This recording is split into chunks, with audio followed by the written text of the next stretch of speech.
Hi everyone, we hope you're doing well. We're hanging in there though honestly, we haven't been getting much sleep lately. Today, we want to answer a question we get a lot: how do we publish our audiobooks? First, we post most audiobooks on Patreon as paid content. They stay paid for a few months. After that, they become free to listen to on Patreon forever.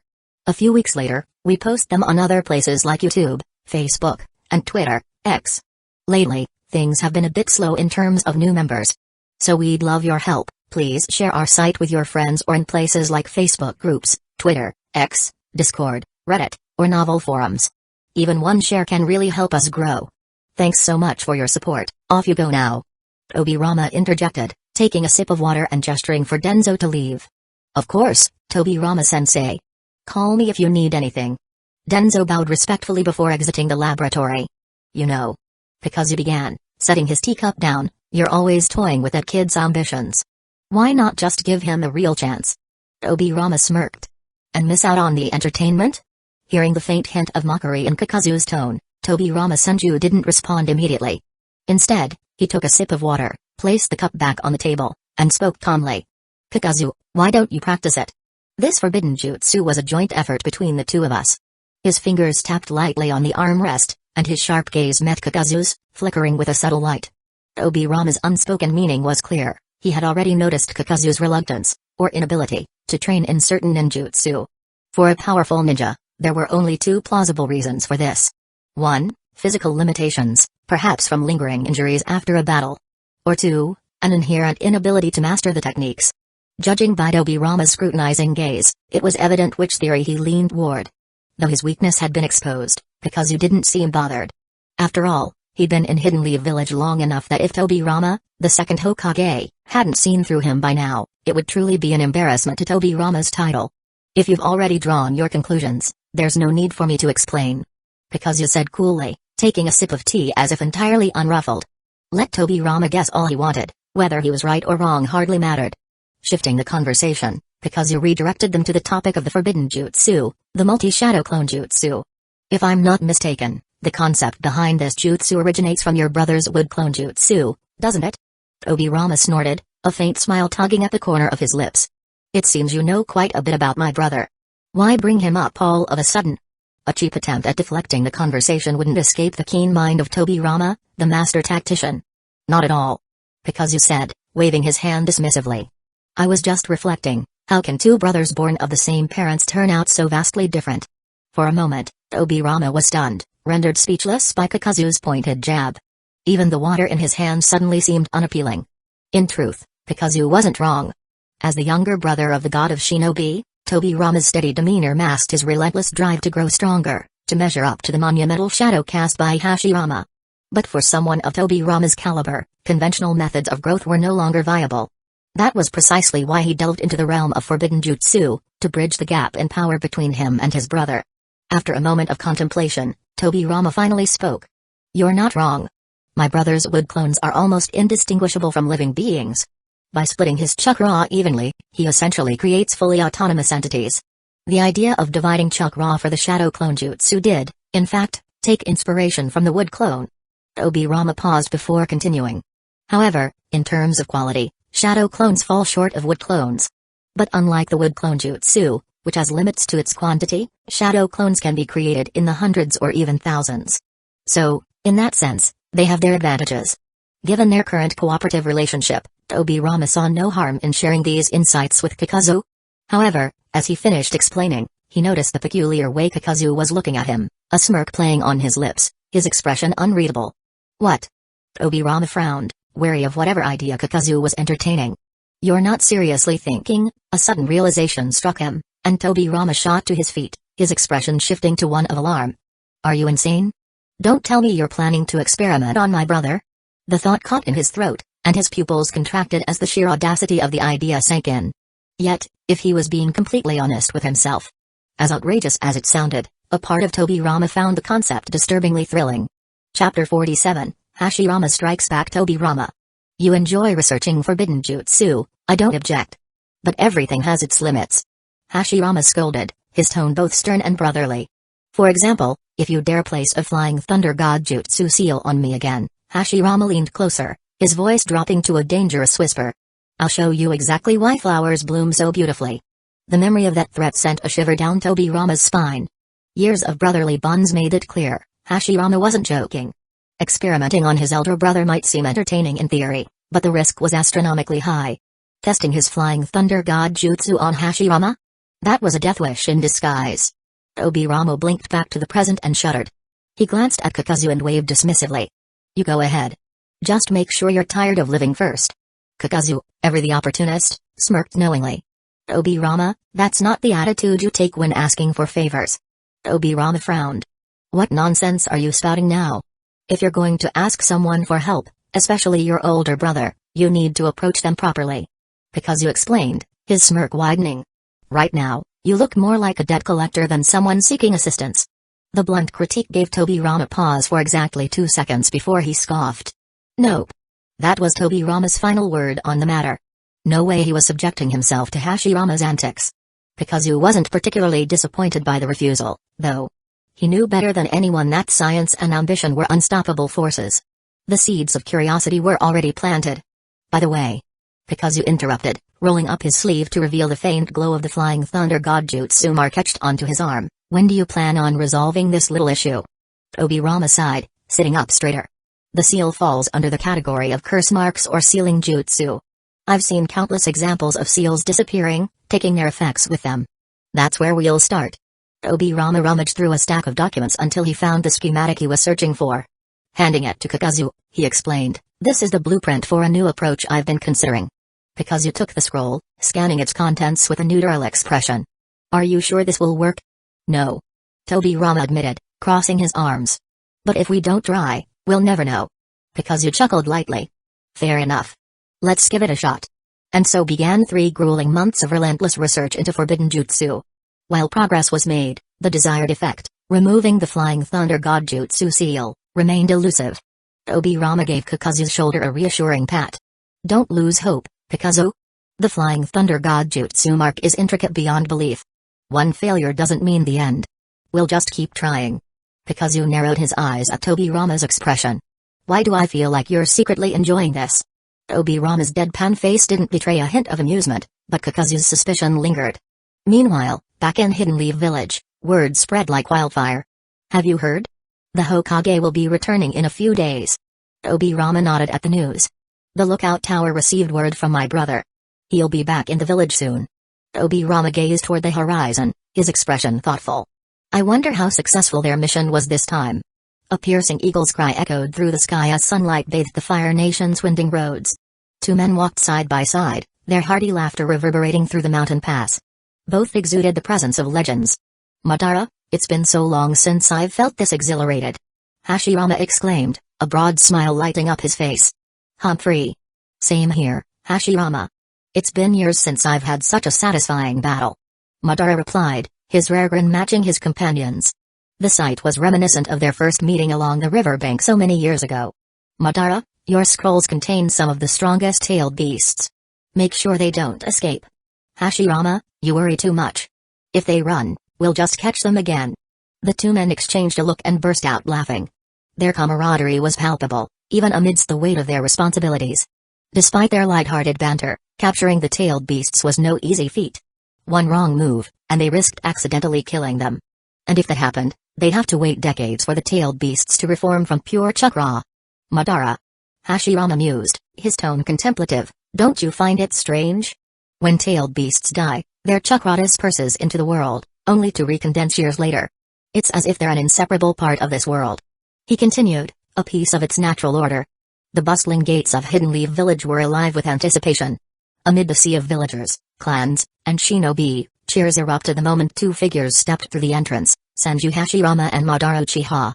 Their triumphant return brought an energy that electrified the air. After all, they had accomplished the impossible, capturing all 9 tailed beasts. Brother, you've worked hard. Hand it over to me. Senju Tobirama said, approaching with the anbu at his side. Hashirama, his usual air of carelessness on display, patted the large scroll strapped to his back before handing it over. The weight of the scroll symbolized not just the beasts they had captured but also the potential peace, or destruction, it could bring. Madara, ever watchful, handed his scroll to Tobirama as well, though something about the moment felt wrong. His keen Sharingan flickered as he scanned the gathered crowd. A question began to gnaw at him. Why are there no Uchiha here? Hashirama, still rubbing his chin as if lost in thought, spoke up, Madara, the balance between the tailed beasts and nature. It's fascinating, isn't it? Their existence, their connection to the world. It's almost as if they embody something eternal. Madara paused mid-step, his expression freezing for the briefest of moments. He looked at his longtime friend, noting the glint of cleverness hidden beneath Hashirama's outwardly simple demeanor. This wasn't the first time Hashirama had surprised him, but something about the man's musing struck a chord today. The balance of yin and yang could indeed lead to something greater, like the very essence of all things. Madara said, his voice low and contemplative. He wasn't ready to share his full thoughts, though. What he was piecing together in his mind was far too profound to voice. The connection between the Sharingan, Hashirama's wood style, and the tailed beasts seemed almost predestined. Turning his gaze to the horizon, Madara couldn't help but feel as though an unseen force was orchestrating these events, pulling the strings of fate. Madara, what's wrong? Hashirama asked, tilting his head. Nothing. Madara replied, a small smile playing on his lips. I just think your perspective on the tailed beasts is intriguing. Their conversation ended as they stepped into Hidden Leaf Village, where the gathered clans, Hyuga, Okimaki, Nara, Yamanaka, and others, erupted into applause.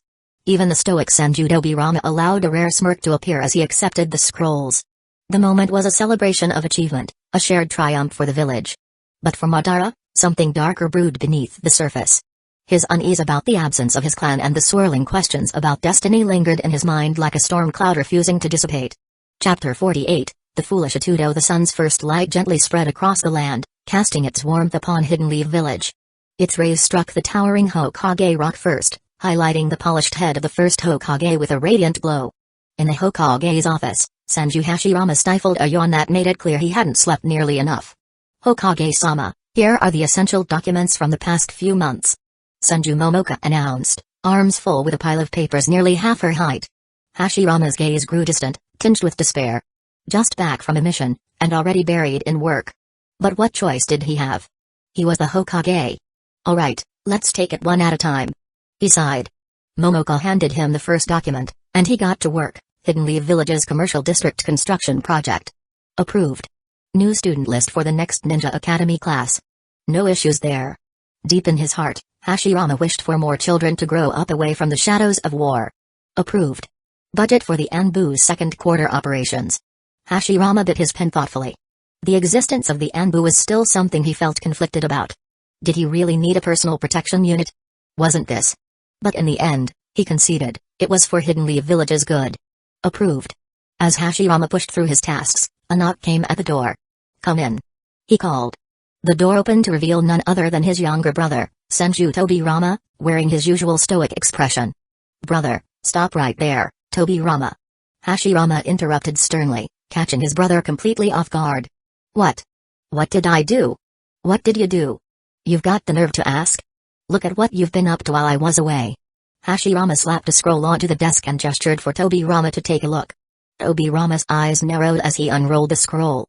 His heart sank when he saw its contents. Cursed Tongue Eradication Seal Status, Near Completion Effect, allows a user to set forbidden words for the target. Should the target utter the forbidden word, the seal activates, releasing chakra to kill them instantly. Notes, most effective when engraved on the tongue. Ideal for ensuring secrecy. 4-symbol seal status, Near Completion Effect, triggers upon the user's death, releasing their blood in a burst to form a spherical seal that engulfs nearby materials, dragging them into the afterlife. Notes, risky due to the sacrifice required. May only trap insignificant targets if executed poorly. Use with extreme caution. Tobirama closed the scroll, his expression unreadable. He knew he was caught, and there was no point denying it. He braced himself for what was coming next. Tobirama. How many times have I told you? Here it came, the lecture. This is a new era, an era that must be led by peace. As leaders, we must set an example. Hashirama paced the room, gesturing dramatically. And yet here you are, developing forbidden jutsu left and right. Controlling others? Sacrificing your life? What part of this screams peace to you? Standing to the side, Momoka struggled to suppress her laughter. Meanwhile, Tobirama gazed at the ceiling, his face betraying no emotion. He had long grown accustomed to these tirades. Besides, arguing with his brother would only plunge Hashirama into one of his melancholy episodes. The best approach was to let him rant until he wore himself out. 20 minutes later, Hashirama finally stopped, gulped some water, and made his final declaration. Hand over all your forbidden jutsu. I'll seal them away for safekeeping. Tobirama raised an eyebrow. He didn't argue. These techniques were his creations, and if they were sealed for now, he could always retrieve them later if the need arose. Or, better yet, they could be used as rewards to motivate subordinates. Also, Hashirama added, that multi-shadow clone jutsu of yours, put that in the scroll too. It's far too chakra intensive. Someone might overdo it and end up dead. Understood. Tobirama sighed. He reached for the scroll and began inscribing the jutsu, starting with the shadow clone technique. 20 minutes later, he handed the sealed scroll to Hashirama, who promptly stored it securely. Tobirama turned to leave but stopped when Hashirama called out again. Wait. What is it now? Tobirama asked, turning back. You came here for something, didn't you? What was it? At that, Tobirama froze. He had indeed come for a reason, but after being scolded so thoroughly, the matter felt trivial. Judging by Hashirama's attitude toward forbidden jutsu, Tobirama doubted his proposal would gain approval. Never mind. He muttered before walking out. Still, not asking was like an itch he couldn't scratch. After all, the path to truth lay just ahead, compelling Tobirama Senju to explore it. It's not a big deal. Tobirama said as he pulled out a test tube and an unopened needle from his pouch. I just want to borrow a vial of your blood for some research. Nani? Hashirama Senju's eyes widened to the size of dinner plates. You want to study me? If Hashirama remembered correctly, he had warned Tobirama about this a long time ago. But now, Hashirama raised his right hand, forming the seal of opposition. The jutsu hadn't activated yet, but the Hokage building seemed to tremble slightly, as if sensing the impending storm. The air grew tense, heavy with an unspoken threat. Fine, fine. Forget it, brother, I was just joking. If you don't want to, it's no big deal. Tobirama backpedaled in panic, his heart pounding in his chest. Internally, he cursed Kakuzu 1,000 times over. It was all that man's fault for planting this insatiable curiosity in his mind. Otherwise, how could it have led to today's disaster? Nearby, Senju Momoka chimed in, trying to defuse the situation. Clan leader, let it go. Tobirama didn't mean any harm. Don't hold it against him. Momoka was just as nervous as Tobirama.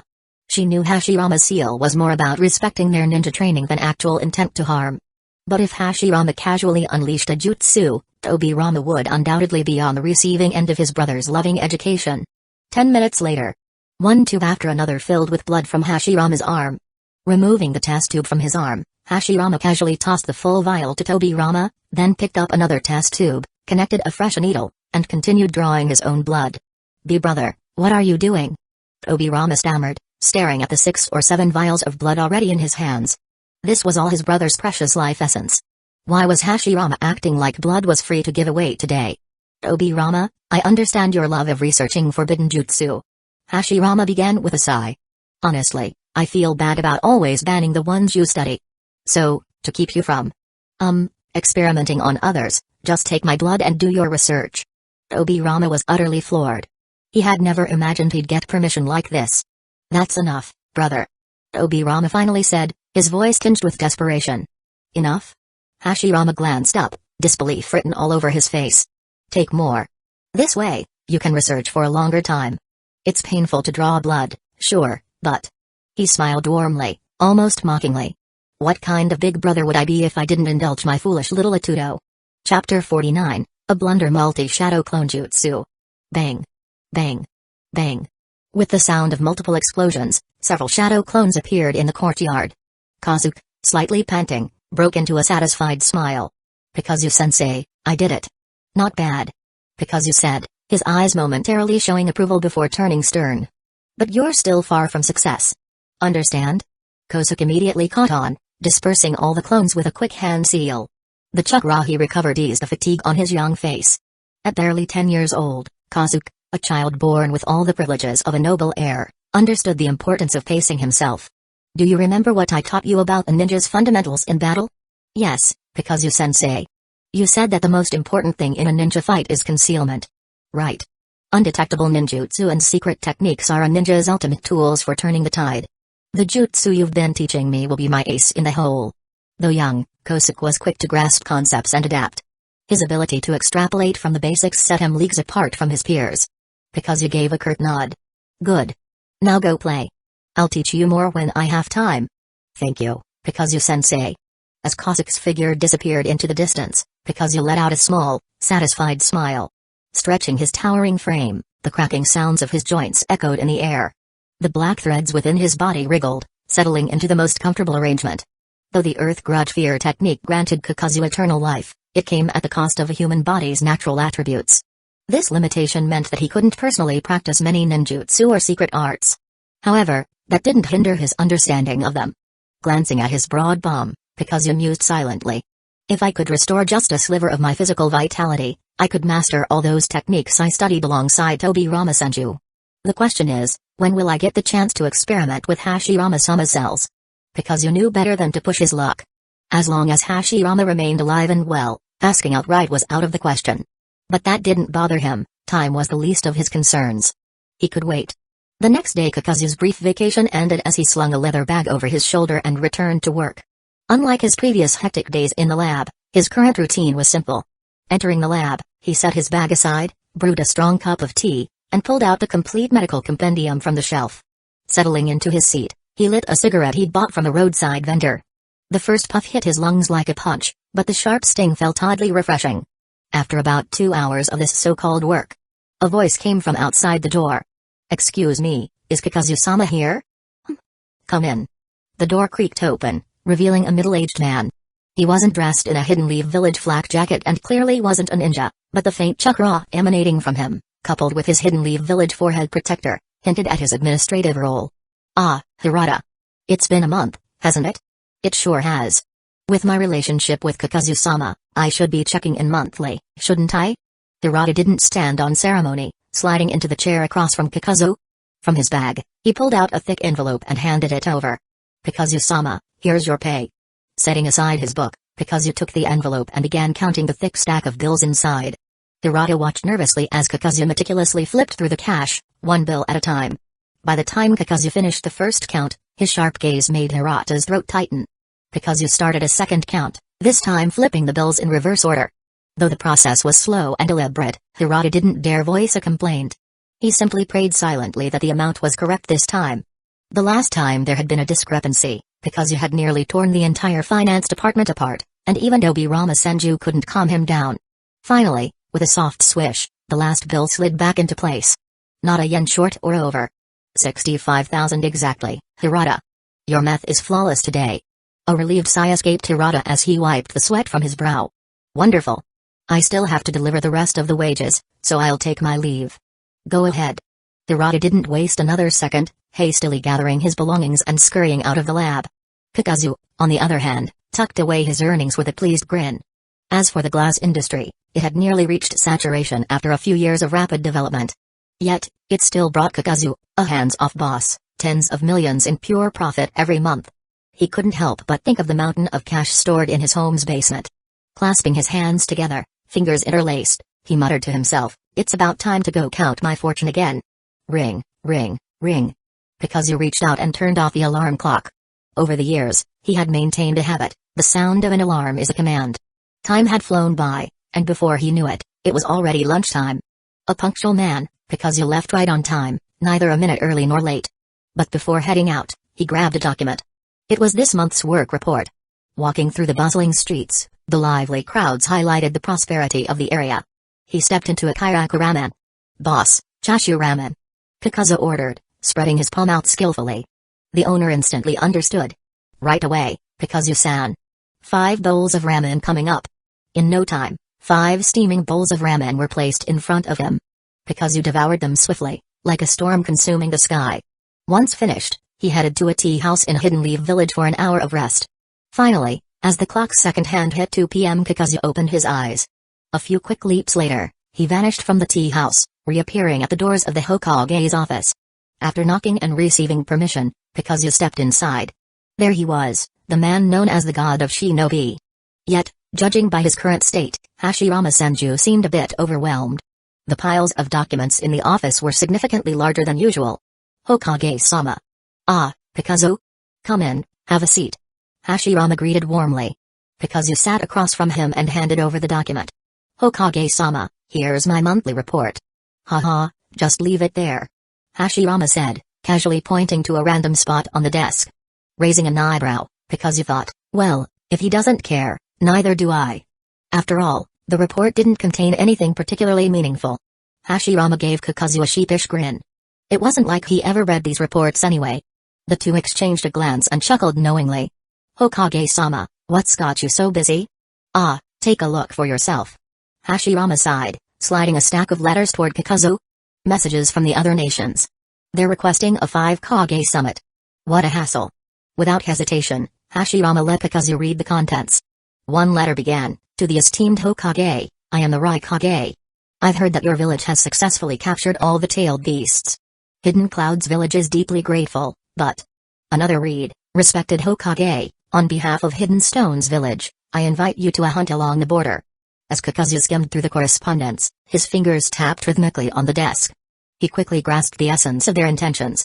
In the end, it was all about the tailed beasts. Seeing that Hidden Leaf Village had collected them all, the other great nations wanted a share of the pie. Hence the request for this so-called 5-Kage summit. This involved a decision by Hashirama that would have profound effects on the future, the distribution of tailed beasts to other villages. In hindsight, this decision was often criticized as a blunder. Many in Kakuzu's previous life had mocked it as a foolish move. For a long time, even Kakuzu himself had shared that view. But now, having lived in this world and experienced it firsthand, his perspective had shifted. Even so, Kakuzu had to ask Hashirama one thing before proceeding further. Hokage-sama, if your decision still fails to bring peace to the shinobi world, what then? Chapter 50, The First 5-Kage Summit. The cool breeze whispered, and the gentle murmur of flowing water resonated through the land. The Naka River, winding through much of the Land of Fire, meandered quietly through Hidden Leaf Village. Its waters had nurtured countless lives on this land, witnessing its rise and fall over centuries. Today, however, the usually tranquil atmosphere seemed to hum with an undercurrent of excitement. Still, the river itself remained serene, unperturbed, as trees along its banks swayed gently in the breeze. There was calmness, but also a subtle hint of discontent woven into the air. At the Naka Shrine, a secluded chamber was illuminated by rows of flickering torches, casting dancing shadows that mimicked a pair of performers in motion. The faint warmth they provided softened the otherwise somber atmosphere of the room. Beneath the dim light stood a towering black monument, its origin shrouded in mystery, known only to have been left by Uchiha ancestors. Before the gravestone, Madara Uchiha silently polished his iconic gunbai. Each stroke of the cloth against the fan produced a distinct, metallic sound that reverberated through the chamber. Madara's gaze remained fixed on his weapon, a steadfast companion since the Warring States period, one that had been by his side in countless battles, carving his legend into history. Yet now, as he examined it, he noticed faint traces of rust marring its surface, something he had never encountered before. As Madara attended to his fan, 3 Uchiha clan members stood behind him, led by Akira Uchiha, who had come to discuss urgent matters. Clan leader, have you heard? The entire village is buzzing with rumors. They say the Kage of the other 4 great villages will soon gather in Hidden Leaf Village for the first ever 5-Kage summit. They claim it's a diplomatic meeting, but we know the truth. They're after the tailed beasts, our tailed beasts, which you personally captured. Clan leader, we can't just hand them over without compensation. Madara continued his methodical movements, flipping the gunbai to polish the opposite side, seemingly unmoved by their passionate words. Finally, he spoke, his voice calm yet commanding. So, you've heard the news. Tell me, what do you propose we do? Hearing their leader's response, Akira and the others seemed reinvigorated. They stepped forward, fists clenched, eager to share their plan. Clan leader, the other villages have spread baseless fears about Hidden Leaf Village to create a false narrative of threat. We can't let this stand. If they want the tailed beasts, then let them pay a steep price, resources, land, wealth, even forbidden jutsu. Exactly. Clan leader, we must assert our place in Hidden Leaf Village. This is an opportunity to show the entire village that the Uchiha are indispensable. Their fervor was palpable, yet it was abruptly silenced when Madara let the gunbai fall heavily to the ground with a resounding clang. The sharp sound cut through the room, and the younger clan members froze, their eyes shifting to their leader. Madara slowly rose, slinging the gunbai onto his back.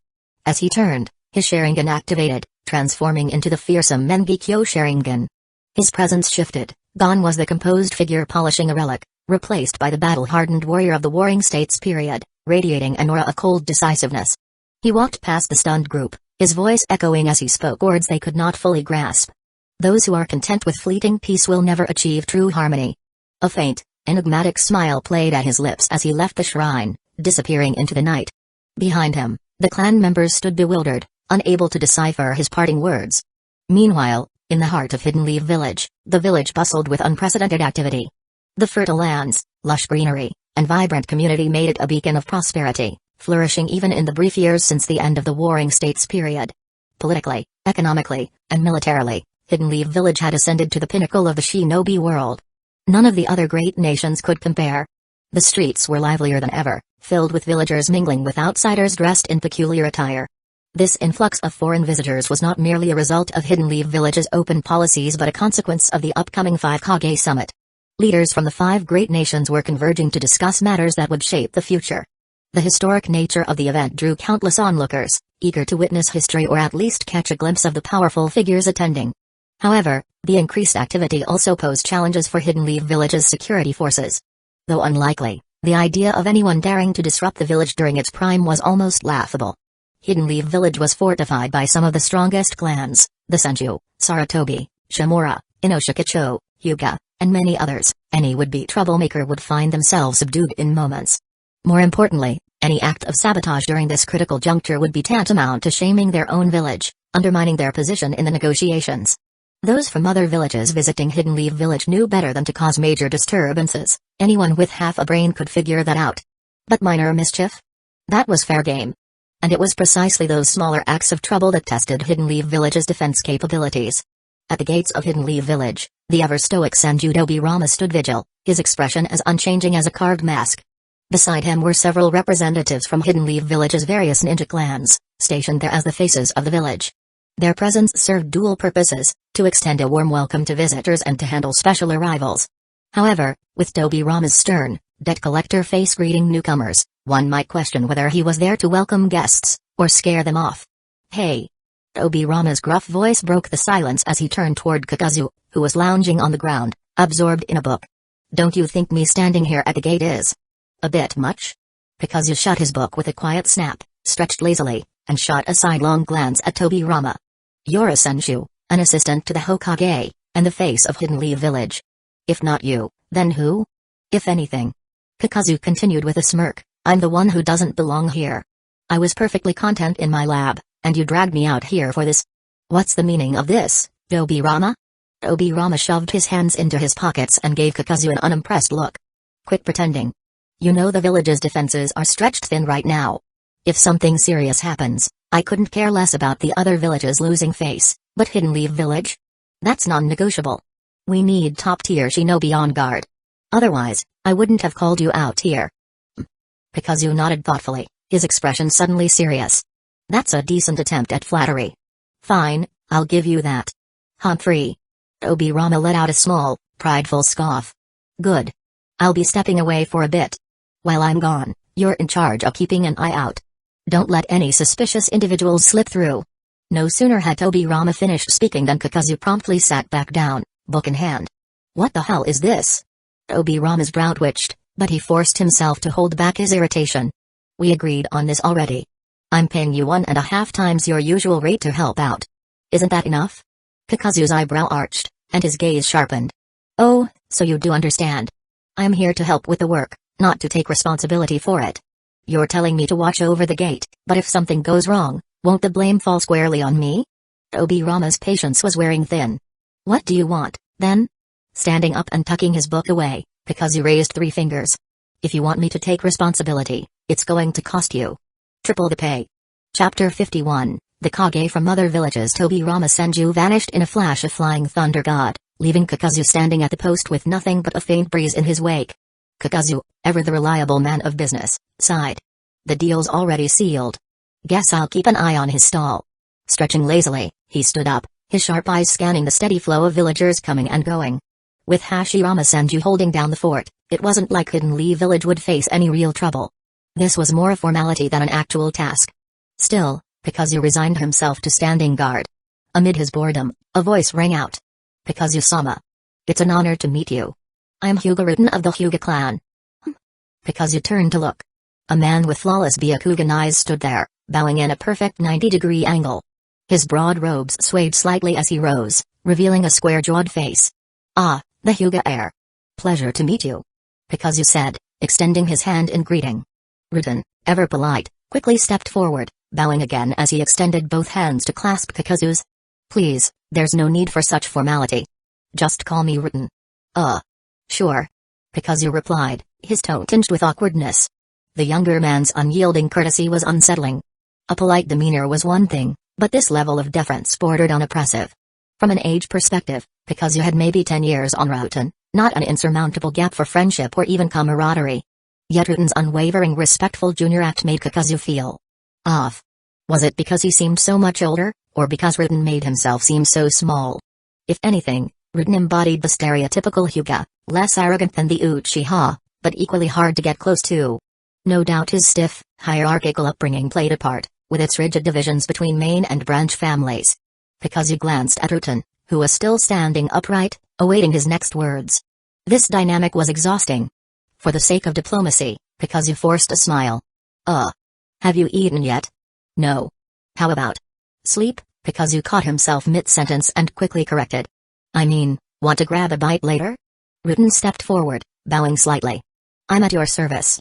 Whatever you decide. Kakazu felt a bead of sweat forming. Why did it feel like Rutan was dictating the flow of this conversation despite being so deferential? He sighed inwardly. Yep, this conversation was dead in the water. Before things could get more awkward, a flicker of movement caught Kakazu's attention. Report. A sensory ninja materialized before them. Kakazu-sama, the Sushi Kage is less than 10 kilometers away. Kakazu and Rutan straightened immediately, dropping their casual chatter. The first Sushi Kage. Kakazu murmured, his interest piqued. Curiosity was only natural when it came to someone like Ishikawa, the man who had built Hidden Stone's village during the chaotic Warring States period. Soon enough, the Sushi Kage arrived. Short in stature but commanding in presence, he made his entrance by floating down gracefully from the sky, a rare and awe-inspiring feat in the shinobi world. I am Ishikawa, he announced. I've come to attend the 5 Kage summit.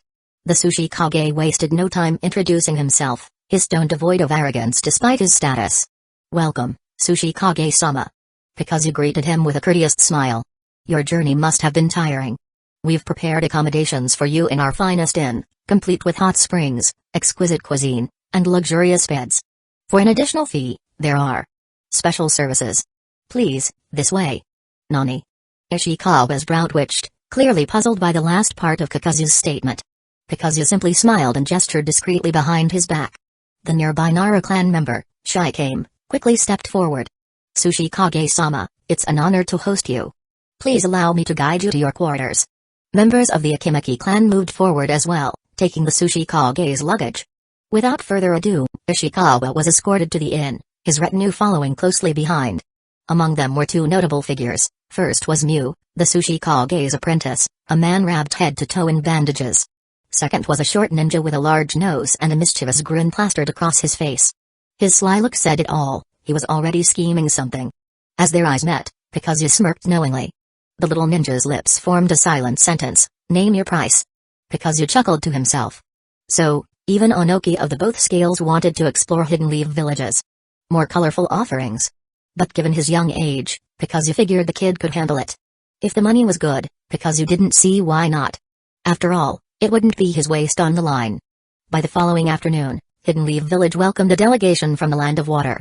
Among them was none other than the founder of Hidden Mist Village, one of the 5 Kage who had brought an end to the Warring States period, the Mizukage, Byakuren. The Mizukage's age showed, he appeared to be in his 60s or 70s, with a deep, jagged scar running across the corner of his left eye. Kakazu made no attempt to extend an invitation for leisure activities to him, he could tell that Byakuren wasn't someone who enjoyed such jokes. The man likely had a fiery temper, and Kakazu could imagine a scenario where, if he dared make such a suggestion, the Mizukage would glare at him, drag him off to indulge in whatever service he mentioned, and then demand Kakazu foot the bill. Definitely not worth it. Kakazu thought Byakuren's temper must be the most intimidating among the 5 Kage, until 3 days later. A grand entourage of over 60 men appeared at Hidden Leaf Village's gates. The spectacle immediately put Hidden Leaf Village's guards on high alert. The group was clad in rudimentary battle armor, their muscular arms exposed for all to see. Each man stood still, staring unblinkingly at Hidden Leaf Village's gates with eyes like boulders. To an outsider, it might have looked as though they were preparing for an attack. From the crowd emerged a tall, dark-skinned man in his prime. His powerful presence alone commanded attention. When he stepped forward, his voice boomed like thunder. I am the first Rukongai, here by invitation to attend the 5 Kage Summit. And yet your Hidden Leaf Village has seen fit to leave us standing outside your gates. Is this how you treat your guests? The sheer force of his voice was deafening, and it was clear this was intended as an intimidation tactic. The display left Hidden Leaf Village's shinobi grinding their teeth or glaring in frustration. None of them appreciated the Rukongai's tone, but they dared not act rashly. Kakuzu, however, remained composed. He stepped forward, his calm demeanor drawing quiet admiration from the Hidden Leaf Village shinobi. Some thought Kakuzu's composure spoke to his magnanimity, his ability to tolerate such provocation. Others believed it was his vast patience, refusing to stoop to the Rukongai's level. But little did they know, Kakuzu's calm had a simpler explanation. Why would I care? I'm not even a Hidden Leaf Village shinobi, I'm just here to guard the gate for a paycheck. What's there to get mad about? Clearing his throat, Kakuzu reminded himself to stay discreet in this situation. He stepped forward, facing the towering Rukongai. Even with the Rukongai's impressive height, Kakuzu's presence seemed to dwarf him, his aura pressing down like a heavy storm cloud. In a low, gruff voice, Kakuzu broke the tense silence. Enter. Don't cause trouble. With that, he turned to leave, but paused mid-step to glance back at the Rukongai. And if you do, you'll face the consequences. Chapter 52, The Undercurrents of Each Village. The first Rukongai's eyes widened at the blatant threat, his expression twitching uncontrollably as he stared at Kakuzu's retreating figure. Who does this guy think he is? Daring to yell at me, the Rukongai, like that? Unforgivable. Despite the storm brewing in his heart, Rukongai held back. It wasn't like Kakuzu cared. He was simply here to flaunt his arrogance and leave. And he succeeded. If the Rukongai had really decided to start a fight, it still wouldn't have been Kakuzu's problem. The commotion would have inevitably drawn Hashirama-senshu, who'd step in to educate him. Fortunately, the Rukongai had enough sense to swallow his anger. Damn it, Hidden Leaf Village. I'll make you pay at the negotiating table. He waved his hand in frustration, signaling his Hidden Clouds Village shinobi to stand down. Though the humiliation Kakuzu had inflicted still simmered in his heart, Rukongai planned to settle the score during the negotiations. Once the entourage from Hidden Clouds Village entered the village, all 5 Kage were now assembled. But of course, they didn't sit down at the negotiating table immediately. Meetings like these required preparation, a drawn-out process. The sun bathed the earth in brilliant light, invigorating the land but also driving many indoors to escape the oppressive heat. What should have been a lively street had grown noticeably quieter. Leaning casually against an ancient tree, Kakuzu's calm gaze swept over the peaceful scenery. He knew better than to be deceived by this facade. A seemingly earnest and amiable Sushi Kage, who was in truth a schemer of the highest order. A perpetually alert Kazekage, whose paranoia allowed no lapse in vigilance. A fierce and intimidating Mizukage, with a stare sharp enough to kill. And finally, the hot-tempered Rukongai, all muscles and explosive energy. Gather these 4 in one place, and chaos was inevitable. Kakuzu chuckled inwardly. It was bound to be a good show. Suddenly, swish. Obirama-senshu appeared beside him in an instant. Again? Kakuzu remained unfazed, still leaning against the tree. Do you believe I won't take you out? Obirama had turned into some kind of mobile target practice, appearing and vanishing as he pleased. It was frankly disrespectful. If this continued, it was only a matter of time before something awkward happened. Obirama merely glanced at him, offering no explanation. If it weren't for the urgency of the situation, he wouldn't resort to such methods. The situation is still under control, he stated flatly. Kakuzu raised an eyebrow. Obirama's words were laden with implications. With his acute perception and prolonged observation, he already had a good grasp of the 4 Kage's temperaments. Still under control meant that, for now, the 4 Kage posed no immediate threat to Hidden Leaf Village. Each of them was formidable, but one-on-one against Obirama? With his flying thunder god jutsu and numerous secret techniques, even they would have a tough time. Hidden Leaf Village had little to worry about. I'm leaving, Kakuzu announced, stretching his neck as if signaling that his task was done. You can't leave yet. Kakuzu turned to Obirama, narrowing his eyes. What do you mean by that? The village won't be quiet in the coming days. I need you to keep an eye on certain people, Obirama said, pausing briefly before continuing.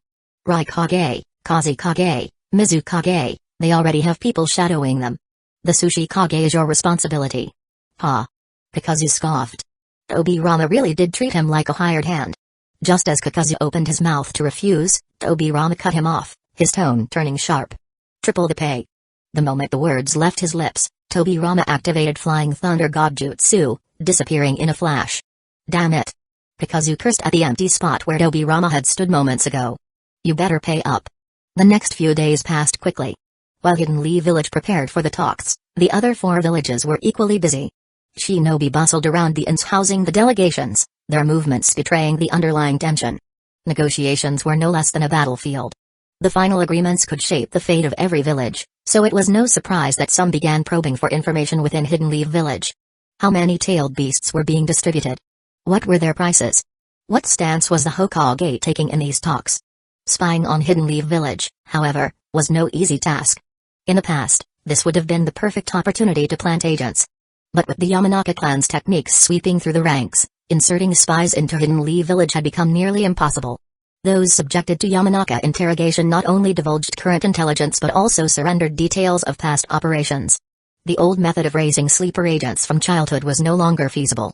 Turning existing personnel in Hidden Leaf Village had become the only viable option, though with limited success. The scraps of information gathered about the negotiations weren't much. At the very least, they couldn't let the talks gain even a slight upper hand. Tomorrow, at daybreak, the 5 Kage summit would begin. Tonight was destined to be a restless one for the other 4 villages. Many would undoubtedly stay awake through the night. The first Sushi Kage knelt by the window, gazing at the sly crescent moon. A subtle, inscrutable glimmer flickered in his eyes. Mew, Anoki. At his call, 2 figures knelt behind him in unison, heads bowed low as they awaited the Sushi Kage's orders. Go. For the sake of the village. No matter what, make the trip today. Do your best to negotiate, understood? Hearing the Sushi Kage's instructions, Mew, his face obscured by bandages, gave no visible reaction. Beside him, Anoki's usual carefree demeanor was replaced with solemnity and seriousness. Understood. Sushi Kage, leave it to us. Both nodded sharply before vanishing in a flicker of movement. The night was deep and silent. A gentle breeze stirred, lifting the hem of Kakuzu's coat. He slowly set down the book in his hands, his eyes drifting toward the distant horizon. People were always rushing about, chasing uncertain futures and unchangeable fates. Yet, little did they know, some matters were beyond the realm of human effort. Still, there were always those determined to try, no matter the odds. In Hidden Leaf Village's bustling commercial district, the clock on a wall struck midnight. It was already late, yet the food stalls remained lively and packed with customers. Amid the hustle and bustle, the stall owner busily served patrons, his hands full but his face beaming with joy. Kakuzu's towering figure approached at an unhurried pace. Good evening, sir. What would you like to eat? The owner greeted politely. Kakuzu cast the man a calm glance before shifting his gaze toward a certain table. No need. Someone has already ordered for me. Following Kakuzu's gaze, the owner looked over to see 2 individuals seated at a table, Anoki and Mew, who were out late for a bite to eat. As shinobi, the 2 had naturally noticed Kakuzu's presence. Meeting his gaze, their eyes conveyed an unspoken understanding.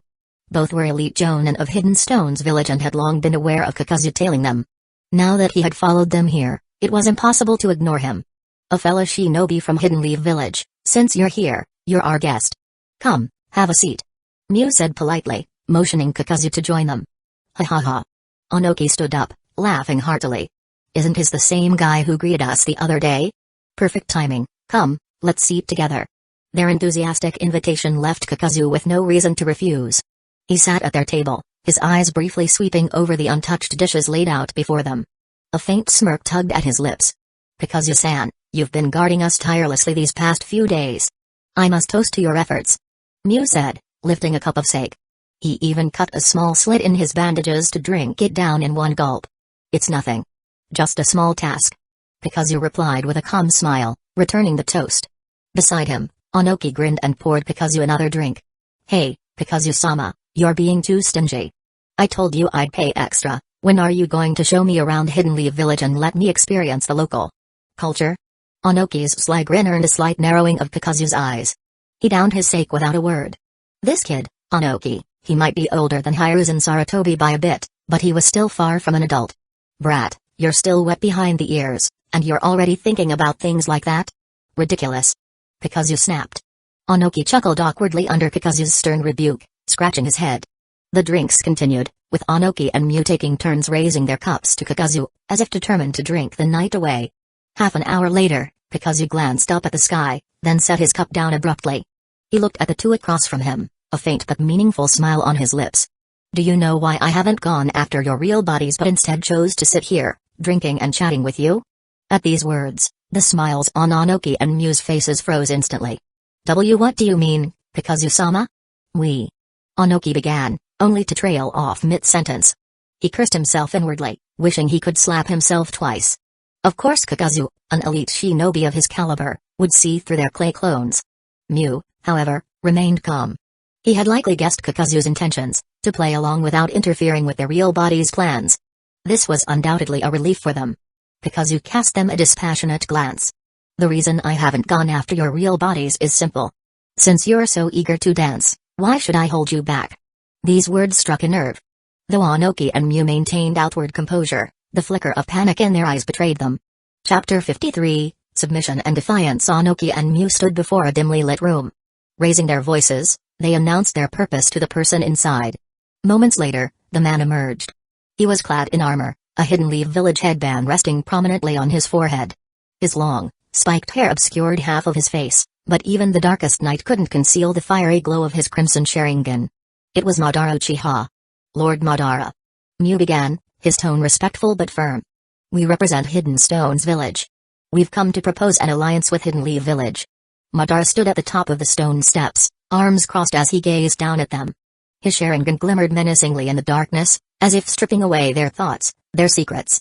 Memories of a past conversation with his closest friend surfaced in his mind, a conversation about trust, understanding, and the courage to bare one's soul to forge bonds. Yet now, with his dream realized, represented by the headband he wore, those ideals seemed so far away. Looking at the two figures below, Madara's expression was cold as he spoke, his voice deep and commanding. "Kneel, to show your submission to Hidden Leaf Village." What? Onoki, young and brash, swallowed hard, disbelief etched across his face. He stammered, "This isn't how it's supposed to be, Lord Madara. How could you say such a thing? Hashirama-sama would, there is no such thing as an alliance." Madara's harsh interruption cut through Onoki's words like a blade. Trust between people was fleeting and fragile. To him, there was no longer any value in pursuing such illusions. "Submit to the power of Hidden Leaf Village," Madara said, his Sharingan narrowing to slits. "And never mention his name in my presence again." Clang. The Mangekyō Sharingan activated, its kaleidoscopic pattern shimmering ominously. "You bastard." Madara's imperious tone ignited a fire within Onoki. The thought of his village bowing to Hidden Leaf Village was more unbearable than death. He and Myu quickly formed hand seals, intending to prove their strength. But to Madara, their defiance was nothing short of laughable. Susanoo. An overwhelming surge of chakra enveloped Madara. A towering blue warrior materialized, its translucent skeleton shielding him, its energy pulsating like a storm. With a deafening roar, the Susanoo sent tremors through the earth as it raised a colossal fist and brought it crashing down. Boom. The ground in front of the building was reduced to rubble in an instant. Onoki and Myu were sent flying, utterly powerless against Madara's might. Though battered and bruised, Onoki forced himself to lift his head. His body screamed in pain, but his spirit refused to yield. Clutching a jagged piece of rubble, memories of his comrades and a will of stone, the unyielding resolve of Hidden Stone's village, flashed through his mind. This wasn't the end. He couldn't let it be. Slowly, painstakingly, he began to rise, his resolve hardening with every motion. This was his moment, his chance to embody the unshakable will of the stone. But Madara's cold, mocking voice shattered that fleeting hope. "So, you still want to dance?" With a flick of his Mangekyō Sharingan, Onoki collapsed, his resistance crushed entirely. When Onoki regained consciousness, dawn had broken. The first thing he felt was searing pain coursing through his body. "Ah! What? What happened to me?" he groaned, squinting as his surroundings came into focus. He was strapped to a stretcher, his body bound tightly in bandages. Around him, Hidden Leaf Village medics moved with precision. Scanning the area, he spotted a familiar face. "Kakuzu? Where is the Sushi Kage?" "Worry about yourself first," Kakuzu replied bluntly, removing his hand from Myu's wrist after checking his pulse. Myu, lying on another stretcher, gave Kakuzu a grateful nod.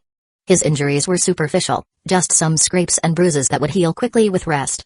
As for Onoki, Kakuzu placed a hand on his wrist, his expression unreadable as he conducted a brief diagnosis. Then, without warning, Kakuzu let out a dry chuckle. What is it?" Onoki asked nervously, eyeing his bandaged body. "You've paid the price for playing the hero," Kakuzu said, a hint of mockery in his tone. "Your chakra is in complete disarray, wreaking havoc on your nervous system. Your lumbar spine is a mess. If you want to recover, you'd better take it easy. And forget about certain activities. He stood up, casting on Oki a pitying glance. Take care of yourself. At least you're alive. As for me.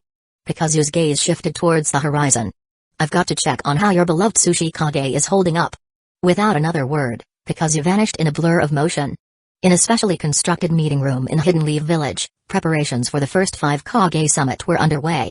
This was a 2-story pavilion, heavily guarded with visible sentries and hidden lookouts. The security was so tight that even the flight path of a stray fly would be documented. Kakuzu walked into the first floor at a steady pace. The moment he stepped inside, the tense atmosphere hit him like a blade. Stone, cloud, mist, and sand, shinobi from each village sat cross-legged in their respective zones, keeping watch over the pavilion while remaining on guard against one another. Trust was in short supply, but their vigilance ensured that the Kage upstairs could conduct their meeting in peace. As Kakuzu entered, the contingent from Hidden Leaf Village also arrived. Oh, Momoka, how's it looking? Senju Momoka brushed a strand of hair away from her face and pointed upwards. The talks have already begun. There are 6 people in the room. Obirama is assisting the clan leader as an aide. She added, her tone calm yet authoritative. We can only observe from the perimeter. Approaching without permission is strictly forbidden. If anyone dares, Momoka's words were abruptly cut off. Boom. A deafening explosion shattered the tense silence like thunder erupting from a clear sky. The shinobi from every nation leapt to their feet, their weapons, kunai, senbon, and more, drawn in a flash. Hands moved instinctively, forming seals in preparation for an enemy assault. Even the Hidden Leaf Village shinobi, including Momoka, were visibly startled. What's going on? Why would there be an explosion out of nowhere? Could someone truly be bold, or foolish, enough to disrupt the 5 Kage summit? After all, this was a meeting of the 5 most powerful leaders in the shinobi world. Anyone who dared to cause trouble here would be signing their own death warrant. As tension mounted and speculation ran wild, a cough broke through the chaos. Ahem. Kakuzu cleared his throat, his gravelly voice commanding attention as he sought to dispel the unease. Everyone, please return to your positions. There's no need to panic. The explosion you heard was because... He glanced upward, his expression unreadable. The Hokage bumped his head. Chapter 54, Am I my second mother's child? The meeting room on the 2nd floor was bustling with activity. Aside from the 5 Kage engaged in discussion around a pentagonal table, their respective bodyguards stood vigilantly at each corner of the room. This setup was both a display of authority and a sign of respect for the Kage. Senju Momoka, acting as an assistant, nodded at Kakuzu's suggestion. Momoka, take a break. I'll handle things here. Kakuzu said, stepping forward. Thank you, Kakuzu. She replied before retreating. Don't mention it. As an experienced ninja, Kakuzu's instincts kicked in as he scanned the room. The bodyguards accompanying the other Kage were all intriguing individuals. The guard with the Kazekage was a bald man whose shining head featured a striking dragon tattoo, bold and attention-grabbing. Kakuzu silently praised the man's individuality. The Raikage's bodyguard was a burly man with the distinctive look of someone from Hidden Cloud's village. There wasn't much else noteworthy about him, so Kakuzu moved on. The Mizukage's bodyguard was surprising, a pale-skinned, long-haired young man who exuded an air of elegance. His features were strikingly handsome, to the point that Kakuzu had to admit his looks stood out. Finally, the Sushi Kage's bodyguard piqued Kakuzu's curiosity. This man, covered in bandages, bore a resemblance to Mew, who had been carried in on a stretcher earlier, yet was clearly a different person. Each of the bodyguards was unique in their way, but this wasn't Kakuzu's primary concern. His attention returned to the central table, where the 5 Kage were deep in discussion. Just as everyone had heard earlier, Senju Hashirama had barely begun the meeting before bowing deeply, his forehead slamming against the wooden table with a thunderous boom. Senju Dobirama froze in disbelief. This is our home turf.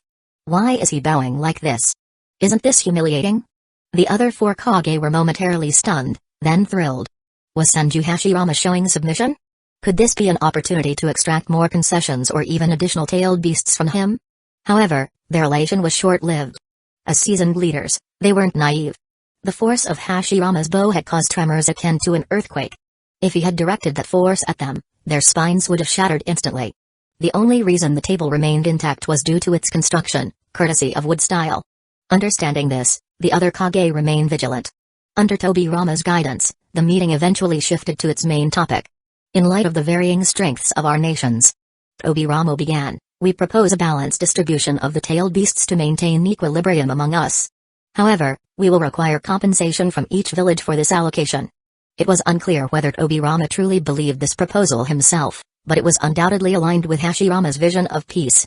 Hashirama, beaming with his usual optimism, interjected, "There's no need for money. I'm willing to give the tailed beasts away for free." "Shut up!" Tobirama roared, unable to contain his frustration. Ignoring the presence of the other Kage, he silenced his elder brother with a glare so sharp it rendered Hashirama momentarily speechless. Though the scene was comical, none of the other Kage dared to laugh. For now, their minds were preoccupied with the logistics and implications of tailed beast distribution. Kakuzu, meanwhile, observed quietly from the sidelines, taking note of everything. This negotiation was inherently unequal. The power of the god of shinobi was an undisputed fact in the ninja world. So what gave the other Kage the confidence to come to Hidden Leaf Village for this meeting? The answer was simple: for the sake of their villages. No matter the pressure, they had to secure the best deal possible. If they showed fear or weakness in front of their subordinates, it would tarnish not only their reputations but also the standing of their villages. Kakuzu couldn't help but acknowledge their determination. These Kage truly were masters of appearances, except, of course, for Hashirama. It was widely known that Hashirama had little interest in the title of Hokage. He had always hoped Madara Uchiha would assume the role. However, after a democratic vote, he was reluctantly elected by popular demand. For Hashirama, the position meant little compared to his dream of unity. Boom. Hashirama's head hit the table again, another small earthquake rippling through the room. "We've had our conflicts," he said earnestly, "but those were born of necessity, for the sake of our families and clans. Even if we reach an agreement today, who knows how long this peace will last. But I've always had a dream, a hope that one day, we can transcend borders and unite as one. I implore you to take this first step toward that dream." His sincerity, reinforced by his actions, touched the hearts of the other Kage. Though they still harbored doubts, they set aside their grievances momentarily. The other Kage seemed willing to proceed as Hashirama suggested, discussing the distribution of the tailed beasts and signing a peace agreement. As the talks commenced, the Kage all adjusted their postures, adopting more serious attitudes. Although the general framework had been established, hashing out the details inevitably gave rise to disagreements and disputes. It was the Sushi Kage, Ishikawa, who first stirred the pot. He immediately aimed his criticism at the Kazekage. "I don't think the Land of Wind deserves a tailed beast," Ishikawa declared sharply. "Your land is nothing but endless deserts with scarce resources. The constant sandstorms leave your people struggling in misery. If you were granted a tailed beast, it would undoubtedly be used to launch invasions on other nations to seize fertile lands." Hearing this, the Kazekage, Ritu, exploded in anger. "What? Are you saying I should accept less just because I was born unlucky? Ridiculous." However, before Ritu could finish venting his frustration, another voice joined the fray, this time from the Raikage. "Kazekage." The Raikage interjected, his tone cold and unyielding. "This isn't some open market in your country where you can throw tantrums and stir up chaos. The Sushi Kage has a point. If you want a tailed beast, you need to provide us with a reasonable explanation." At that moment, Ritu understood. The Raikage and Sushi Kage had clearly conspired beforehand. They had formed an alliance to target him, striking in unison during today's negotiations. Faced with their coordinated attack, Ritu found himself at a loss for words. After all, they weren't entirely wrong. In the current rankings among the 5 great nations, Hidden Leaf Village was undoubtedly at the top, dominating both militarily and politically. While the rankings for second place were debatable, there was no doubt about who came in last: Hidden Sand Village. It wasn't personal, it was just the harsh reality. Hidden Sand Village's terrain, dominated by infertile sand, left the nation reliant on imported food. To make matters worse, the Land of Wind had little to export in return. Many of its people still suffered from hunger, and economically, the village lagged behind even some of the smaller nations. Cornered by the Sushi Kage and Raikage, Ritu's fists clenched tightly, his bloodshot eyes burning with fury.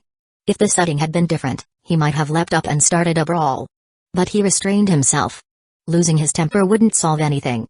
Since arguing wasn't working, Ritu decided to take a page from their book, Find an Ally. He shifted his gaze to the Hokage, silently pleading for assistance. Hashirama noticed the Kazekage's look of desperation and couldn't help but twitch slightly. Chapter 55, The Struggle. Hey, listen to me, everyone.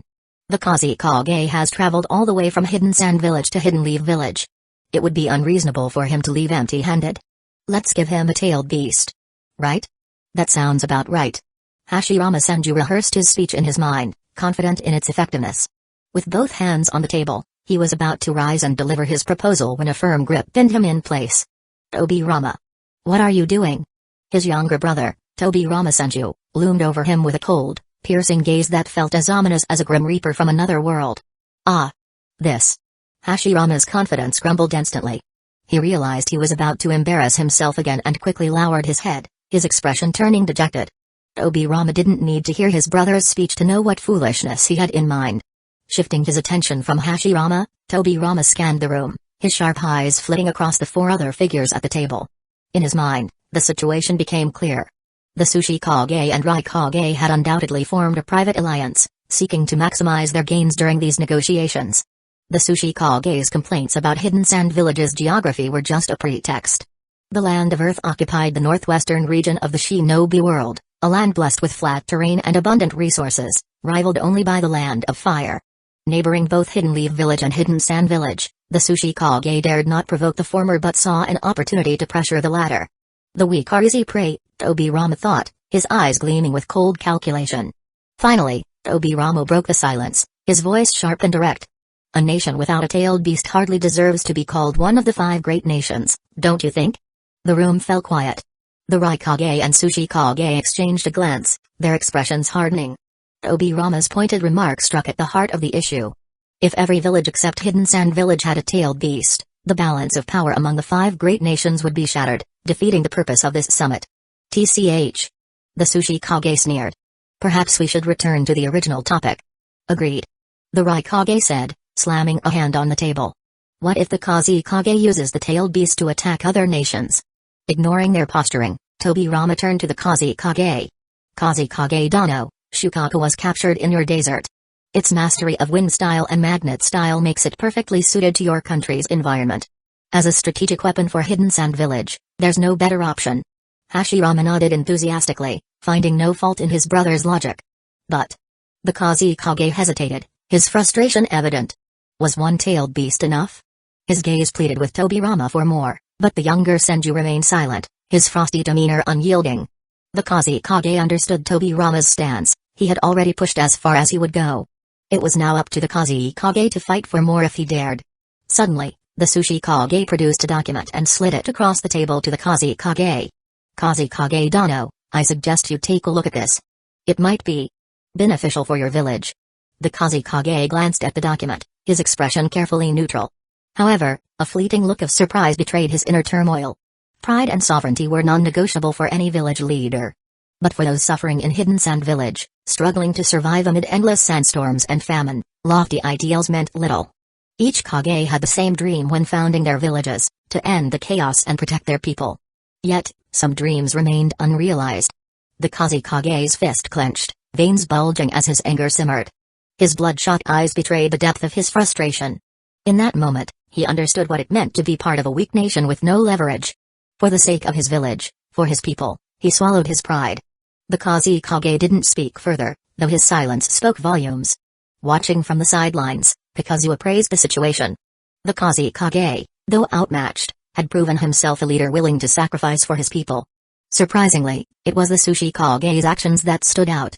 After cornering the Kazekage, the Tsuchikage offered compensation instead of pressing his advantage. It was a calculated move, a slap followed by a sweetener, ensuring the Kazekage didn't harbor excessive resentment. A master of balance, Kakuzu mused. No wonder Onoki learned from him. With the Kazekage subdued, the negotiations continued. The Tsuchikage was the first to speak. We'll take the 4 tails and 5 tails for Hidden Stones Village. Any objections? The Tsuchikage's tone was undeniably brash, but the others at the table didn't seem to have many objections. Even Kakuzu, observing from a distance, couldn't help but give the Tsuchikage, Ishikawa, a thumbs up. Truly, the saying wisdom comes with age must have been made for someone like him. Ishikawa knew he had no chance of securing the strongest tailed beasts.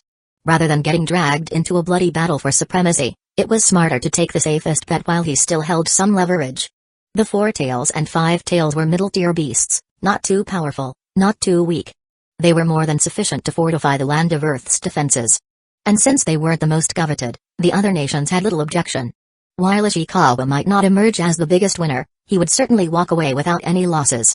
Now, only Hidden Leaf Village, Hidden Clouds Village, and Hidden Mist Village remained in contention. The Mizukage, Byakuran, had a fierce and intimidating demeanor, while the Rukongai, A, was notoriously explosive and short-tempered. Neither were individuals to be trifled with. Both also adhered to the basic principle that the more tails a beast had, the greater its power. Naturally, they were aiming for the stronger-tailed beasts. Despite his fearsome appearance, Byakuren was a man of a certain age, more measured and less impulsive than the brash Rukongai. Hidden Mist Village had unique circumstances compared to the other great nations. With less than 30% of its territory being land and the rest ocean, its geography made travel difficult but also made invasions from other nations equally challenging. If Hidden Mist Village could secure two-tailed beasts well suited to water-style techniques, their borders would become virtually impenetrable. From the outset, Byakuren made it clear he was aiming for the 6 tails and the 8 tails. The Rukongai, however, was even more domineering. He declared his intention to claim both the 8 tails and the 9 tails. The moment those words left his mouth, the room fell silent. Suddenly, a cold, clear voice cut through the stillness. "What did you just say?" Chapter 56, New Ideas. When Rukongai shouted Hidden Cloud's Village's bold declaration, the entire room fell silent. Rukongai found this strange. Hadn't he already agreed with Tsuchikage to support each other? He had even helped the Tsuchikage suppress Hidden Sand Village earlier. So why wasn't Ishikawa backing him up now? Ishikawa lowered his head, his face reflecting an unprecedented awkwardness. "You want the 8 tails and the 9 tails? Are you out of your mind?" Ishikawa felt like he had chosen the wrong ally. Asking for the 8 tails was already outrageous, but the 9 tails too? The Rukongai was clearly an idiot who hadn't assessed the situation properly. And there was another crucial issue: if Hidden Cloud's village truly got the 9 tails, their power would surge dramatically, breaking the delicate balance between the villages. Ishikawa couldn't afford that. Rukongai didn't hear any response from the Tsuchikage. But he did hear another voice. "What did you just say?" Rukongai turned his head, preparing to respond to Tobirama Senju. However, to his astonishment, Tobirama hadn't even spoken. Instead, he was staring at the Rukongai with a peculiar expression. The voice had come from Hashirama Senju, who was sitting next to Tobirama. Hashirama's fingers were rhythmically tapping on the table. Tap. Tap. Tap. The sound echoed through the room, like a death knell reverberating in the Rukongai's chest. Rukongai's eyelid twitched. A sudden wave of unease washed over him. But in that moment of hesitation, he showcased the wisdom of the Rukongai. He claimed that Hidden Cloud's village's borders, which neighbored Hidden Leaf Village in multiple areas, were frequently harassed by Hidden Leaf Village forces.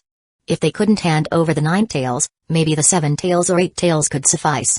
It had to be said, playing the victim and accusing others fit perfectly with the brawny but cunning style of Hidden Cloud's village as shinobi. Kakuzu watched the Rukongai with interest. This man had ambition far beyond his capabilities. Kakuzu bet that this kind of person was bound to meet a disastrous end someday. One day later, the first 5 Kage summit finally concluded. The 5 Kage signed the peace treaty, vowing not to initiate warfare against other villages unless their own was under direct threat. In the Hokage Tower's lounge, Kakuzu sipped calmly. But the glint in his eyes betrayed his inner turmoil. His thoughts were focused on the allocation of tailed beasts during the summit. Unlike others, Kakuzu's concerns stemmed from his unique circumstances. Each village planned to seal the tailed beasts into Jinchuriki, turning them into super weapons. If only my Earth Grudge Fear could integrate life force. Kakuzu pondered. If I could transform the 4 hearts in my body into independent, mindless entities, could they become Jinchuriki as well? Imagine summoning 5-tailed beasts in battle. The mere thought sent a thrill through him, causing his hand to tremble slightly as he set down the teacup. However, he quickly sobered. The basic requirement for his idea was a supply of living cells, a monumental obstacle in his path. To put it simply, he needed Hashirama's cells. For years, Kakuzu had racked his brain, trying to figure out how to ask Hashirama for his cells without getting punched into oblivion. The challenge was immense. From a logical standpoint, Kakuzu and Hashirama had little connection. Perhaps Tobirama. Kakuzu shuddered as his imagination conjured Tobirama strapping him to a lab table and dissecting him with surgical precision. Just then, the door creaked open. Kakuzu immediately snapped out of his thoughts. He looked up to see Tobirama and Senju Momoka entering the room. Tobirama sat down without a word, downing a cup of tea in one gulp. Momoka placed her sword beside her with a sharp clang and stomped her foot, her expression cold. "I don't understand," she fumed. "Why does the clan leader tolerate those barbarians so much?" Momoka was visibly furious. Even though Hidden Cloud's village only received the 2 tails and 8 tails in the end, their arrogant attitude had her itching to draw her blade. Uncharacteristically, Tobirama offered no explanation. He simply continued sipping his tea, his thoughts his own. Seeing this, Kakuzu chuckled faintly. From his pocket, he pulled out a pack of cigarettes. "Want one?" he offered. Obirama's sharp eyes flicked over to him, a hint of disdain flashing in them. His aloof demeanor only made Kakuzu want to laugh more. Without waiting for a response, Kakuzu stuck a cigarette in Obirama's mouth and lit it for him. Obirama was a calculating and composed ninja, but even the most reserved person had limits. And judging by his current mood, Kakuzu figured a cigarette might just calm his nerves. He then turned his attention to Momoka, who was still fuming. "It's not that the Hokage is tolerating them," Kakuzu said, his tone casual. "It's that he's considering the bigger picture." "What do you mean?" Momoka frowned, clearly puzzled. Kakuzu lit a cigarette for himself, exhaling a faint trail of smoke as he spoke again. Hidden Clouds Village often has border skirmishes with Hidden Leaf Village. Yet, this time, they still handed over a tailed beast. "That's bound to rub you the wrong way." "It does." Senju Momoka admitted openly with a nod. "So, let me ask you this, does the Senju clan still have old enemies from the Warring States period?" "Well." Momoka hesitated, thinking it over before nodding again. "Back then, things were complicated. During the Warring States period, the Senju clan's main rivals were the Uchiha clan. But they weren't the only ones. There were plenty of other clans that the Senju defeated, forcing them into retreat. The founding of the village marked a new era. Every clan was scrambling to join." She continued. "But do you think clans that hold grudges against the Senju would willingly join Hidden Leaf Village?" Kakuzu's words made Momoka fall silent, her gaze growing contemplative. It was undeniable. Those clans defeated by the Senju wouldn't just let go of their hatred. They wouldn't join Hidden Leaf Village. If they did, it would be a huge risk. Who's to say they weren't biding their time, waiting for the moment Hidden Leaf Village let its guard down to strike? That would be the most terrifying outcome. The same logic applied to clans with grudges against other prominent families like the Sarutobi, Nara, Hyuga, or Uchiha. These clans wouldn't align themselves with Hidden Leaf Village either. Instead, they would find allies in nations with strained relations with Hidden Leaf Village, like Hidden Clouds Village. Senju Momoka's bangs shifted slightly as she tilted her head. She wasn't slow at it. She caught on quickly. "I was too impatient," she admitted. "Hatred only begets more bloodshed and death. Hidden Clouds Village and Hidden Leaf Village might be at odds, but from another perspective, things might look different. Someone like Senju Hashirama, with his boundless compassion, was willing to sacrifice himself if it meant the warring sides could put aside their enmity.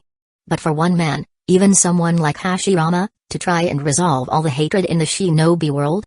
It was far too ambitious, almost insignificant in the grand scheme of things.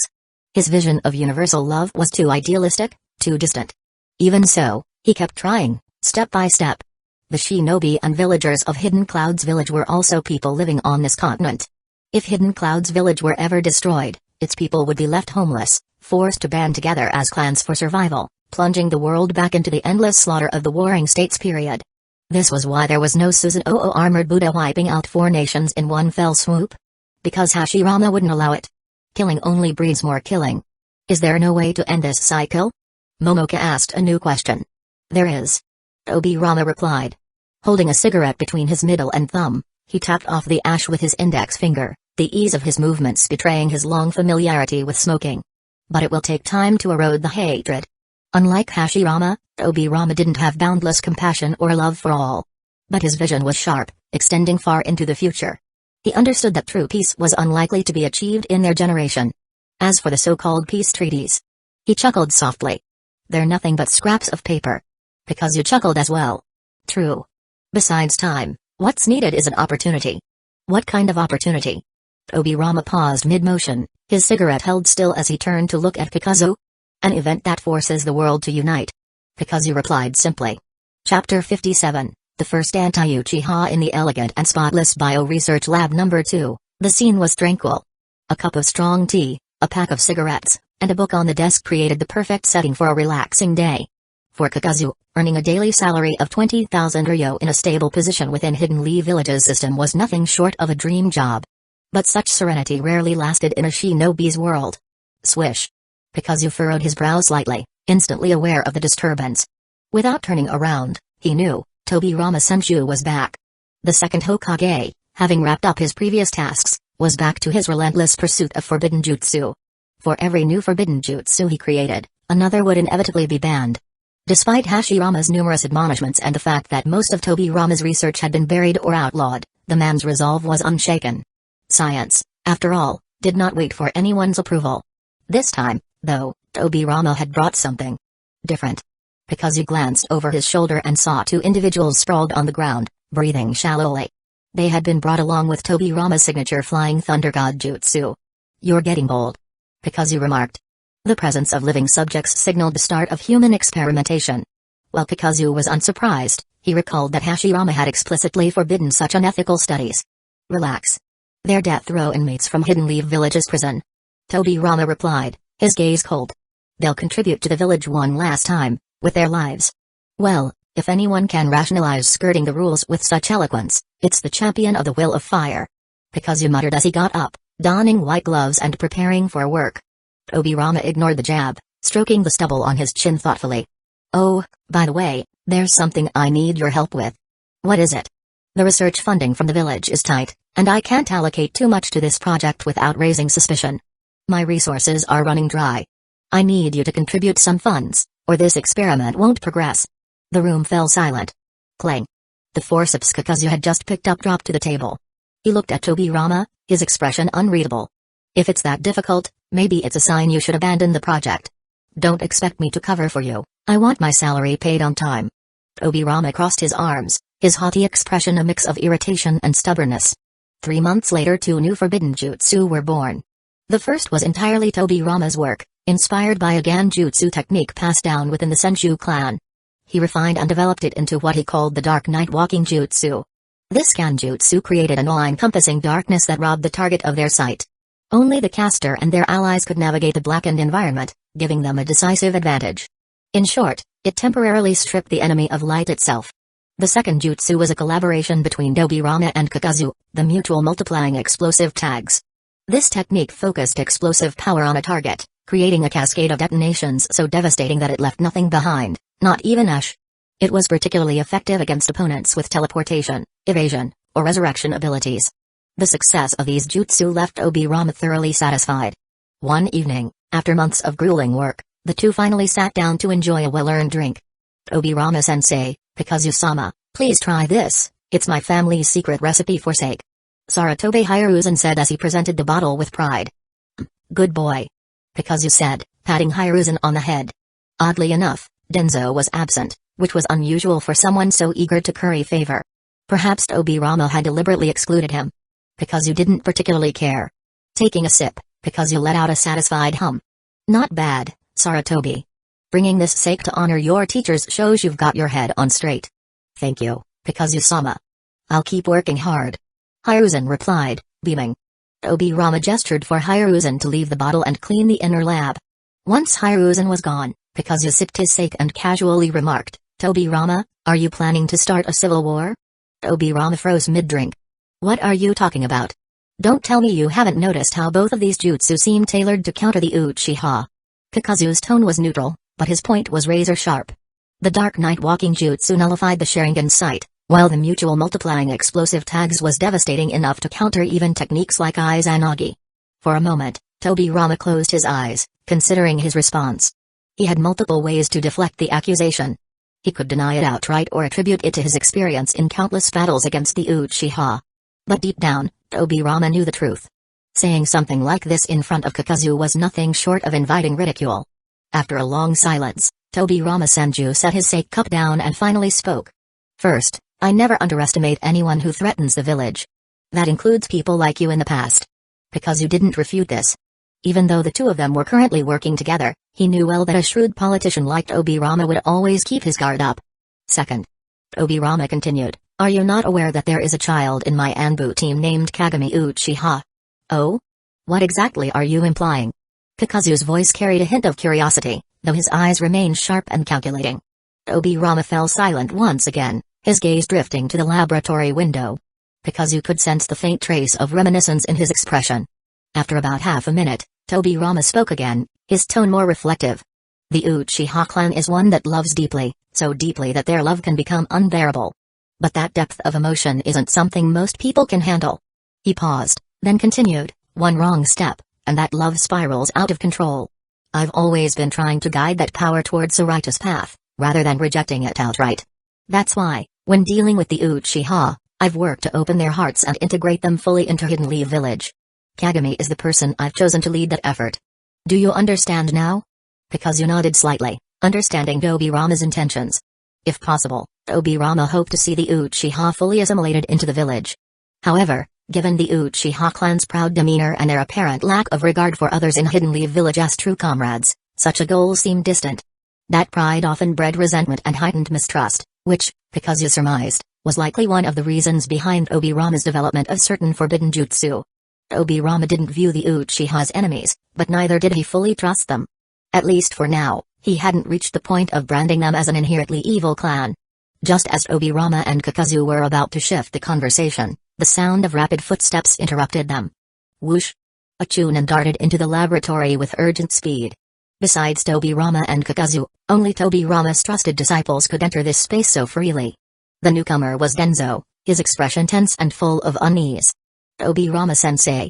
There's trouble, it's the Uchiha. Chapter 58, Philosopher Madara. Listening to Shimura Danzo's report, the cigarette in Tobirama's hand burned forgotten. Even the sake on the table was left untouched. Boom. Tobirama rose abruptly, his expression grave. The situation was urgent, but as the leader of the Senju clan, he quickly regained his composure. Kakuzu? What is it? I need your help. Before Kakuzu could even respond, Tobirama's hand was already on his shoulder. Wait, I didn't say, no time for explanations. Tobirama's hand seal was already complete. Whoosh. The next moment, their figures blurred and vanished, leaving behind the bewildered Hiruzen Sarutobi and the frantic Danzo. Hiruzen, drop what you're doing. This is our time to shine. Danzo clenched his fists, his eyes blazing with determination. To him, today was the day to carve his name into history, the day the decision for the next Hokage would be made. Without waiting for a response, Danzo dragged Hiruzen out of the lab.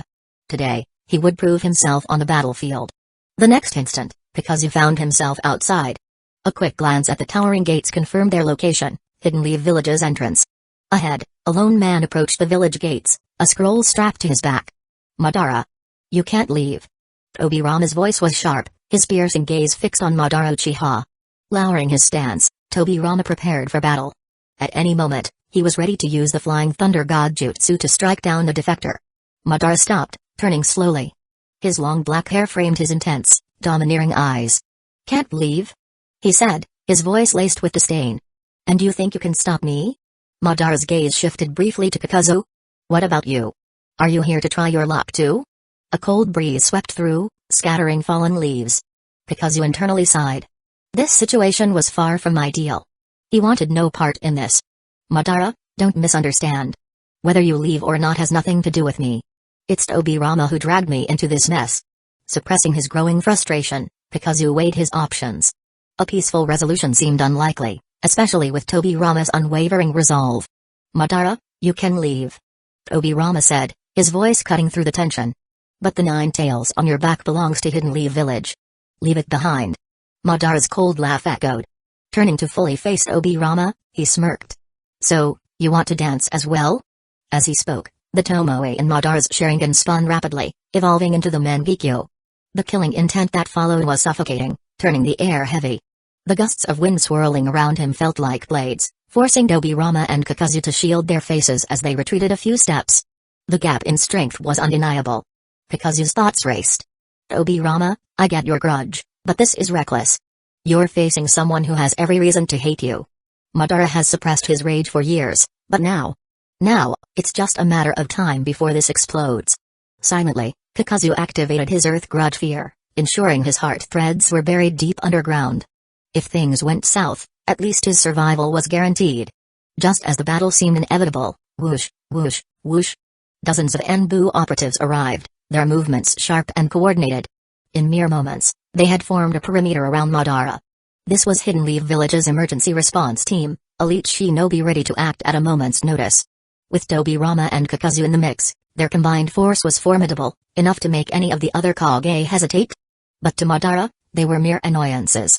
Insects. He sneered. His chakra flared, and the oppressive energy shook the ground beneath them.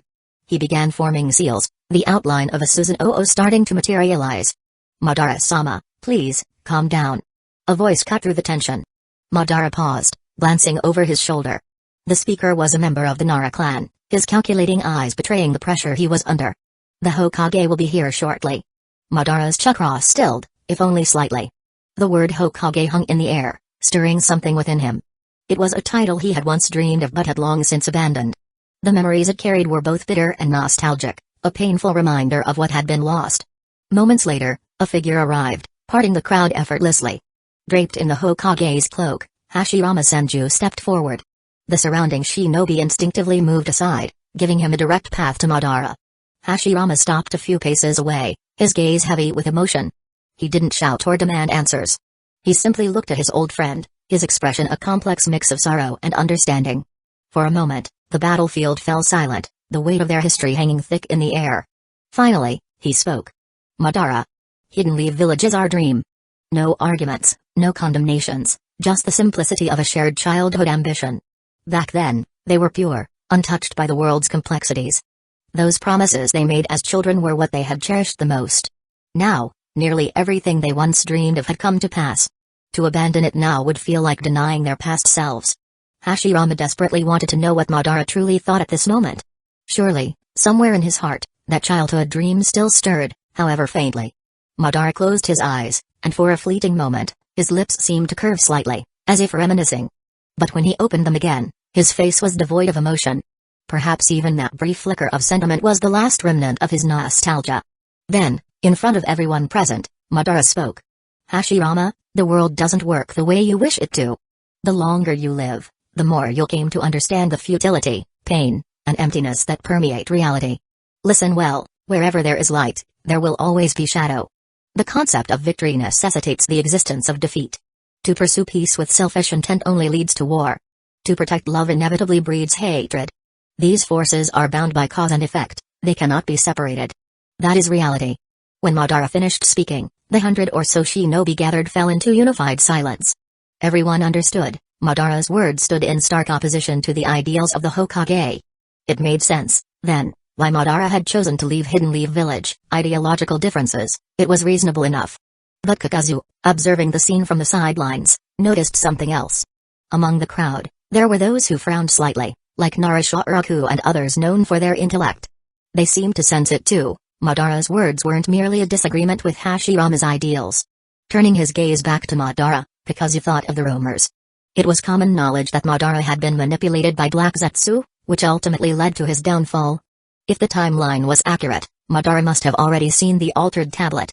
Even so, Kakuzu was certain, these words weren't the result of Black Zetsu's influence. That creature didn't even have the courage to show itself before Madara at this point. No, these were Madara's own conclusions, born of his personal philosophy. Kakuzu couldn't deny it, Madara's argument felt far more grounded in reality than Hashirama's idealism. While Hashirama envisioned spreading love across the shinobi world, it was an admirable dream, but one that seemed impossibly naive. As Madara said, love and hatred are intertwined, bound by casualty. In terms of philosophical depth, Madara had surpassed Hashirama. He had only fallen because of Black Zetsu's manipulation. Even so, Kakuzu couldn't help but regard Madara as the philosopher of the shinobi world. Such insights were beyond the reach of most. Shaking his head, Kakuzu pulled himself out of his thoughts. With Hashirama present, it was clear that this battle wouldn't happen. A subtle sense of relief washed over him. Scanning the surroundings, Kakuzu noticed the gathering crowd had grown significantly. Beside him, two young shinobi had appeared at some point. Sarutobi Hiruzen's gaze was fixed on Madara, his brow deeply furrowed as he pondered the Uchiha's words. Meanwhile, Danzo muttered to himself, where there is light, there must be shadow. What the? Kakuzu suddenly realized these two were already gained in. Judging by their expressions, they had absorbed Madara's words entirely. Light and shadow. Looking at the two boys' earnest faces, Kakuzu felt a foreboding chill. The seeds of Hidden Leaf Village's darkness, the roots hidden in the shadows, were being planted. Chapter 59, A New Enterprise. The tense confrontation at the village gates reached its inevitable conclusion. With a solemn wave of his hand, Senju Hashirama signaled for the gathered crowd to part ways, allowing Madara Uchiha to stride out of Hidden Leaf Village's gates. In the aftermath, whispers spread among the villagers. Why had the Hokage allowed Madara to leave? When questioned directly, Hashirama's response was simple: the Nine Tails was captured by Madara. It stands to reason that he should take responsibility for it. Yet, many believed there was more to the story. Some speculated that Hashirama's decision stemmed from lingering nostalgia, a refusal to let go of the bond they once shared. His compassionate heart, it seemed, still clung to the hope that Madara might one day return to the village. Deep down, Hashirama likely understood the slim chances of such a reconciliation, but he persisted anyway. To some, this unwavering faith bordered on foolishness. Yet, it was precisely people like Hashirama, those who dared to dream of peace in a world ruled by strife, who propelled humanity from barbarism toward harmony. But not everyone shared this idealism. Inside the lab, Senju Tobirama's expression was frigid.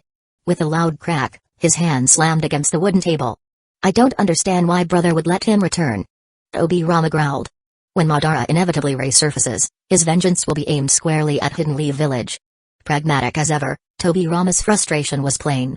Yet, he was not the one in charge, the decisions lay firmly in Hashirama's hands. Hey, easy now." Kakuzu, seated across from Tobirama, leisurely lit a cigarette and gestured toward the children nearby. "Watch yourself. You're setting a bad example for the kids." The comment drew Tobirama back to his senses. With a deep breath, he straightened his posture, brushing aside his earlier outburst. "You're right. That was unbecoming of me." He shifted his gaze to Sarutobi Hiruzen and Shimura Danzō, who stood nearby. "You've both worked hard today. Go and rest." The two bowed respectfully before leaving the lab, their departure plunging the room into an uneasy silence. Tobirama's sharp mind was already at work. Silence in this space was never idle. Kakuzu, unconcerned, took another drag from his cigarette, watching as the Hokage's younger brother slipped into deep thought. After a long pause, Tobirama suddenly opened his eyes. A glint of gold flashed in his sharp gaze. "What do you think? Would sealing techniques work against a threat like Madara?" Kakuzu's lips curled into a wry smile. "You're overthinking it." Tobirama was undeniably brilliant, a peak among ordinary mortals in this world. Yet, compared to true monsters like Madara, the gap remained significant. "You already have a sealing technique, don't you?" Kakuzu asked, casually flicking ash from his cigarette. "Why didn't you use it on Madara today?" The question wasn't malicious, but Kakuzu couldn't suppress a chuckle. The idea of using the four-symbol seal, a technique with catastrophic risks, against someone like Madara was laughable. Even Tobirama knew better. A poorly executed seal could backfire, leaving the user doomed instead of the target. In Kakuzu's eyes, such techniques were dangerous gambles at best, nothing more than inferior jutsu. "Do you know of the Uzumaki clan's dead demon-consuming seal?" Tobirama asked, unfazed by Kakuzu's skepticism. Kakuzu nodded. "Of course. They're distant relatives of your Senju clan, aren't they?" The dead demon-consuming seal was undeniably powerful, far surpassing Tobirama's own creations. However, its use came with steep prerequisites, precise control, immense skill, and the ultimate price, one's life. "You might have misunderstood my question," Tobirama said, tapping a finger thoughtfully against the table. "I've seen the Shinigami invoked by the dead demon-consuming seal, a force capable of severing souls and dragging them to the Pure Land. Do you think it's possible to draw inspiration from the Pure Land itself?" Kakuzu's interest was piqued. Extinguishing his cigarette, he leaned forward, his expression one of curiosity. "Now that's an intriguing idea. The mention of the Pure Land, summoning souls, and potentially breaking natural laws." It was clear where Tobirama's thoughts were heading. The dawn of Edo Tensei was on the horizon. Time passed. Seasons changed. In the wake of the first 5 Kage summit, life in Hidden Leaf Village settled into a steady rhythm. The village thrived, brimming with energy and growth. This era marked Hidden Leaf Village's golden age, its most prosperous and rapidly developing period. On the bustling main commercial street, businesses flourished. There were sizzling yakiniku restaurants, steaming hot spring inns, ninja tool shops bustling with traffic, and inns with hostesses welcoming patrons at their doors. Among these, one establishment stood out as the busiest, a newly opened gambling hall. But don't misunderstand, the gambling hall was entirely legal, operating with proper permits and adhering to regulations. The venue had quickly become the most profitable business in Hidden Leaf Village, drawing in countless patrons with its allure. In this world, gambling was a lucrative industry. As the saying went, the house always wins. While players might walk away with small winnings, the dealers never lost.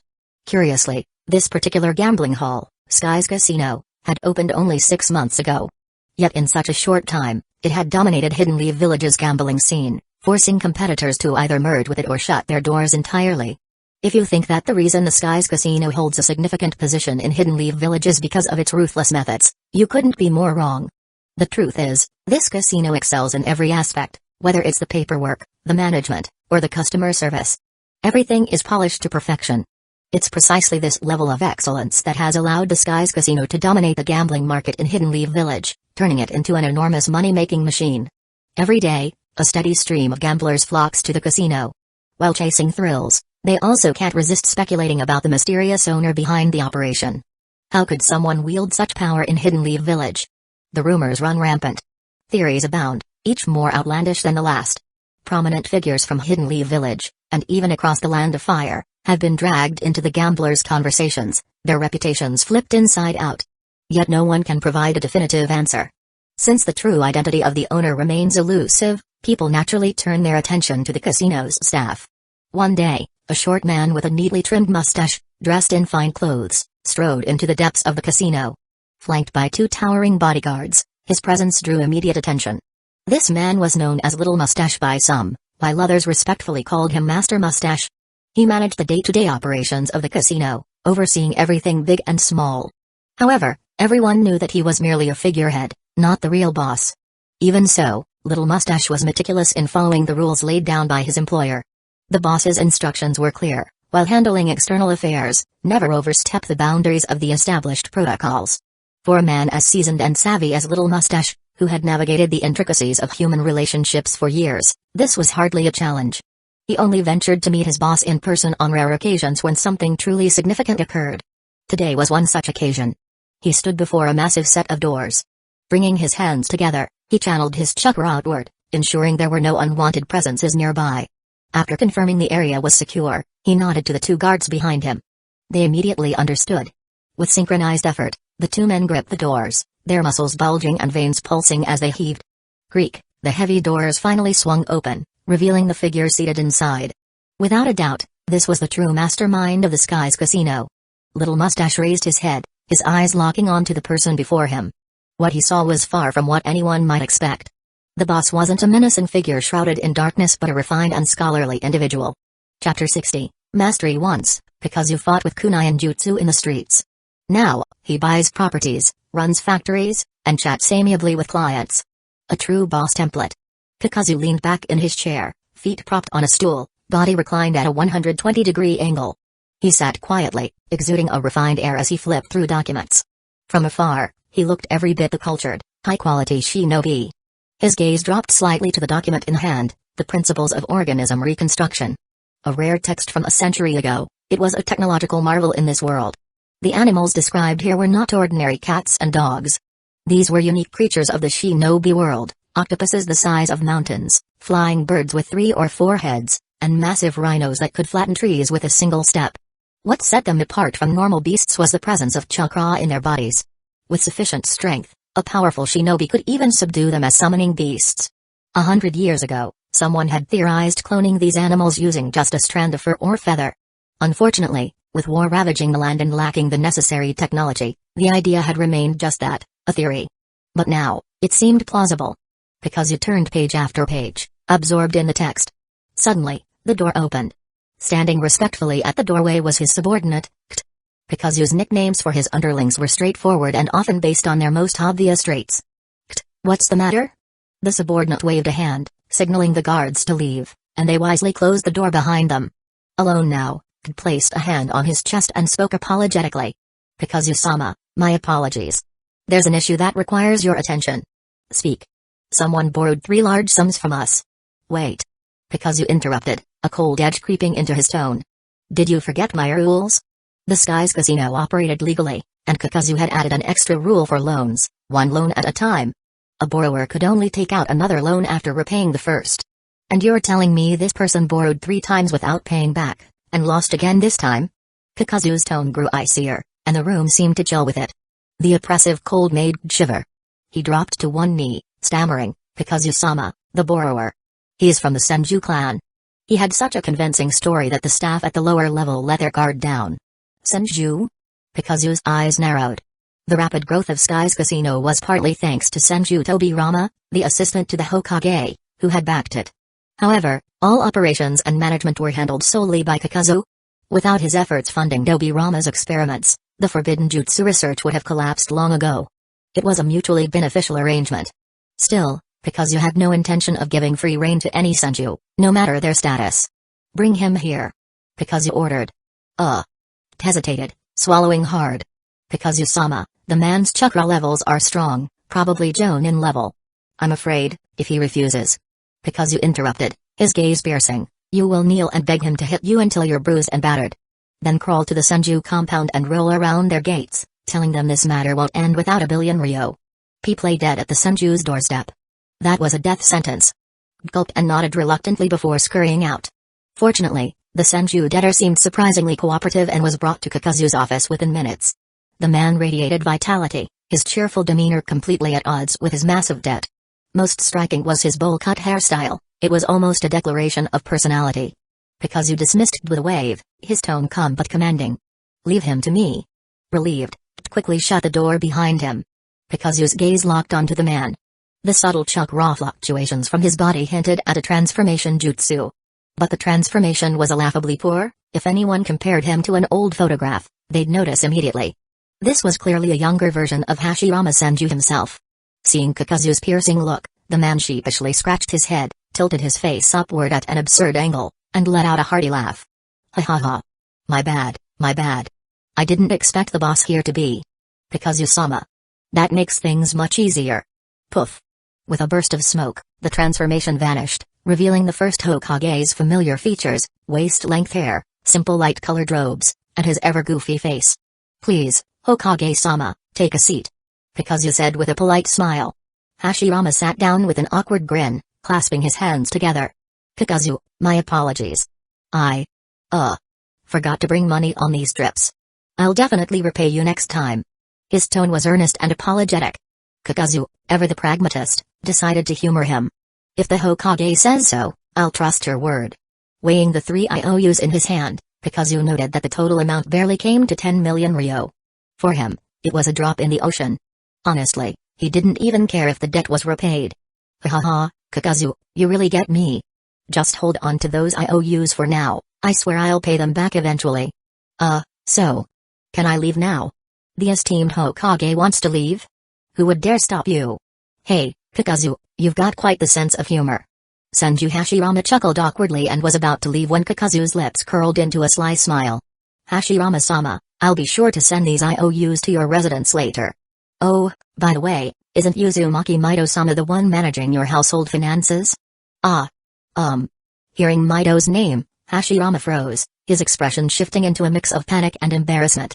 Kakuzu, come on, we're friends, aren't we? You can't do this to me. If you send those to my house, I'm finished, completely finished. Oh? Are we talking kneeling on the floor, scrubbing the laundry board, or durian? Hashirama blurted out, immediately regretting it. He slapped a hand over his mouth, silently berating himself for letting it slip. Kakuzu, on the other hand, stood up and gave Hashirama a knowing smirk. Durian spikes piercing the skin, with Hashirama-sama's legendary healing factor, the wounds would scab over in no time. Then they'd be torn open again, over and over. Mido-sama is a genius. Listening to Kakuzu's detailed description, Hashirama wanted to dig a hole and bury himself in it. He quickly grabbed Kakuzu by the arm, pleading with him. Kakuzu, we've known each other for ages. You can't let this get out, especially not to my wife. Otherwise. Your wife? Hashirama-sama, are you sure that's how you normally refer to Mido-sama? Alright, I'll make sure to repeat your exact words to her. Oh, come on, Kakuzu. What do you want? Just name it. At this point, Hashirama was on the verge of despair, while Kakuzu maintained his calm, collected demeanor. The first Hokage might be a powerhouse on the battlefield, but in other areas, he was surprisingly clueless, something Kakuzu found amusing. From the moment Hashirama walked in, Kakuzu had pieced together 2 key details. First, Hashirama claimed he'd repay the debt, but everyone knew his luck was atrocious. He never won at gambling, so any money meant for repayment would likely vanish at the tables. Second, the fact that he came to the casino alone, disguised with a transformation jutsu, clearly meant he didn't want anyone back home to find out. Mentioning Mido was just a shot in the dark, but the reaction was more than he could have hoped for. To Kakuzu, Uzumaki Mido remained an enigma. He only knew she hailed from the Uzumaki clan and that even Madara Uchiha showed her a rare degree of respect. Considering Madara's lifelong bachelorhood, Kakuzu suspected there might have been something there. But in the end, Mido had chosen the simple, straightforward Hashirama. Perhaps life with him promised a bit of fun. After all, a woman capable of keeping both Hashirama and Madara in check was a true force to be reckoned with. Just casually dropping her name had made the so-called god of shinobi go weak in the knees. Makes you the big brother. Watching Hashirama squirm, Kakuzu realized he had him firmly in his grasp. Chapter 61, Hashirama Cells, Acquired. Kakuzu always had a lingering doubt, why was Hashirama always able to repay his gambling debts? His wife, Mundo, never gave him money, and Hashirama himself was infamous for losing every bet he placed.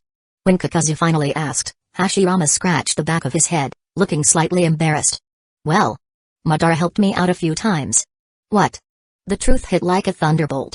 It was Madara Uchiha who bailed him out. And obviously, Mundo couldn't know about it. So, Hashirama and Madara were the real deal, while Mundo was just an unfortunate casualty? This revelation made Kakuzu think about Hashirama's granddaughter, Tsunade, who had inherited her grandfather's legendary gambling habits. Like Hashirama, Tsunade was infamous in the gambling halls of the Land of Fire, earning the moniker the Fat Sheep. But where did Tsunade get her gambling funds?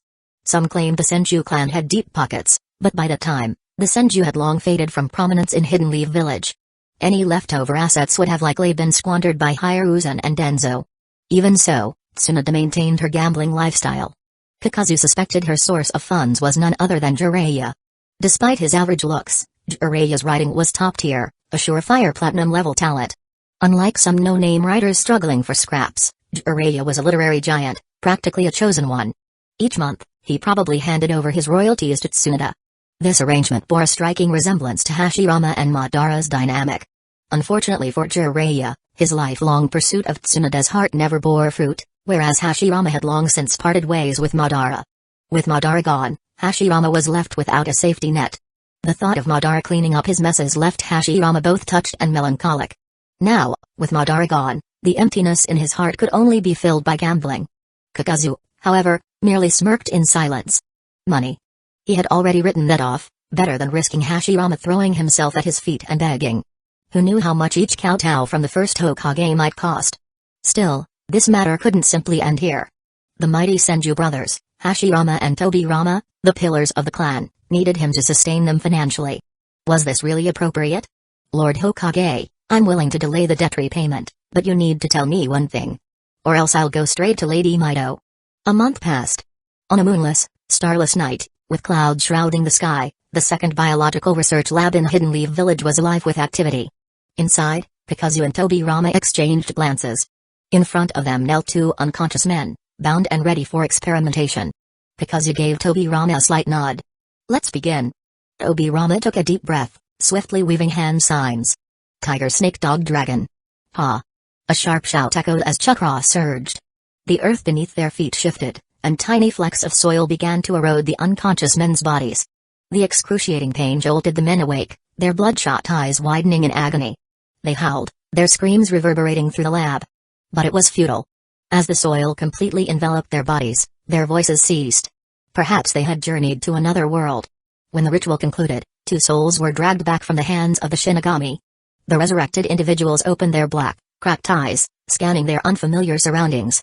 The two figures seemed dazed and disoriented. Where were they? Even Tobirama froze for a moment, stunned. He had aimed to summon their Senju ancestors, but the results didn't match his expectations. These two weren't from the Land of Fire. Their appearance, attire, and voices were all wrong. Kakuzu nudged him with an elbow. What are you staring at? We succeeded. Yes. We did. A rare smile crossed Tobirama's face. Today marked a monumental achievement. They had stolen two souls from the Shinigami. This was a historic breakthrough in the shinobi world. The two resurrected men remained in a state of shock, but Kakuzu and Tobirama were too elated to pay them any attention. This was a giant leap for shinobi science, an accomplishment destined to be etched into history. But then, boom! A deafening explosion shattered their moment of triumph. Kakuzu and Tobirama leapt to opposite sides, narrowly avoiding the massive wooden tendrils that erupted between them. Both turned, their eyes widening in alarm. The lab door had been blown apart, leaving a gaping hole. Through the dust and debris stepped Senju Hashirama, his fire shadow cloak billowing. But this wasn't the light-hearted, carefree Hashirama they were used to. His expression was grim, his aura oppressive. Each step he took was deliberate, his piercing gaze fixed on Tobirama. Tobirama. Hashirama's voice was sharp and unforgiving. Did you really think I wouldn't know what you two were up to? Caught like a child with his hand in the cookie jar, Tobirama panicked and glanced at Kakuzu. Kakuzu, it's not his fault. Hashirama interrupted sternly. You really thought I wouldn't notice you two scheming together? Hearing those words, Kakuzu shot a glance at Tobirama. The look in his eyes clearly said, oh, so it's my fault now? Calling Hashirama naive was one thing, but it turned out Tobirama was the real fool here. The Anbu unit he created was designed to report solely to the Hokage. Hashirama might not have been able to find the two of them, but the Anbu certainly could. And if the Anbu found them, it was as good as the Hokage finding them himself. Tobirama had just handed Hashirama the key to his plans, pure self-sabotage. I knew something was off the last time I saw Kakuzu at the gambling den. Tobirama muttered. What kind of research is conducted at night instead of during the day? That's why I followed him here today. Kakuzu spread his hands in exasperation. Hashirama might play dumb but still figure things out eventually. I'm not responsible for your bad choices. Tobirama tried to explain. Brother, they were merely death row inmates. I was just, silence. Hashirama's voice cut through the air, his expression cold as ice. For once, he was truly angry. What gives you the right to decide who lives or dies? Can you honestly say it wasn't just to further your experiments? Tobirama clenched his fists but said nothing. He raised his hands, forming seals in swift succession. Edo Tensei, release. The two souls, dragged from the underworld without even understanding what had happened, were once again pulled into the abyss by the Shinigami, cast back into eternal slumber. You two, follow me. Hashirama ordered as he turned and walked out of the laboratory. Kakuzu and Tobirama exchanged glances before reluctantly following. As the three stood outside, gazing into the dark night, there was a deafening roar. Boom. Boom. Boom. Massive ancient trees erupted from the ground, intertwining and coiling together, engulfing the laboratory in an instant. From this moment on, this laboratory no longer exists. Hashirama declared, turning his sharp gaze on Tobirama. You're coming back with me. You're under house arrest. Without my explicit permission, you're not to leave. Brother, Tobirama started, but Hashirama wasn't in the mood to negotiate. I'll appoint someone else to oversee the biological research division. I never want to see such experiments again. With those words, Tobirama's fate for the foreseeable future was sealed. Hashirama's stern gaze then shifted to Kakuzu. As for you, Kakuzu, you're no longer allowed to engage in this kind of work. That's my final line. Kakuzu sighed and shrugged, a bitter smile tugging at his lips. A few sentences were all it took to decide the matter. In the end, this world was still one where strength dictated justice. Watching the Senju brothers walk away, Kakuzu let out a long sigh. As he looked up at the sky, he noticed the absence of the moon. No wonder tonight feels so dark, he thought. If only the moon were out, he might have considered filing a complaint with the Sage of Six Paths. These Senju brothers, eating my food, using my resources, and now they leave me stranded here, ruining my cushy 650,000 ryo government job. This is outrageous. As Kakuzu silently raged, one of his earth grudge fear tendrils burst from the ground, stitching itself back to his wrist. In its grasp was a vial of blood. Kakuzu narrowed his eyes, examining the bottle closely. Judging by the dust on its surface, it hadn't been opened in months. Yet, the blood inside remained as vibrant and fluid as ever. Such potent life force could only mean one thing, Hashirama's cells. Chapter 62, Fusion and Strengthening. Tobirama Senju wanted to uncover Kakuzu's true intentions. To do so, he devised a cunning plan using Hashirama's cells as bait, creating a trap hidden in plain sight. Tobirama knew that someone as skilled as Kakuzu would eventually notice this detail and track down the blood sample. That was precisely what he wanted. The location where the blood was kept had a barrier set up.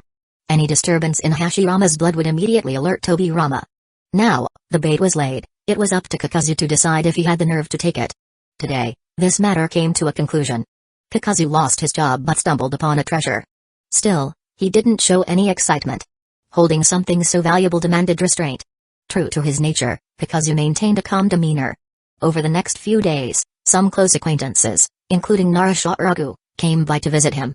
Kakuzu, come on, look at the bright side. With your skills, finding another job will be a piece of cake. It was a bit rash of the Hokage to shut down the lab, but trust his judgment. If nothing else works out, you could always become a ninja. Starting salaries at least 300,000 ryo a month. Kakuzu was in his 30s, a middle-aged man suddenly unemployed, with no stable income. All he had left were around 300 rental properties, a famous glass factory, and a hidden gambling den that very few knew about. Kakuzu rose and thanked Shoraku and the others for their concern before seeing them off. Afterward, he spent the next few days moping in his room. However, each night he would quietly work in his lab, using equipment to refine Hashirama's blood. His goal was clear: fusion. He didn't need to carve chunks of flesh for testing, his threads of earth grudge fear were more than sufficient. Yet every time the threads merged with the blood, the results disappointed him. In the experiment vials, the black threads showed minimal vitality. The moment they came into contact with Hashirama's blood, all life within them was devoured completely. This confirmed two things: the immense power of Hashirama's cells and the stark weakness of Kakuzu's body, apart from his heart's. If he wanted to integrate these cells, there was only one solution: dilution. After several nights of work, Kakuzu stared at the liquid in the vials with a troubled expression. This was the highest dilution he could manage under his current circumstances, roughly 260 times. He couldn't help but doubt himself.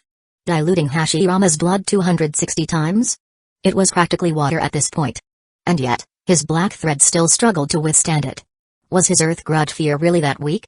Frustrated, Kakuzu spent the next 3 days smoking in his room. Eventually, he made up his mind. 5 hearts. 5 elite Jonin. That was the limit of his current strength. But in this ninja world, if he couldn't grow stronger, if he remained stagnant, he might as well be dead. Thinking of Senju Hashirama and Madara Uchiha, those men who stood at the pinnacle of power, Kakuzu knew he had no choice. In his previous life, he had been frail and helpless, his days consumed by illness. Having died once already, he no longer feared death. If anything, he feared stagnation more.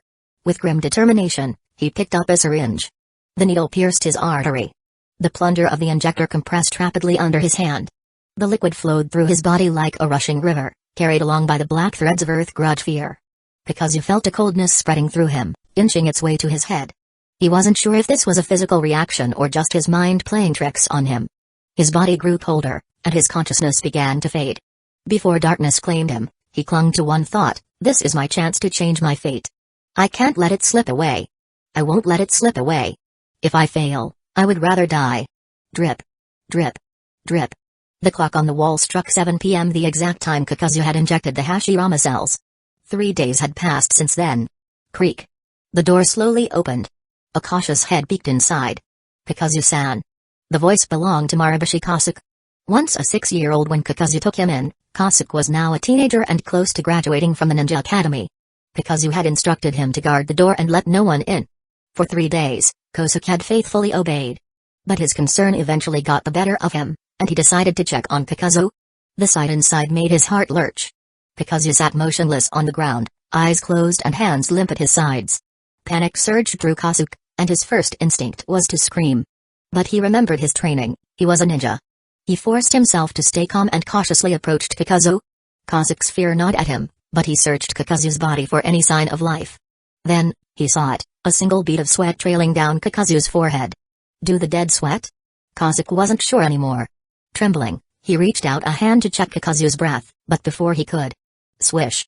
Yua. Kasuke let out a strangled cry, nearly scared to death.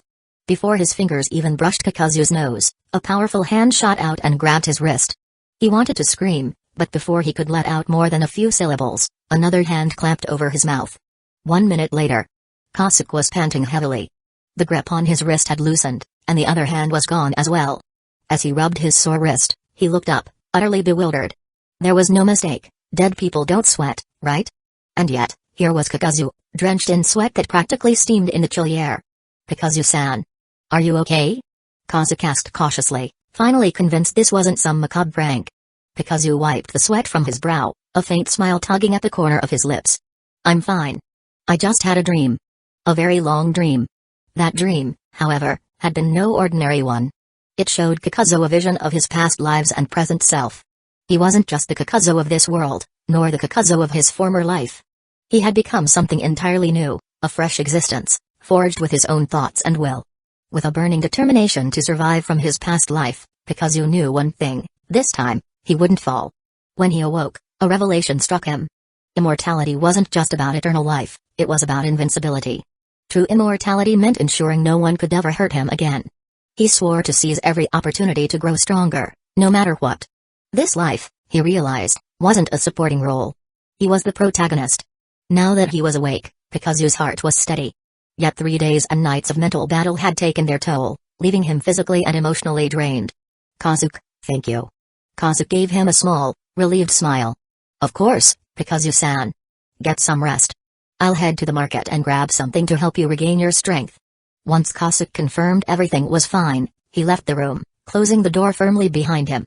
As soon as the door shut, Kakuzu exhaled deeply, his breaths heavy with fatigue. But despite his exhaustion, there was something he couldn't ignore, something he had to test immediately. He stood, feeling a strange solidity in his body that hadn't been there before. Raising his hands slowly, he clasped them together, channeling chakra throughout his body with practiced precision. Multi-shadow clone jutsu. Bang. Bang. Bang. Bang. Thick clouds of smoke filled the room, and when they cleared, it was packed with identical clones of Kakuzu, each standing ready. Chapter 63, Rebirth and Immortality. Rat. Ox. Tiger. Monkey. Boar.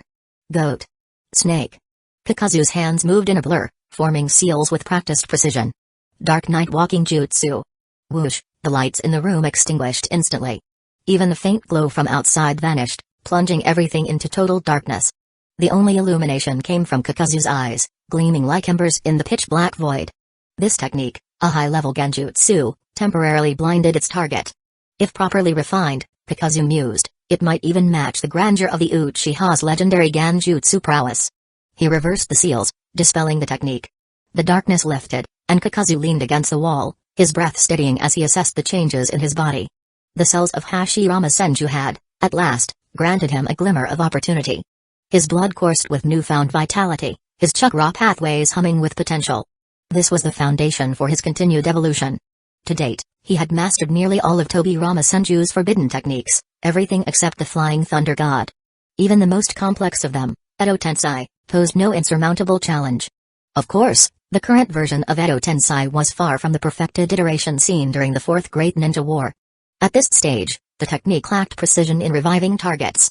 Who, or what, it summoned was entirely up to chance, shinobi, civilians, samurai, or something else altogether.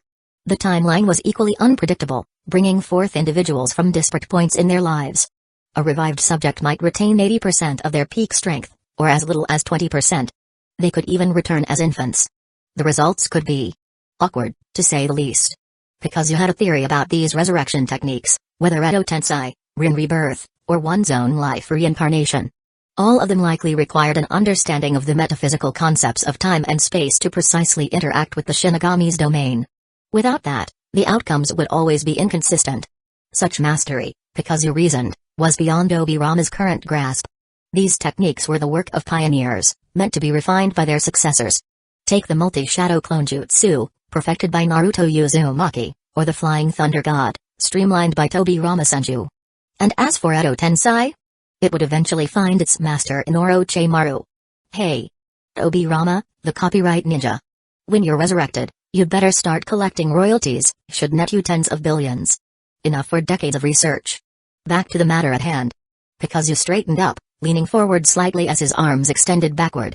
Rustle, rustle, rustle, the black threads of his Earth Grudge Fear technique began unraveling from his body. As the threads spilled out, so too did Kakuzu's partners. Releasing them heightened his awareness of his body's internal changes. The black threads still covered his body as they always had. However, beneath them, a thin layer of newly formed tissue had begun to grow, a fragile but living structure. This fusion of life and Earth Grudge Fear threads represented the synthesis of rebirth and immortality. Before long, all his partners emerged. They stood before him, their forms varying in height and build. Mindless entities, they existed solely to follow Kakuzu's commands. Each partner possessed a heart, and like Kakuzu, the newly grown tissue beneath their black-threaded shells mirrored his transformation. However, Kakuzu could tell the new tissue was still underdeveloped, akin to that of a newborn. Reaching the durability of an adult's would take at least 10 years of growth and training. Not that it mattered. For someone like Kakuzu, time was of little concern. What intrigued him more was a different development. Placing a hand over his chest, Kakuzu observed his partners. Fire, partner Alpha, encased in a crimson shroud. Water, partner Beta, flowing like liquid. Lightning, partner Gamma, crackling with energy. Wind, partner Delta, sharp and agile. Earth, partner Epsilon, donning a yellowish-brown mask. Traditionally, the Earth Heart always remained within Kakuzu's body. Its defensive properties made it the ideal choice to safeguard his core. Yet today, even the Earth Heart had been externalized. Kakuzu could feel it, another heartbeat, steady and strong. Thump. Thump. Thump. A new heart had formed within him. Unlike the other hearts, This one embodied not an elemental nature but the essence of Kakuzu's forbidden jutsu itself. This meant that from now on, he had another powerful ally in battle. Where once he fought as 5, he would now fight as 6. Kakuzu smirked. His strength had undeniably taken another leap forward. The emergence of the 6th heart was no mystery. The successful fusion of Hashirama's cells with Earth Grudge Fear had triggered this evolution, proof of new life being born amidst the conditions of immortality.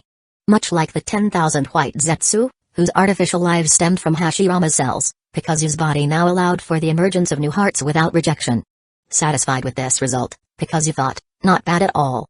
Swoosh, swoosh, swoosh. Under his conscious control, 5 life forms returned to his body in perfect unison. With his new form, Kakuzu decided it was time to prepare for his next steps. A few days later. In the Senju compound, sunlight poured through the windows, filling the room with warmth and brightness. Senju Tobirama sat cross-legged on the floor, a pen clenched between his teeth as he frowned in deep thought. Suddenly, the subtle movement of the pen stopped, hanging still in his mouth. With the slightest exertion, Tobirama could have transformed it into a shuriken, ready to strike in an instant. His sharp, narrow eyes shifted toward the door. Someone had arrived uninvited. He had already sensed their presence, but what puzzled him was the lack of any warning from the guard stationed outside. Closing his eyes, Tobirama focused on the chakra signature. And then, his eyes shot open. Something's off. On the rooftop, Kakuzu stood casually, giving a small nod in greeting to Senju Momoka before leaping down to the entrance. He landed effortlessly, coming into Tobirama's line of sight. You've grown stronger. Much stronger.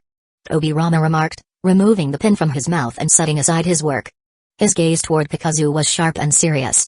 He remembered their battle from years ago. At the time, Tobirama hadn't fully understood Kakuzu's abilities, whereas Kakuzu had thoroughly studied the Flying Thunder God Jutsu. That fight ended with Kakuzu leveraging his superior intel for victory.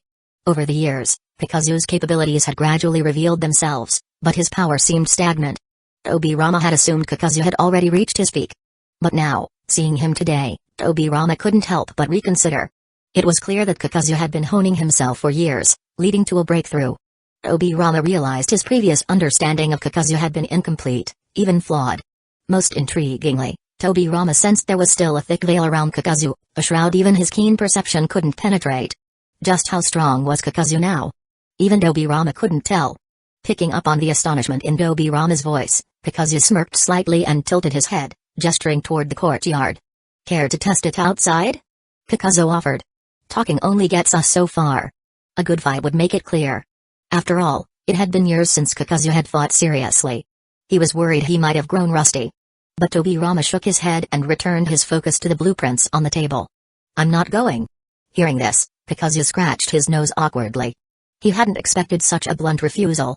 Tobirama's reason, however, was simple. Hashirama had placed him under strict orders not to leave the compound.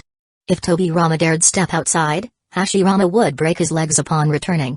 And fighting in the courtyard? That wasn't an option either. If they destroyed the Senju compound, Kakuzu could walk away without a care, but Tobirama? Hashirama would absolutely break his legs for that, too. Resigned, Tobirama stayed put in his room. Kakuzu walked in uninvited and sat across from Tobirama.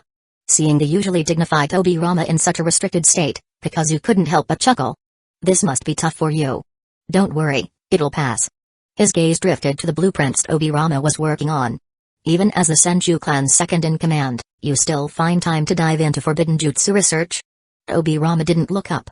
He simply let out a lazy hey. Just passing the time by revisiting old, unsolved theories.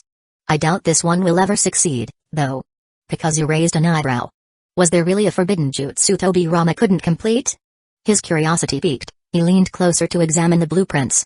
As he read the title of the technique, his expression shifted. This is Chapter 64, The Forbidden Art of Kinjutsu, Onikaira or a Chimera Jutsu. The appearance of this forbidden technique was unexpected, but not entirely shocking. You've started researching bloodlines, haven't you? Exactly. Tobirama Senju nodded slightly at Kakuzu. As top-tier shinobi of the ninja world, there was no need for pretenses. The Sharingan of the Uchiha. The Byakugan of the Hyuga. The immense chakra reserves of the Senju and Uzumaki clans. Their uniqueness boiled down to one thing, bloodlines. Or, in technical terms, Kekkei Genkai. You're trying to combine multiple Kekkei Genkai? What, you've never considered it? The two exchanged a knowing look, smiling faintly without answering directly. Any progress? Kakuzu asked. There is, but it's the hardest part. Tobirama admitted, biting the end of his pen as he glanced over a scroll covered in diagrams. I've experimented with fusing 2 different bloodlines, hoping to create something entirely new. But I found that the rejection between the 2 blood types is significant. They can't harmonize easily. Worse still, the mixture damages the host's body. At first, I refused to believe it and kept testing. After 8 attempts, only once did I see a glimmer of success. Yet even then, I realized, complete fusion takes a minimum of 10 years. Tobirama stopped speaking, knowing Kakuzu could already guess the implications. Even if 2 bloodlines fuse, there's no guarantee they'll produce a new Kekkei Genkai or grant mastery over both. And waiting a decade. Not everyone has that luxury. Kakuzu remarked, his fingers tapping rhythmically against the table. Tobirama wasn't an idealist. He'd seen the Warring States era firsthand, where the average life expectancy barely exceeded 30. Even his older brother, Hashirama, couldn't escape the limits of mortality. Tobirama wasn't sure how many decades he had left to pursue this experiment. And beyond time, there were obstacles, funding, his brother's disapproval, and countless other distractions. He understood this was an experiment destined for failure. Across from him, Kakuzu appeared calm, but inwardly, he was astonished. His gaze lingered on the incomplete Chimera Jutsu scroll. The technique was unfinished, and its risks were unknown. Tobirama had no intention of testing it on himself. Recklessness could lead to disaster. But if he had been slightly more daring, he might have taken an Uchiha's Sharingan and hidden away for decades, letting the Senju and Uchiha bloodlines slowly meld. Though he wouldn't awaken the Rinnegan as a reincarnated soul might, the true fusion of the 2 bloodlines could signify a sort of ancestral regression. Still, this was just a fantasy. Even Tobirama had admitted that combining 2 bloodlines was nearly impossible, especially with higher-tier Kekkei Genkai. The risk of failure only increased. The birth of a single Rinnegan could render the strongest shinobi frail and aged.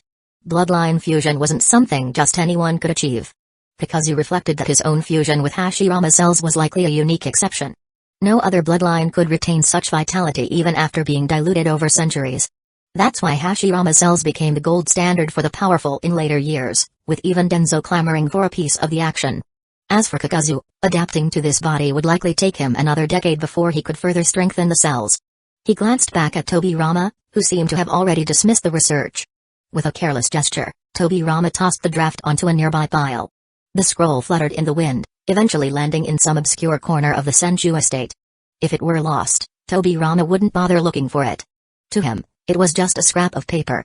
Years later, a young boy named Hyuga would stumble upon it by chance. What Tobirama saw as trash became a lifeline for Hyuga, stranded in his own personal desert of despair. Hyuga poured all his potential and obsession into researching the feasibility of Chimera Jutsu. When someone has nothing left but determination, they become a terrifying force. One day, after observing a boy who had taken his friend's eyes, Hyuga had an epiphany. The complete Chimera Jutsu was born.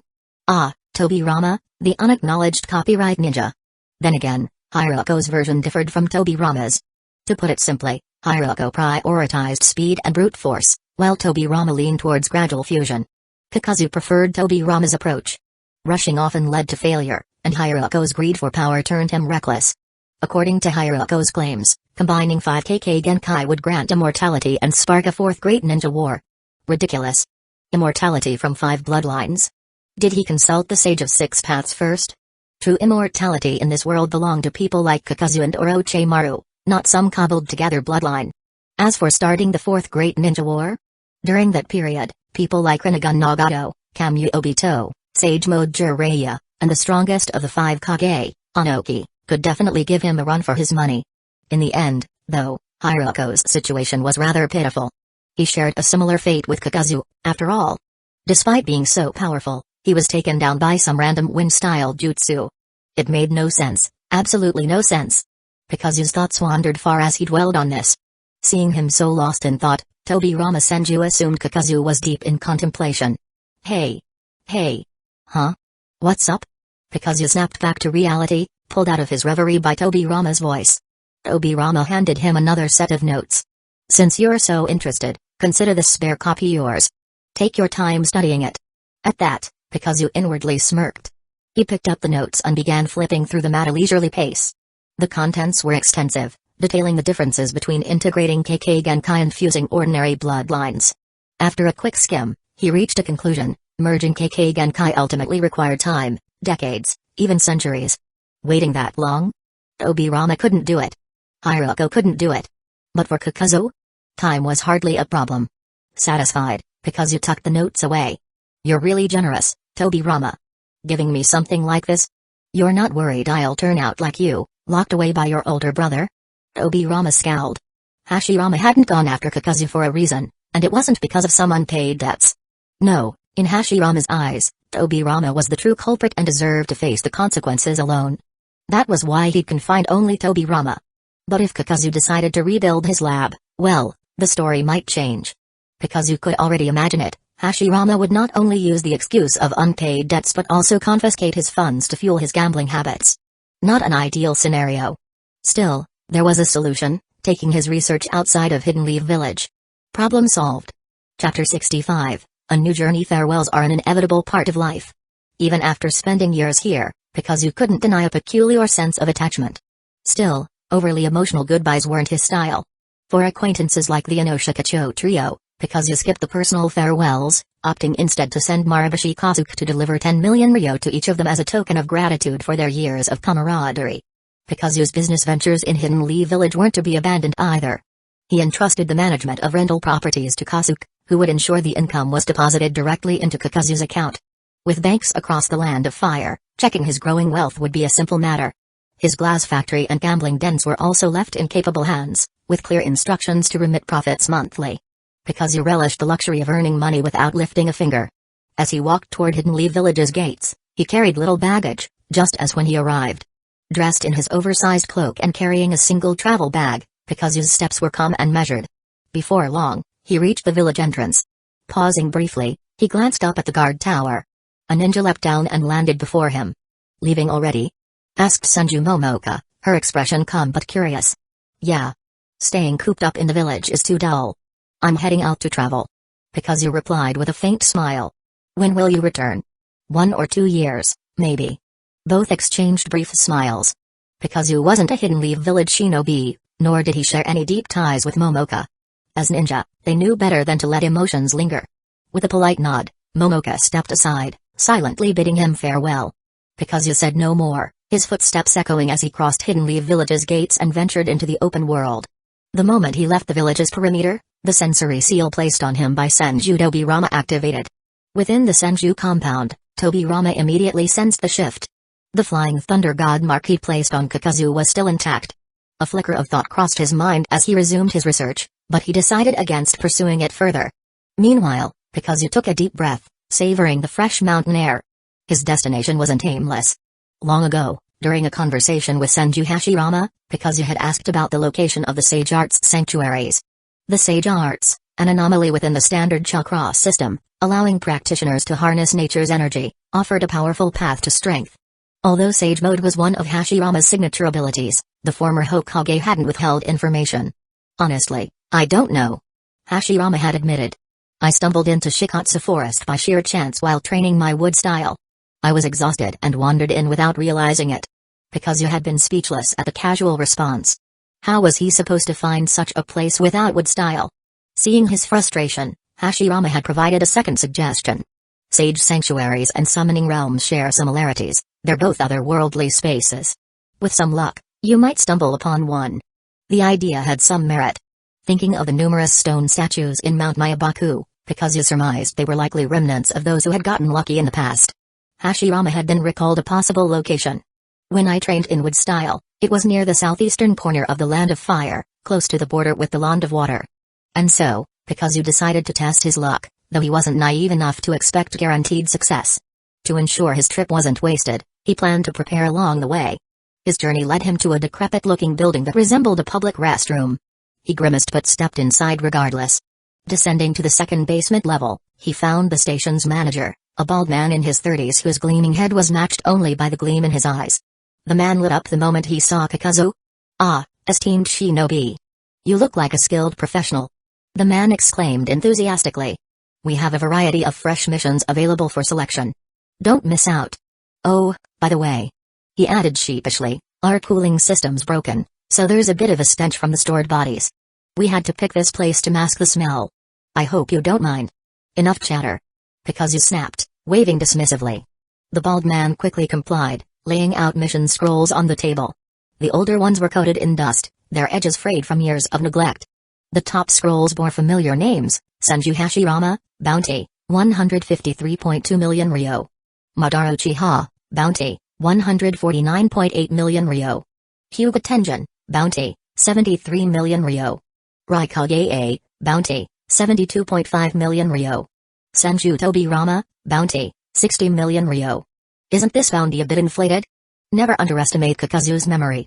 When it came to high-value bounties, he could remember every detail for decades, perhaps even a century. For instance, Senju Tobirama's bounty had undoubtedly risen by 5 million Ryo. Hey, sir, those who've been causing a stir in the ninja world recently tend to see their bounties rise quickly. Plus, with the passage of time, currency has depreciated somewhat, so there's been a slight increase in their worth. Hearing this, Kakuzu understood. Simply put, the more notorious someone was, the faster their bounty grew. The likes of Senju Hashirama, Madara Uchiha, and even the first Raikage, who once dared to haggle with Hashirama, fell into this category.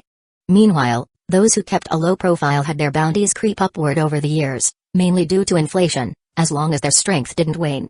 Kakuzu's eyes scanned through the bounty slips, one after another. As he deliberated on which target would make the best next payday, the chatterbox bald man couldn't resist speaking again. Hey, sir, I can recommend a target with excellent value for money. Take a look. Following the man's pointing finger, Kakuzu's gaze landed on a slip worth 30 million Ryo. However, Kakuzu immediately noticed something suspicious about this one. The portrait depicted a man in his 20s, with brown hair, sharp features, and a decent appearance. Name, Ruto. Description: Rogue Ninja from Hidden Mist Village, Jonin level strength. Mission requirement: capture alive and deliver to the specified location. Reward: 30 million Ryo. As he studied the slip, Kakuzu's eyes narrowed. Capturing a Jonin alive did elevate the difficulty of the mission. However, for a skilled bounty hunter, breaking the target's limbs and dragging them to the destination usually wasn't much of an issue. Even so, wasn't his price a bit too high?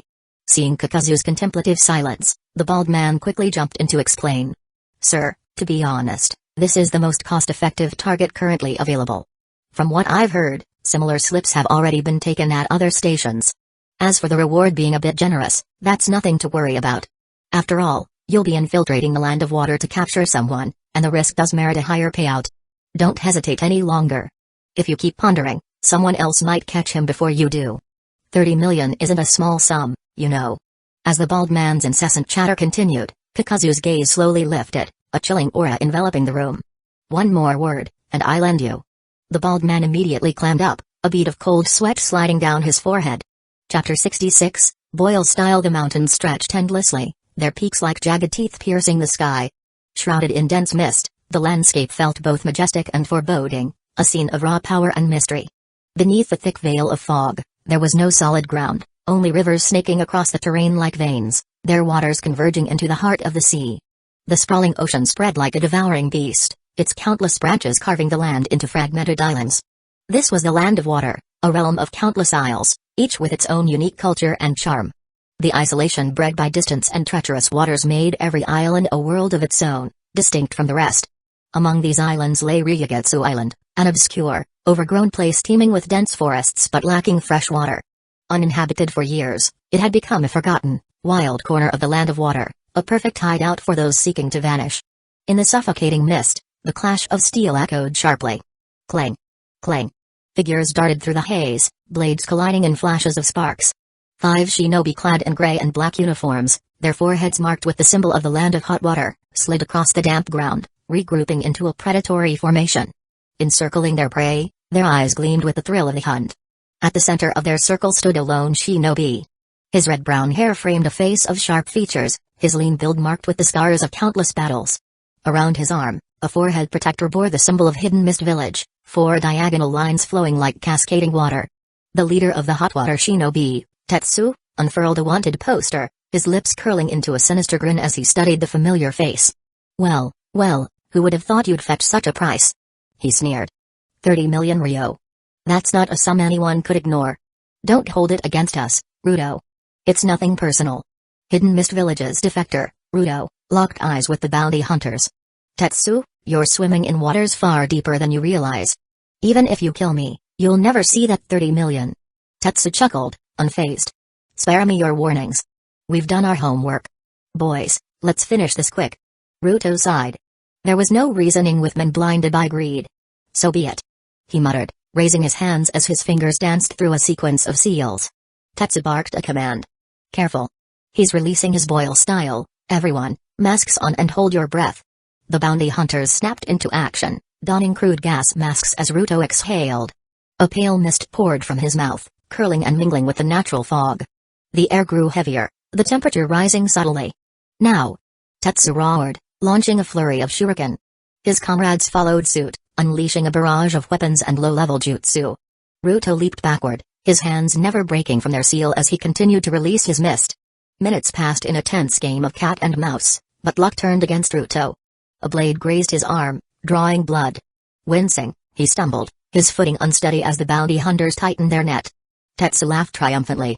You're cornered, Ruto. Be smart and come quietly, or we'll make sure you leave here in pieces. Surrounded, Ruto remained eerily calm.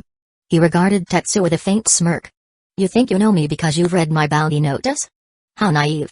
Ask yourself, why hasn't Hidden Mist Village come for me themselves? Why offer a bounty instead of sending their own? Tetsu hesitated, his bravado faltering for a split second. It's because they know. Ruto continued, his voice cold. They know fools like you will do their dirty work without understanding the danger. You walked into a trap, and now it's too late. A flicker of fear crossed the bounty hunters' faces as the mist thickened, the temperature around them spiking ominously. Boil style, what did you say? Ruto's calm expression, coupled with his steady tone, showed not a hint of panic. This unshaken demeanor sent a wave of unease rippling through the ranks of bounty hunters and even their leader, Mangekyō. Suddenly, what's happening? One of the bounty hunters cried out in pain, clutching his wrist. To his horror, he realized the exposed skin on his hand had begun to decay, rotting away at an alarming rate.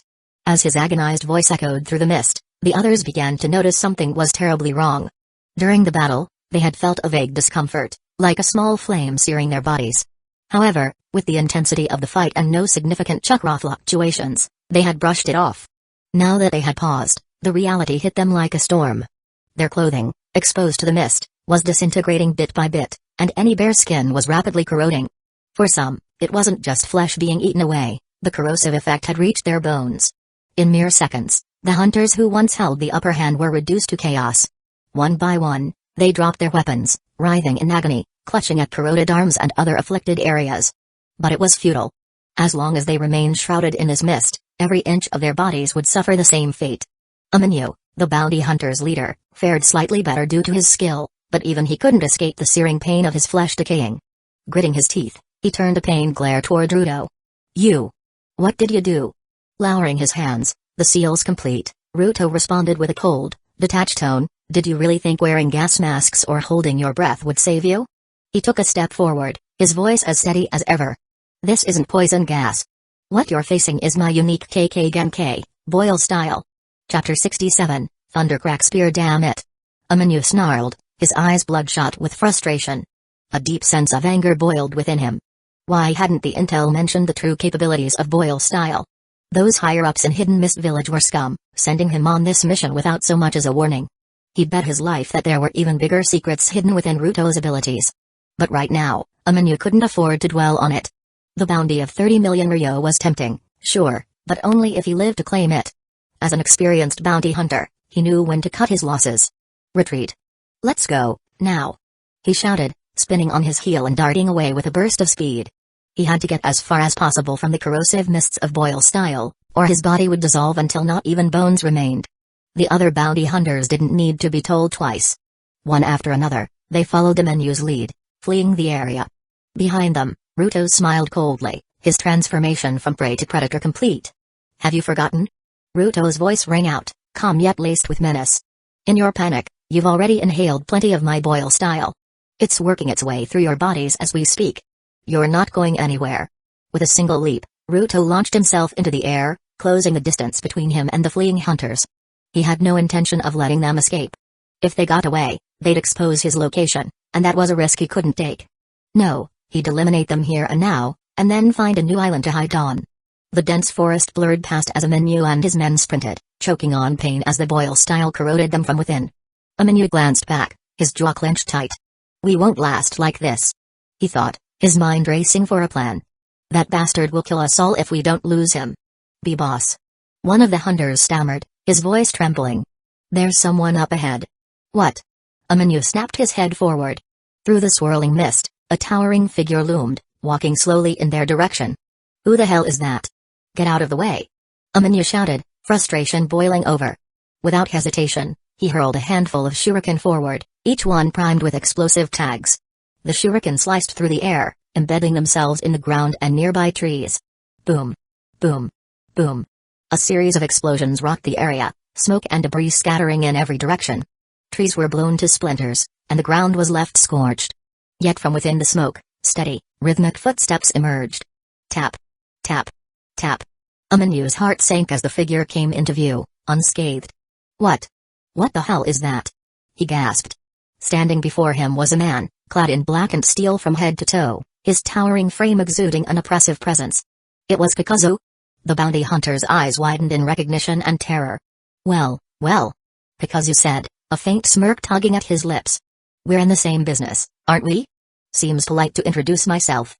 Before anyone could react, Kakuzu's hands blurred into a series of hand signs, finishing in an instant. Electricity crackled violently as he raised one arm. Lightning style, thundercrack sphere. The air seemed to vibrate as a sharp, piercing sound filled the forest. From Kakuzu's hand, a spear of pure lightning chakra formed, buzzing with destructive energy. This technique, Kakuzu said, his voice calm but sharp, is my first original jutsu. Consider it a parting gift.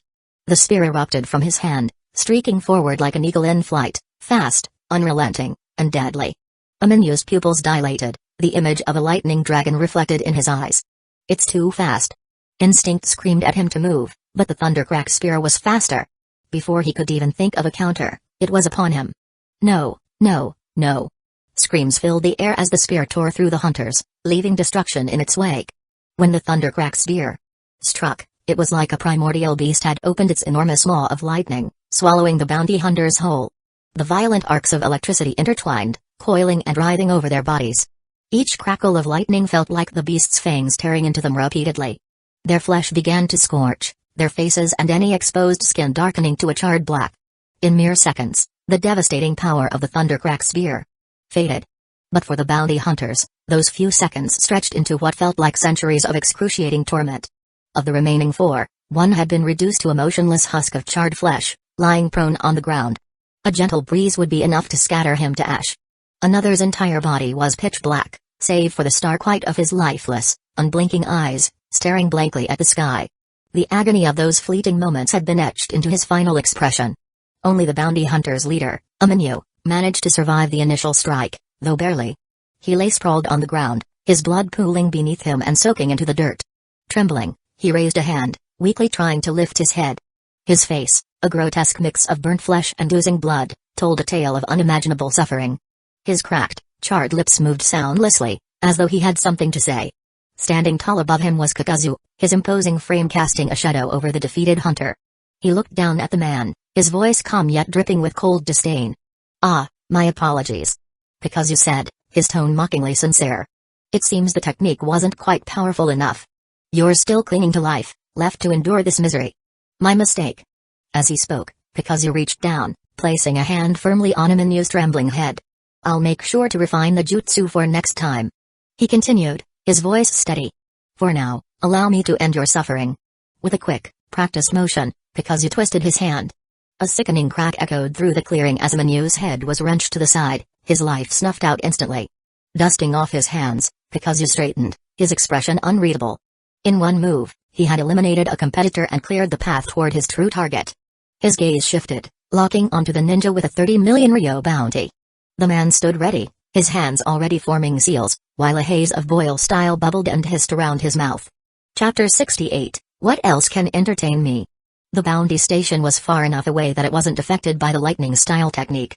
But when Naruto saw Kakuzu instantly kill 5 bounty hunters, his expression grew significantly more serious. This towering ninja was leagues beyond amateurs like Amenyo. Naruto had already came to terms with that reality. Facing such a formidable opponent, Naruto chose to strike first. In an instant, the area was filled with the boiling mist. Within half a minute, Kakuzu's body was surrounded by the corrosive gas. You're strong, but you're not from the land of water. Naruto observed, his voice steady. Judging by how you hardened your body earlier, I'd wager you're a Earth-style user. A ninja from Hidden Stone's village, perhaps?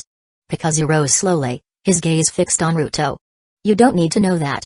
All you need to understand is that I'm here to kill you.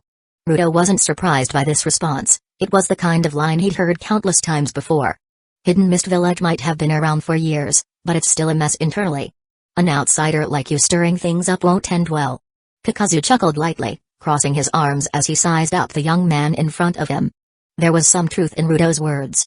Based on the information he'd gathered on his way here, coupled with the menu last words, it was clear that Naruto's bounty had been issued by someone high up in Hidden Mist Village. If Naruto was truly a missing nin, the Mist Village should have handled him internally. So why put a bounty on him in the underground market? The situation reeked of conspiracy, and the 30 million Ryo bounty was steeped in uncertainty. But none of that mattered to Kakuzu, he wasn't one to back down over details. Hey, boil style. A KK Genkai. Kakuzu murmured, extending a hand to feel the air. As his fingers brushed the mist, he noted the faint corrosive burn. Slowly, he turned his gaze back to Naruto. So your plan is to use this technique to steadily wear me down.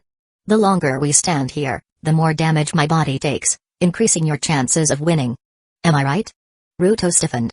Kakuzu had seen through him entirely. But so what? The mist had been surrounding them for nearly a minute.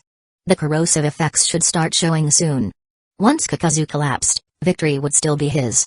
Kakuzu smirked, a flicker of amusement in his eyes. Do you know why I've been standing here chatting despite knowing your intentions? Naruto had no answer, nor did he care. He just wanted his boil style to take effect, too. Suddenly, Naruto's pupils dilated in shock. This can't be. The boil style was working. Kakuzu's exposed hand began to corrode, the skin visibly burning away. But the sight that followed left Naruto horrified. From beneath the decayed flesh, countless black threads emerged, swiftly repairing the damage. Every corroded spot on Kakuzu's body, his face, neck, arms, was instantly restored by the writhing mass of black tendrils. Kakuzu stood there like an unyielding iron tower, unmoving, as if daring Naruto to continue. You're not human. Naruto muttered, taking an involuntary step back. His throat tightened, and despite the cool air, sweat beaded on his forehead. Hey, sharp observation for a Hidden Mist Village Jonin. Kakuzu said with a hint of sarcasm, lowering his hand as he casually stretched his neck. But enough playing around. Boil style might not be able to corrode my body, but it's doing a number on my cloak. This is my only one, and walking around without it would be indecent. Kakuzu's tone shifted, calm yet chilling. So, do you have anything else that might entertain me?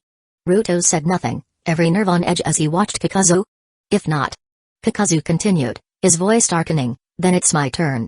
His hands moved in a blur, forming a series of seals faster than Naruto could track. Before Naruto could react, darkness erupted from Kakuzu's position, an overwhelming wave of shadows stretching toward him. Naruto didn't hesitate. Instinct kicked in as he leaped backward, desperate to avoid being engulfed by the spreading darkness. His reaction wasn't wrong. It was pure survival. But he miscalculated. This shadowy realm wasn't a physical ninjutsu, it was a ganjutsu. Dark night walking jutsu. The moment Naruto saw the descending veil of darkness, he had already fallen into the illusion. No matter how fast he ran, he couldn't escape being engulfed by the surrounding blackness. Damn it. Naruto stopped in his tracks, planting his feet firmly on the ground. His body tensed, left hand gripping a kunai while his right hand formed a defensive seal. He scanned his surroundings, only to realize the space around him had turned into an endless night. Naruto's sharp eyes, usually capable of piercing through even dense mist, were utterly useless in this oppressive darkness. However, he quickly steadied himself, lowering his body slightly. His thoughts cleared, and he began analyzing the situation. This darkness blinds my vision, but it doesn't block my senses. If that's the case, I'll fight using my other senses. Closing his eyes, Naruto focused entirely on the subtle movements around him, feeling the faintest shifts in the air. Interesting. If that's how you want to play, let's keep going. In the shadows, Kakuzu observed everything with clarity. His hands crossed in front of him, a sinister smirk tugging at the corners of his mouth. Bang, bang, bang, bang. Naruto's ears twitched as the sound of movement reached him. His senses sharpened, spreading outward like ripples. Shadow clones? Naruto thought, his brows furrowing. But why does it feel like there are too many of them? At least 200, no, 300?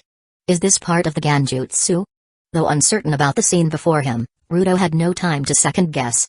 His hands flew into a rapid sequence of seals. Water style. Chakra flowed to his feet, and a large pool of water formed beneath him, rippling outward in chaotic, uncontrolled waves. The currents crashed and smashed into the surroundings, battering everything in their path. Chapter 69, The Greatest Divide Among Ninja. Boom. Boom. Boom. With every shadow clone shattered by a water-style attack, the battlefield erupted in plumes of smoke.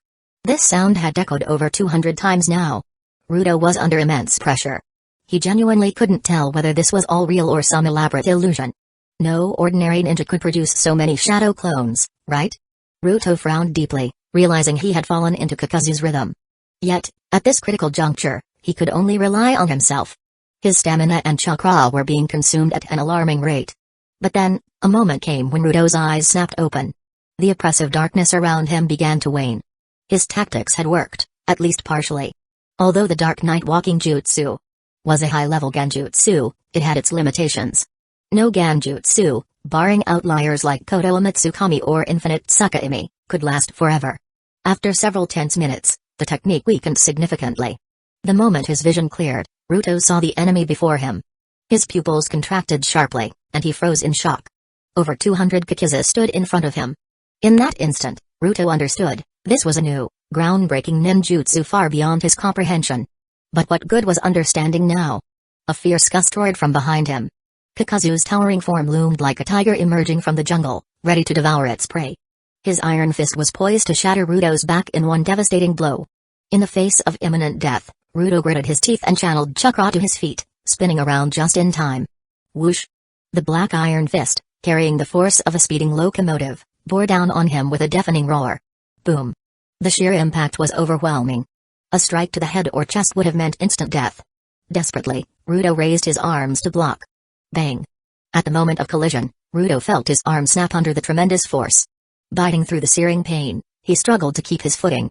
His sliding feet carved two deep grooves into the ground, kicking up a cloud of dust that merged with the surrounding mist, turning the battlefield into an even murkier haze. Panting heavily, Ruto hung his broken arms limply at his sides. The sharp, unrelenting pain coursed through his nerves as blood dripped from the corner of his mouth.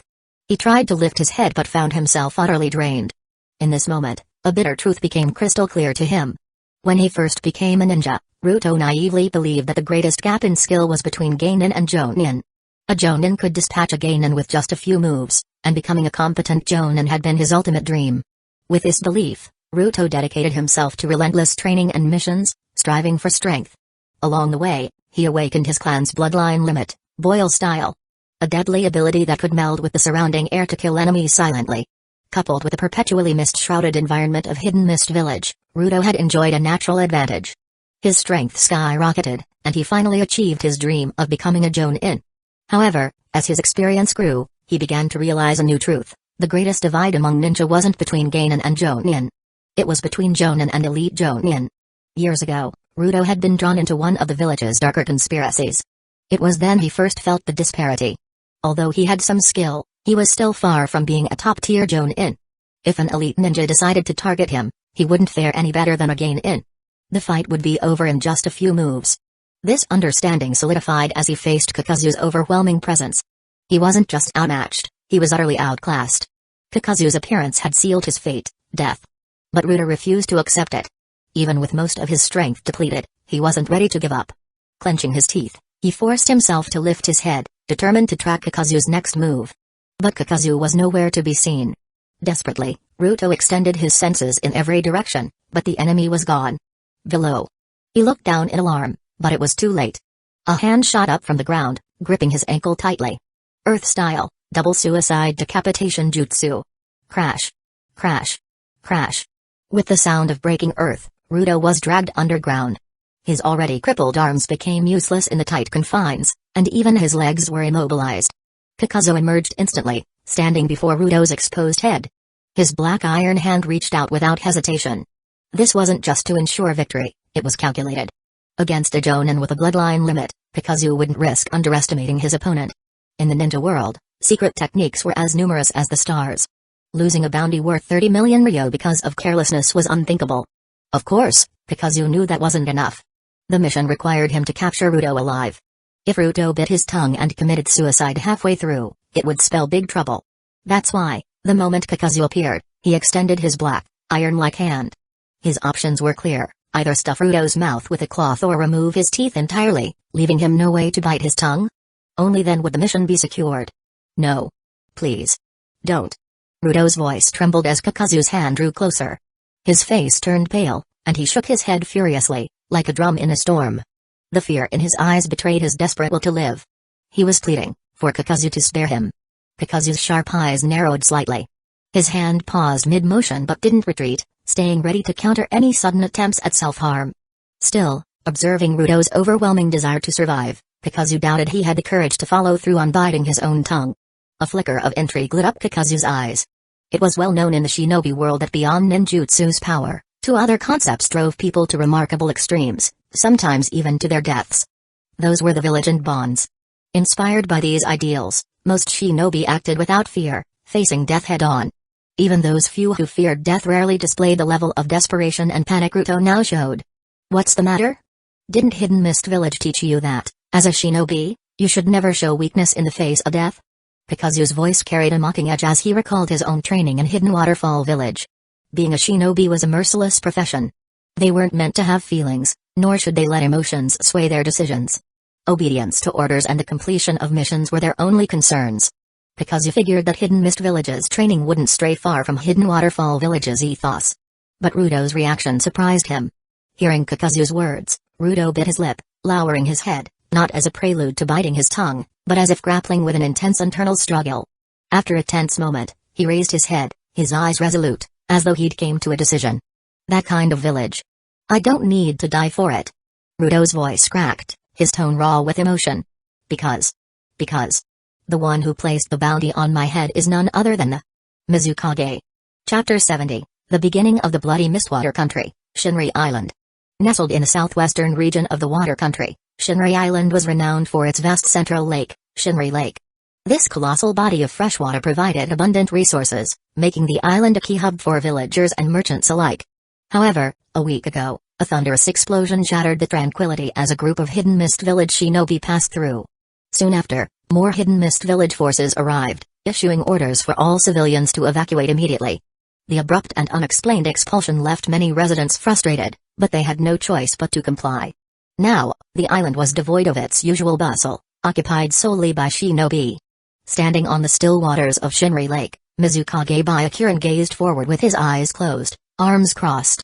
The wooden gate on his feet rested lightly on the water's surface, a testament to his mastery. Behind him stood his loyal disciple, Chuki, a stout man with blue markings on his face and striking red glasses. Lord Mizukage. Chuki began respectfully, I've gathered all the intelligence as instructed. He continued, we've confirmed that the Three Tails is indeed one of the more unique tailed beasts among the 9. Before its capture, it lived in the southern seas of the water country, showing a natural affinity for water. Whether sealed in a scroll or within a jinchuriki, as long as it's near water, it tends to go berserk. If the host lacks control, the Three Tails will inevitably break free. Byakuran's eyes slowly opened at this report, his scarred left eye adding a menacing edge to his expression. He mulled over the information before speaking, his tone deliberate. So, the Three Tails' connection to water makes it prone to berserk rages, allowing it to break free of its seals? Yes, Lord Mizukage. Chuki confirmed. At this, Byakuran suddenly let out a booming laugh that echoed across the lake. Why are you laughing, Lord Mizukage? Chuki asked nervously. An amusing thought occurred to me. Byakuran replied, a wicked grin spreading across his face. What if we seal the Three Tails into a regular shinobi, then send them on a diplomatic mission to another nation? Find a place with plenty of water, and let nature do the rest. The Three Tails would emerge, its immense chakra tearing their village apart. Imagine the chaos we could unleash. Chuki swallowed hard, sweat forming on his brow as he listened to Byakuran's scheme. The Mizukage's audacity was terrifying. Lord Mizukage, the shinobi world has only just settled into peace. Would it not be wiser to? His voice faltered as he caught the darkening expression on Byakuran's face. Do you think I'm unaware of that? Byakuran snapped, his mood souring. If circumstances allowed, he would have acted on his idea without hesitation, targeting Hidden Stones Village. Relations between Hidden Mist Village and Hidden Stones Village were at an all-time low, and Byakuran still harbored a grudge from the last 5 Kage summit. He had vied for the Eight Tails, knowing its affinity for water, and was close to claiming it when Sushi Kage Ishikawa intervened, siding with Rai Kage and helping him secure the beast. In the end, Hidden Mist Village was left with only the 3 Tails and 6 Tails. Though enraged, Byakuran reminded himself of his duties as Mizukage. The era of the warring states had only recently ended, and a premature war could destabilize everything. Moreover, Hidden Mist Village itself was not yet unified. "How fares the village?" Byakuran asked, his tone colder now. Chuki lowered his head even further, his voice subdued. "The Yuki clan has submitted to our authority, but the Kaguya clan remains restless, constantly agitating for conflict. As for the Hazuki clan, they continue to keep to themselves. They won't provoke us, but they won't assist us either. The other bloodline clans are stable, for now." A low growl escaped Byakuran's throat as he absorbed this report. Having visited other villages like Hidden Leaf Village, Hidden Stones Village, and Hidden Clouds Village, he was acutely aware of Hidden Mist Village's unique challenges. Unlike the predominantly land-based territories of the other nations, the water country was composed of countless islands, each with its own customs and culture. This diversity bred division, not unity. Byakuran longed for a Hidden Mist Village as unified as its rivals, one where all clans stood together against external threats. But achieving such cohesion required time, and he knew that his immediate priority was solidifying internal stability. "Very well," he said at last. "If we can't even unite our own people, there's no point dreaming of external conquest. For now, we focus inward." Chuki nodded, though unease lingered in his heart. The path ahead for Hidden Mist Village was fraught with challenges, but under Byakuran's iron will, one thing was certain: blood would flow before the bloody mist could truly rise. The Kaguya clan? Those brainless fools aren't worth worrying about. As long as they don't cause a major rebellion, let them do as they please. However, the Hazuki clan is another matter entirely. They're sharp and notoriously disobedient. Make sure someone keeps a close watch on them. Understood. By the way, has that traitor Ruto been caught yet? At the mention of Ruto, Chuki didn't respond immediately. Instead, he formed a series of hand seals, sending out a wave of chakra to sense the area around them. After a moment, he replied, "Mizukage-sama, according to the latest intelligence, the bounty hunter is scheduled to deliver Ruto to us today. No wind has already been sent to make the arrangements." Hearing this, Byakuran let out a cold snort. That traitor Ruto. The loss of the Three Tails is entirely his fault. To fail the mission and then have the audacity to defect? Unforgivable. The incident where the Three Tails went berserk during transport had been unexpected, but Byakuran wasn't particularly concerned. The beast could always be recaptured. As for Ruto, the one entrusted with the mission? Byakuran had already decided to make an example of him. The fact that Ruto was a shinobi with a Kekkei Genkai made him an even more perfect scapegoat. He's the last remaining member of his clan, isn't he? Byakuran mused aloud. Once we capture him, I'll personally interrogate him. His fate will serve as a warning to every other clan. Byakuran's thoughts shifted back to reality as his gaze fell on the lake before him. In his mind's eye, he could already see the massive tailed beast lurking beneath the surface. "How's the sealing team doing?" he asked. "Everything is in place, Mizukage-sama," Chuki assured. "The barrier team and sealing team are fully prepared. However, since we're dealing with the Three Tails, should we consider deploying additional forces from the village?" "That won't be necessary," Byakuran replied with a dismissive wave of his hand. His steps were measured as he approached the lake, his eyes fixed on the serene waters ahead. On the lake's edge, 10 skilled Hidden Mist Village shinobi, all personally chosen by Byakuran for their expertise in sealing jutsu, were busy finalizing the intricate barrier.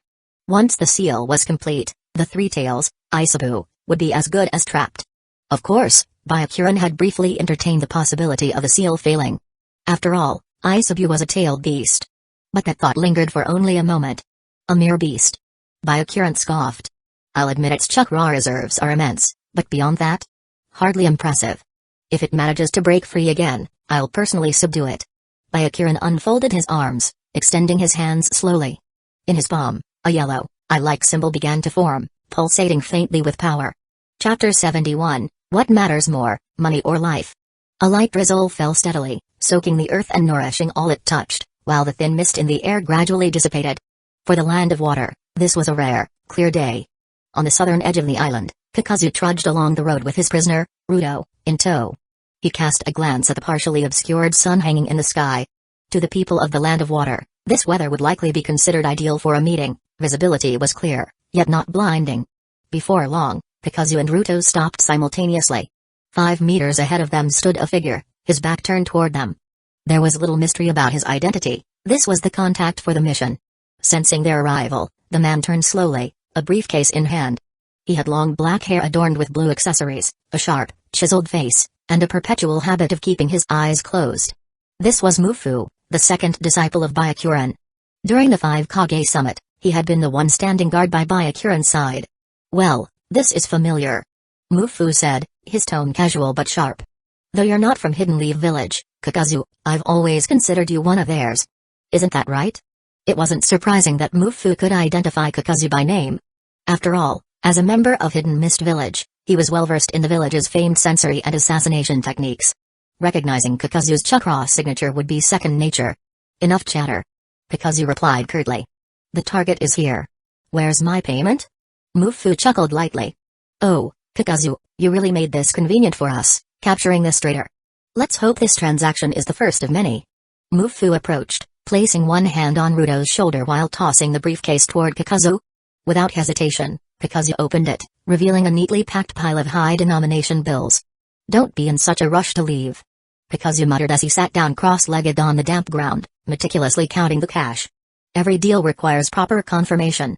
Mufu smirked, amused by Kakuzu's fastidious nature. "Take your time." Ruto stood silently as Mufu waited with a calm demeanor, occasionally glancing at Kakuzu, who was carefully flipping through the bills. The rhythmic rustle of paper filled the air. Once Kakuzu had counted the money twice, ensuring its accuracy, he snapped the briefcase shut and stood, brushing off his slightly damp cloak. With the transaction complete, he turned to leave. "Wait." Mufu called out suddenly, halting Kakuzu in his tracks. "Let me guess, Ruto spilled the truth about our purpose here, didn't he?" Kakuzu didn't respond, but the brief glance he shot Mufu spoke volumes. "Haha. No need to be so tense, Kakuzu," Mufu said, his smile widening. "It's just. Here in Hidden Mist Village, we have an unspoken rule. We're not fond of outsiders meddling in our affairs, especially when it comes to sensitive matters." As Mufu spoke, the air around them shifted. The ground beneath Kakuzu's feet stirred, and suddenly, metallic chains burst from the soil, encircling his massive frame. Kakuzu remained calm, his sharp mind quickly assessing the situation. Panic had no place in a shinobi's arsenal. He could use the body flicker jutsu to escape, but doing so would leave the money, and potentially damage it if the chains tore through the briefcase. Making his decision, Kakuzu tossed the briefcase high into the air, just as the chains coiled tighter around him. "Amusing," Mufu said, a grin spreading across his face. "Tell me, Kakuzu, what's more important to you, money or your life?" His laughter echoed as Kakuzu remained silent, unflinching despite his predicament. "I'll admit, Kakuzu," Mufu said, his smile fading slightly, "this isn't personal. But Hidden Mist Village's current situation is delicate. We couldn't afford to directly apprehend Ruto, a shinobi from a rival nation. So, we turned to bounty hunters like you." Mufu's expression darkened, his voice dropping to a dangerous tone.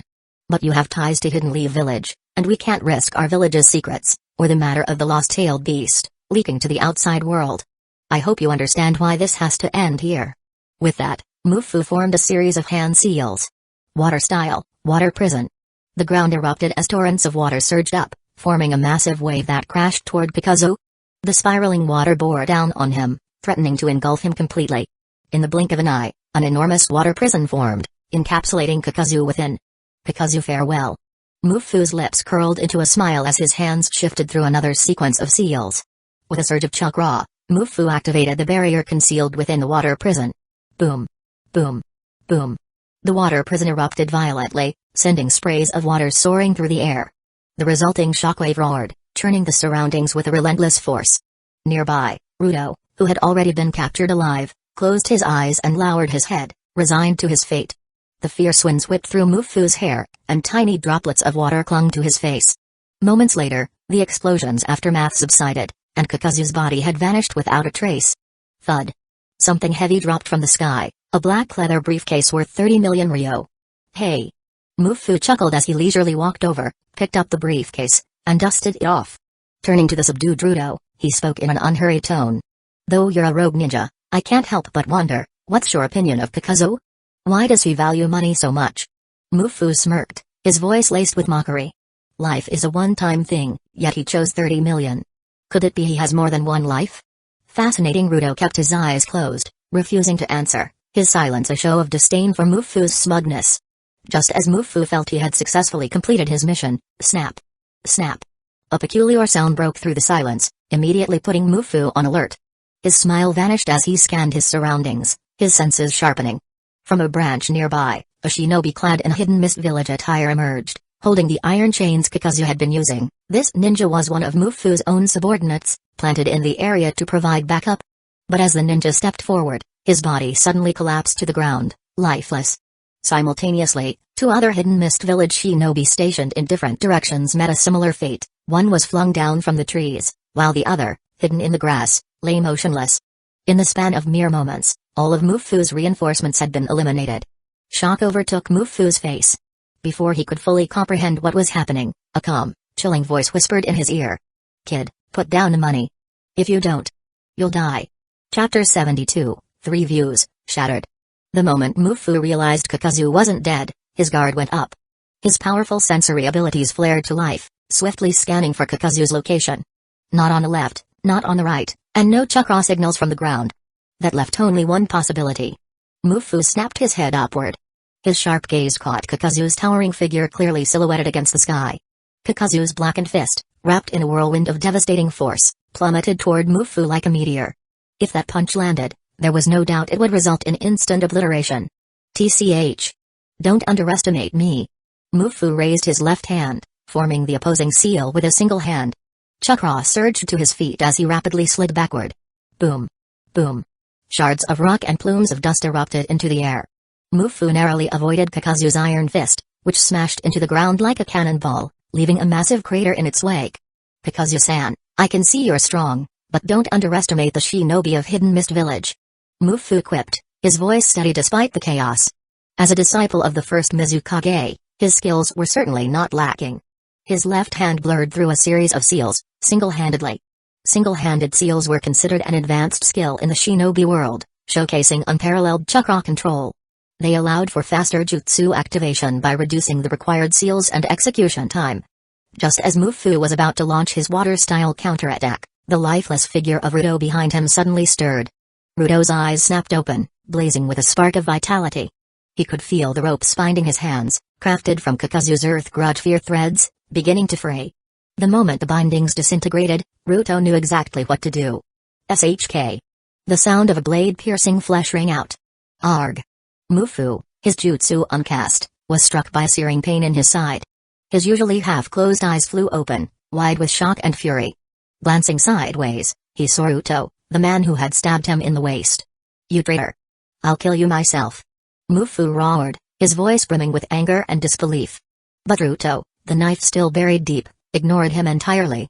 If the Mizukage was determined to hunt him down, then he had nothing left tying him to the village. His sole resolve now was survival, for the sake of those dearest to him. The thought gave him strength.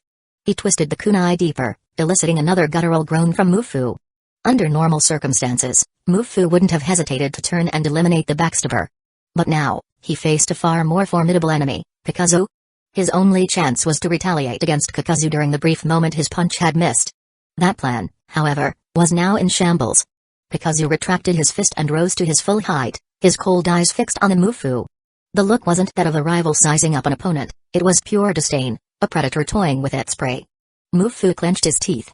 He couldn't afford to lose face in front of Hidden Leaf Village shinobi. Determined, he maintained the single-handed seal, ignoring the excruciating pain. "Oh? Still planning to dance?" Kakuzu sneered, his voice dripping with mockery. "Hey! Don't get cocky. Even if I die, you'll witness my final defiance." Mufu spat through gritted teeth. "Is that so?" Kakuzu's interest piqued. "What are you planning? A dramatic self-detonation?" As he stepped closer, Kakuzu's body underwent full hardening, his skin taking on the unyielding texture of iron. "Go ahead. Show me your resolve." Kakuzu's taunting tone was enough to make anyone's blood boil. Mufu's mind raced. Attacking Kakuzu in his hardened state would be nearly impossible without a large-scale jutsu. But then, a sudden idea flashed through his mind. With renewed determination, he altered the seal. Water style, ripple burst. Chakra surged, transforming rapidly under his command. With a thunderous roar, water exploded at Mufu's feet, shrouding the battlefield in a dense mist. Ruto, sensing danger, leapt back instinctively. What unfolded next was a sight to behold. Thousands, no, tens of thousands, of Ryo-bill soared into the air, scattered by the force of the jutsu. Each bill, soaked by the water, began to tear and disintegrate. Kakuzu froze mid-step. His pupils dilated as he processed the scene. What? The shinobi, who had lived for decades, felt his mind reel. His worldview, his principles, his very sense of reality crumbled. The world seemed to crumble at this moment, as if all logic and reason were falling apart. The 30 million ryo, painstakingly earned and counted twice by Kakuzu himself, was now in ruins before his eyes. This despicable excuse for a human, if he had grievances, should have taken them out on Kakuzu directly. Why did he have to target the money? It was nothing short of an outrage, a crime against heaven itself. Kakuzu wanted to roar, to vent his frustration and fury. But this was the shinobi world, where words alone solved nothing. Ha! A thunderous shout burst from Kakuzu's throat. His body became a streak of black lightning, and his iron fist smashed into Mufu's abdomen with a force that could split mountains. Mufu's eyes widened in agony, his mouth opening as a torrent of blood gushed forth. One punch wasn't enough. Kakuzu followed it with a flurry of brutal blows, each landing with precision and unrelenting power. By the time he stopped, Mufu was limp, barely conscious, utterly incapable of resistance. Grabbing the man's head, Kakuzu lifted it roughly and sneered. "Your Mizukage is here too, isn't he? Let him come and settle this." His tone carried the weight of authority, like a schoolyard bully demanding an adult intervene after a fight. Mufu coughed up more blood at the words but managed a mocking smile despite his battered state. Instead of responding directly to Kakuzu, his gaze shifted sideways to Ruto, who was standing nearby. You should know. The Mizukage is powerful, far beyond anything you can handle." Ha ha ha. Ruto, who had been in the middle of removing his hidden mist village forehead protector to distance himself from the Mizukage's faction, froze at those words. His expression stiffened, and he slowly looked up at Kakuzu, his eyes filled with calculation. Could Kakuzu's strength possibly rival that of the first Mizukage? The question hung heavily in the air. Kakuzu, however, wasn't interested in speculation. His eyes burned with fury as he glanced at the shattered remnants of his 30 million ryo. Without hesitation, he delivered a final, decisive punch that rendered Mufu unconscious. Initially, Kakuzu had come here upon hearing rumors of a tailed beast, hoping to collect some materials for his experiments. The internal affairs of Hidden Mist Village had never concerned him. But this man, Mufu, had gone too far. A 30 million ryo loss demanded an explanation. If he didn't get one, Kakuzu resolved to don a Hidden Mist Village uniform, use his water-style techniques at the borders, and slaughter Hidden Leaf Village shinobi until Hashirama Senju himself brought the Buddha statue to wipe out Hidden Mist Village entirely. They had severed his financial lifeline, he had no qualms about severing theirs in return. This was a matter of principle. Meanwhile, on another part of the island, the Mizukage, Byakuren, was preparing to seal the three tails. As Chuki formed a hand seal behind him, he suddenly stepped forward, alarm evident in his voice. "Mizukage-sama, there seems to be trouble on Mufu's end. I'll head over to check it out." Just as Chuki was about to move across the water, Byakuren called out, stopping him. "If someone capable of giving Mufu trouble has shown up, your presence won't make much of a difference. I'll go myself." Turning slowly, Byakuren gazed toward the island's southern shore, where an ominous and powerful chakra pulsed, waiting for him. "What about the three-tail sealing?" Chuki asked hesitantly. "Put it on hold for now. That beast isn't going anywhere. Stay here and keep watch, I'll handle this and return shortly." Byakuren's calm yet commanding tone left no room for argument as he headed toward the growing storm of power awaiting him. Chapter 73, Dark Style. "I'm Mizukage Byakuren. If you have business, you talk to me," Byakuren announced as he arrived on the southern shore of the island within minutes, crossing several kilometers effortlessly. He took in the scene before him, Kakuzu standing over the battered and nearly lifeless body of his disciple, Mufu. "Cut the nonsense," Kakuzu replied, his tone calm but laced with menace. "You people from Hidden Mist Village are worse than scum. Hand over what I want, or I won't hesitate to pay a little visit to your village." Kakuzu's gaze was steady, his fingers lightly tapping the top of Mufu's head.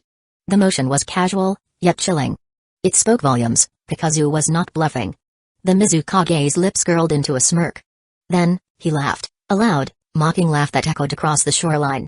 "Interesting," Byakuren said, his arms crossed. "You've got guts, I'll give you that. Making demands in my presence, most wouldn't dare." The condescension in his tone was palpable, the arrogance of someone far above Kakuzu in rank and stature. After all, Byakuren wasn't just anyone, he was the Mizukage, while Kakuzu was but a rogue bounty hunter. Kakuzu, however, met the insult without flinching. His response was simple and ruthless. "Looks like asking the esteemed Mizukage for cooperation is too much trouble. In that case..." Crack. Crack. Crack. Kakuzu's grip tightened on Mufu's head, the sound of bone under pressure filling the air. The pain jolted Mufu awake, his groan of agony splitting the silence. Enough. Don't be reckless. Byakuran's expression darkened, his earlier smugness replaced by a more pragmatic edge. What you're after is nothing of consequence to me. If it's that important, take it and leave. He raised his left hand, the fingers unhurriedly uncurling to reveal his palm. A strange yellow eye-like symbol rested at its center. Kakuzu didn't let his guard down, but it was already too late. The symbol glowed red, and an immense surge of chakra condensed in an instant. Damn it. Kakuzu realized too late what was happening. The attack was swift and devastating. Whoosh! A violent gust of wind surged forward, sharp and unrelenting, like an invisible blade. It tore through Kakuzu's torso, obliterating everything above his chest in a heartbeat. With cold efficiency, the Mizukage had struck. You're still too green to demand payment from me. Byakuran muttered as he dusted his hands off, his movements precise and calculated. Just as he turned to check on his disciple, the body before him exploded into smoke. Boom. The air cleared to reveal an empty space where Kakuzu's body had been. A shadow clone. Byakuran's eyes narrowed, his left eye twitching as the jagged scar running beneath it seemed to twist along with his grimace. The realization infuriated him. This rogue wasn't just bold, he was cunning, and his techniques bore an unsettling resemblance to those of Senju Hashirama. At a lake not far away, Kakuzu slowly lowered his hand, releasing the lifeless body of a hidden mist village shinobi he had been holding. The corpse splashed into the water with a dull sound, sinking beneath the surface. Hidden mist village truly is unwelcoming. Kakuzu muttered, cracking his neck as though he were loosening up after light exercise. Nearby, another ninja, Chuki, stood trembling. Sweat dripped down his face as he fixed his gaze on Kakuzu, his heightened sensory abilities warning him of the overwhelming difference in strength. Chuki's dark style allowed him unparalleled perception, but against Kakuzu, it was useless. Strength and intent radiated from the bounty hunter like a storm. Kakuzu stepped forward. Before he could close the distance, however, a flicker of movement interrupted him. Whoosh! Byakuran appeared, his arrival marked by a sudden gust of wind. The Mizukage's eyes burned with fury as he blocked Kakuzu's advance. You dare toy with me? And you've slaughtered my men. Unforgivable. Byakuran snarled, his killing intent suffocating. Mizukage-sama, this man, Chuki began, but the Mizukage silenced him with a wave of his hand. Take care of Mufu. Leave this one to me. Byakuran commanded, his voice cold and absolute. Chuki hesitated but nodded, retreating to tend to Mufu as the two powerful shinobi squared off. Understood. Please, Mizukage-sama, take care. Chuki nodded before swiftly stepping onto the water's surface, disappearing into the distance. The area was now left with only Kakuzu and Byakuran. A gentle breeze brushed past, rippling the calm surface of the water as Kakuzu and Byakuran faced each other. Let's begin. Byakuran said, his eyes shedding their earlier fury and murderous intent, now replaced by an icy chill that seemed to seep into the air around him. To him, Kakuzu was already a dead man, an unworthy adversary not worth wasting words on. Hey! Then I must thank Mizukage-sama for his generosity. Kakuzu replied with a sardonic smile, his eyes narrowing as he observed Byakuran intently. Suddenly, whoosh, a shadow clone, hidden beneath the water's surface, burst forth, appearing behind Byakuran in a flash. The clone's hand seals were already completed. Earth style, earth flow river. The clone slammed its palm onto the ground, and an immense surge of chakra flowed into the river bank. Rumble. The earth erupted into a massive mudslide that surged across the water like a tidal wave, crashing toward Byakuran's back with overwhelming force. Yet, despite Kakuzu's preemptive strike, Byakuran remained motionless, his gaze filled with disdain and arrogance. Such a simple shadow clone technique. Byakuran muttered under his breath. Do you think someone like me, the Mizukage, would fall for it twice? Calmly, Byakuran extended his left hand, palm facing his back. Dark style, absorption void. A crimson glow emanated from his palm, and an intense suction force surged outward. The massive mudslide, seemingly unstoppable, was pulled into Byakuran's hand as if drawn into an endless abyss. In mere moments, the attack was entirely absorbed. This was Byakuran's bloodline limit, dark style. Here. Have it back. Byakuran said coldly. With a flick of his wrist, he turned his palm outward toward Kakuzu. The eerie, blood-red glow in his hand intensified, radiating a malevolent energy. Earth style, earth flow river. The very mudslide Byakuran had absorbed earlier now surged forth, but this time, its target was Kakuzu himself. Chapter 74, Ultimate Form of Earth Grudge Fear. Fat Ninja Chuki, hailing from the same clan as the Mizukage, also possesses the Kekkei Genkai dark style. However, unlike the Mizukage, His dark style is limited to sensory purposes and cannot absorb chakra in the astounding manner the Mizukage can. The reason is simple: Kekkei Genkai is merely a foundation, and its potential depends entirely on individual talent. It's like awakening the Sharingan. Some people unlock two Tomoe in an instant after seeing their best friend hurt, while others witness their entire clan being slaughtered, rewatch it multiple times, collapse mentally, and then grudgingly awaken a single Tomoe. Still, whether it's one or two Tomoe, it's an accomplishment. The truly pitiful ones are those who never awaken it at all. Back to the fight. The soaring earth-style technique wasn't just powerful, it covered an enormous area. Kakuzu leapt back with all his might, repeatedly hopping across the water's surface until he finally dissipated the force of the attack. The mudslide transformed into a vast swamp, merging slowly with the water. Just as Kakuzu steadied himself on the water, the sound of rushing wind filled his ears. "Youngster, is that all you've got?" The Mizukage appeared behind Kakuzu with a single body flicker, a mocking grin on his face. As one of the leaders who had ended the Warring States era, the Mizukage carried his own pride. Kakuzu didn't reply to the taunt. Instead, he spun around sharply, his arm lashing out like a whip as he aimed a punch straight at the Mizukage's head. His hardened skin shimmered ominously as the earth-style, hardening jutsu activated. "Humphrey!" The Mizukage snorted dismissively and raised his right hand. Smack! The clash of fist and palm echoed across the lake. But the expected explosion of power didn't come. Kakuzu's sharp eyes noticed something. Chakra was rapidly flowing from his hardened arm into the Mizukage's palm. The black luster of his hardened skin gradually faded, transferring to the Mizukage's hand. "So this is the feeling of an earth-style, hardened punch." The Mizukage chuckled, withdrawing his arm and transforming his palm into a fist. "Ha!" With a shout, the Mizukage launched a counter-punch. Splash! Kakuzu was sent skidding backward, water spraying in all directions. He finally stopped after retreating dozens of meters, lowering the arms he had raised to shield himself. Across the lake, the Mizukage stood unfazed, his scarred face radiating an air of disdainful amusement. "I don't know what connection you have to Hidden Leaf Village," the Mizukage said coldly, "but I don't mind capturing you first and using you as leverage in negotiations.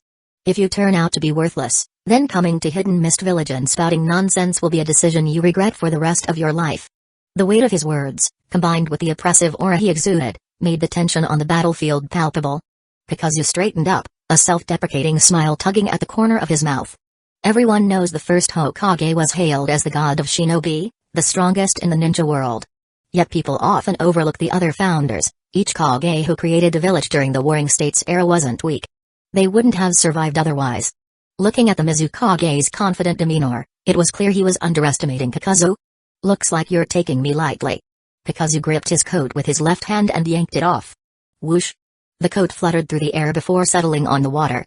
"Youngster, can't hold back anymore, huh? Show this old man what you're truly capable of." The Mizukage, already in his 60s, found no issue in addressing Kakuzu as a young man. Spreading his feet slightly, he readied himself for a full-power confrontation. "You're a man who bears the title of Kage. Anything less than your best would be an insult." Kakuzu replied calmly. Shedding his coat revealed Kakuzu's body, his muscles rippling with barely contained power. It had been a long time since he had unleashed his full strength. Today seemed like the perfect opportunity. Crack! Crack! The threads within Kakuzu's body began to snap, revealing gaping fissures in his skin. Whoosh! The black threads that had been dormant surged out, spreading rapidly across his body. He was about to unveil the ultimate form of his Earth Grudge fear. Unlike in the original timeline, Kakuzu now controlled 6 hearts. The design of his form had been modified to suit his personal taste. As his fully transformed state took shape, the Mizukage's expression grew serious. His body lowered slightly, his stance becoming more stable as he braced himself. The form before him was terrifying. Black threads formed 2 massive wings extending from Kakuzu's back, each wing adorned with 5 differently colored masks. The life force emanating from the masks was unmistakable. Including Kakuzu himself, 6 sets of eyes locked onto the Mizukage with deadly intent. "Youngster, it seems you're no ordinary man," the Mizukage muttered, the mockery gone from his voice, replaced by solemnity. Kakuzu smirked, casting a sidelong glance at his wings. He wasn't sure if the design looked impressive, but it was undoubtedly functional. Shifting his weight slightly, Kakuzu prepared to strike. A kunai appeared in his hand. With a casual flick, it was hurled toward the Mizukage, slicing through the air like a sharp blade. At the same time, Kakuzu's hands formed seals, completing his technique. Shuriken Shadow Clone Jutsu. Swish, swish, swish. The kunai in the air multiplied, 1 becoming 2, 2 becoming 4, 4 becoming 8. Within a second, a total of 64 kunai were launched toward the Mizukage like a deadly storm. But it didn't stop there. The 5 masks on Kakuzu's shoulders opened their mouths simultaneously. Fire style, flame. Wind style, pressure damage. Violent flames erupted, merging with fierce gusts of wind. Whoosh! The fire, fueled by the wind, raged like a wild lion, opening its massive jaws and surging toward Mizukage Byakuren with overwhelming force. Meanwhile, another mask unleashed its power. Lightning style, false darkness. Water style, water-severing wave. A colossal lightning beast charged through the air, its thunderous roar accompanied by a blade of slicing water that cut through everything in its path. When combined, the result was a massive, unstoppable water blade, sharp enough to pierce anything. Finally, from the lake's surface, a head-shaped earthen construct emerged. Earth style, Earth Dragon Bullet. Countless clumps of mud shot out like a torrential rainstorm. 6 different chakra natures were unleashed at once, creating a devastating barrage of attacks. From a bird's eye view, the combined ninjutsu blanketed nearly half of the lake's surface in destructive energy. As this catastrophic moment unfolded, the previously clear skies of the land of water became shrouded in dark clouds. The once bright day suddenly turned dim, as though the heavens themselves were responding to the chaos. Faced with such an expansive onslaught, most ordinary shinobi would find themselves with no way to escape, nowhere to run, nowhere to hide. The Mizukage's eyes reflected the kaleidoscope of elemental destruction heading his way. For a brief moment, the scar beneath his eye twitched involuntarily. To be honest, he was starting to panic. Chapter 75, The Appearance of the Three Tails. The battlefield was chaos. Explosions rippled across the landscape in a relentless, carpet-bombing assault. It was an overwhelming display of power that left no gaps for escape or reprieve. For the Mizukage, this wasn't an unfamiliar sight. He had witnessed such overwhelming firepower during the Warring States period, where battles were waged between clans, and fields were turned into infernos of destruction. But those were wars, a collective effort where he wasn't the sole target of the onslaught. Now, however, this unrelenting barrage of jutsu was being unleashed by a single man, Kakuzu. The realization hit the Mizukage like a wave. This young man wasn't an ordinary opponent. Yet, acknowledging an enemy's strength didn't mean surrendering. The Mizukage, Byakuren, raised his hand, palm facing the storm of incoming attacks. Don't underestimate the Mizukage, he roared. Dark style, cursed annihilation blast. A sharp crimson light erupted from the hole in his palm, and an enormous shockwave surged outward, meeting Kakuzu's multi-elemental attacks head-on. Boom. Boom. Boom. The collision unleashed an explosion that shook the earth. Towering waves surged, crashing against the shore like deafening slaps. The raging torrents overwhelmed the island, their ferocity like a flood beast bursting its dam. The ground trembled, mountains groaned, and the small island quaked under the tremendous force. Despite the spectacle, the battle between Kakuzu and the Mizukage was far from over. Kakuzu leaped high into the air, his sharp gaze piercing through the thick clouds of smoke. Below, the Mizukage tilted his head upward, locking eyes with Kakuzu. The Mizukage's dark style had indeed nullified a portion of the 6-element attack, but it wasn't enough to eliminate it entirely. Some of the chakra broke through the barrier and struck him directly. Unperturbed, the Mizukage absorbed the residual energy with his dark style. Now, with his palm still glowing ominously, the Mizukage smirked, his voice low and taunting. Come at me. Kakuzu's eyes burned with battle lust. This was a clash of titans, a fight to the finish. And what better way to settle it than with an all-out jutsu duel? Elemental energy erupted once more as Kakuzu's 5 masks roared to life. Fire, water, wind, earth, and lightning surged forward like cannonballs, meeting the Mizukage's dark style in a cataclysmic collision. Boom. The sky darkened as black smoke spiraled into the air, each detonation louder and more destructive than the last. Neither fighter showed any intention of backing down. For a ninja, giving everything to defeat the enemy was an unbreakable law. The battle dragged on for hours. The once pristine lake was now a wasteland. Shattered wood and dead animals littered the water, turning it murky. The ground bore countless scars, craters, shattered stone, and charred earth. Flames smoldered on broken logs, their embers slowly reducing the wood to ash. From the sky, the small island looked like a battlefield ravaged by war. Kakuzu panted heavily, his chest rising and falling as sweat and water dripped from his drenched body. His bloodshot eyes locked onto the Mizukage, whose arms now hung at his sides. The Mizukage's muscles appeared shriveled, and faint wisps of smoke rose from his palms. You got any more tricks left? Byakuren rasped, his tone defiant despite his exhaustion. Kakuzu forced his breathing to steady as he replied coolly, "Your dark style is impressive, Mizukage. But I wonder, how many more attacks can you absorb?" He wasn't wrong. In the world of ninjutsu, dark style was a terrifying ability, devouring chakra like an insatiable beast. But no jutsu was without limits. Overwhelming the Mizukage with an attack too powerful to absorb was the only solution. And yet, this prolonged battle had proven one thing: the man who bore the title of first Mizukage wasn't weak. He was a true Kage-level powerhouse. The Mizukage took a deep breath, steadying himself. His lips curled into a faint smirk. "Your attacks are strong, but I can absorb them all. If you're a man, prove it. Let's settle this once and for all." Kakuzu chuckled, though his eyes remained sharp. "Such a clumsy provocation," he muttered. He could tell the Mizukage was struggling. Perhaps he regretted coming here with so few allies. Regardless, this duel wasn't over until one of them fell. The battle raged on relentlessly. The commotion here was so intense that it had likely already reached the ears of those in Hidden Mist Village. In just a little while, a large contingent of Hidden Mist Village shinobi would undoubtedly arrive. At that point, Kakuzu would have no chance of escape. "Mizukage, if I wanted to leave, you wouldn't be able to stop me. Humphrey. You useless coward. If you're a man, face me here and settle this with your life."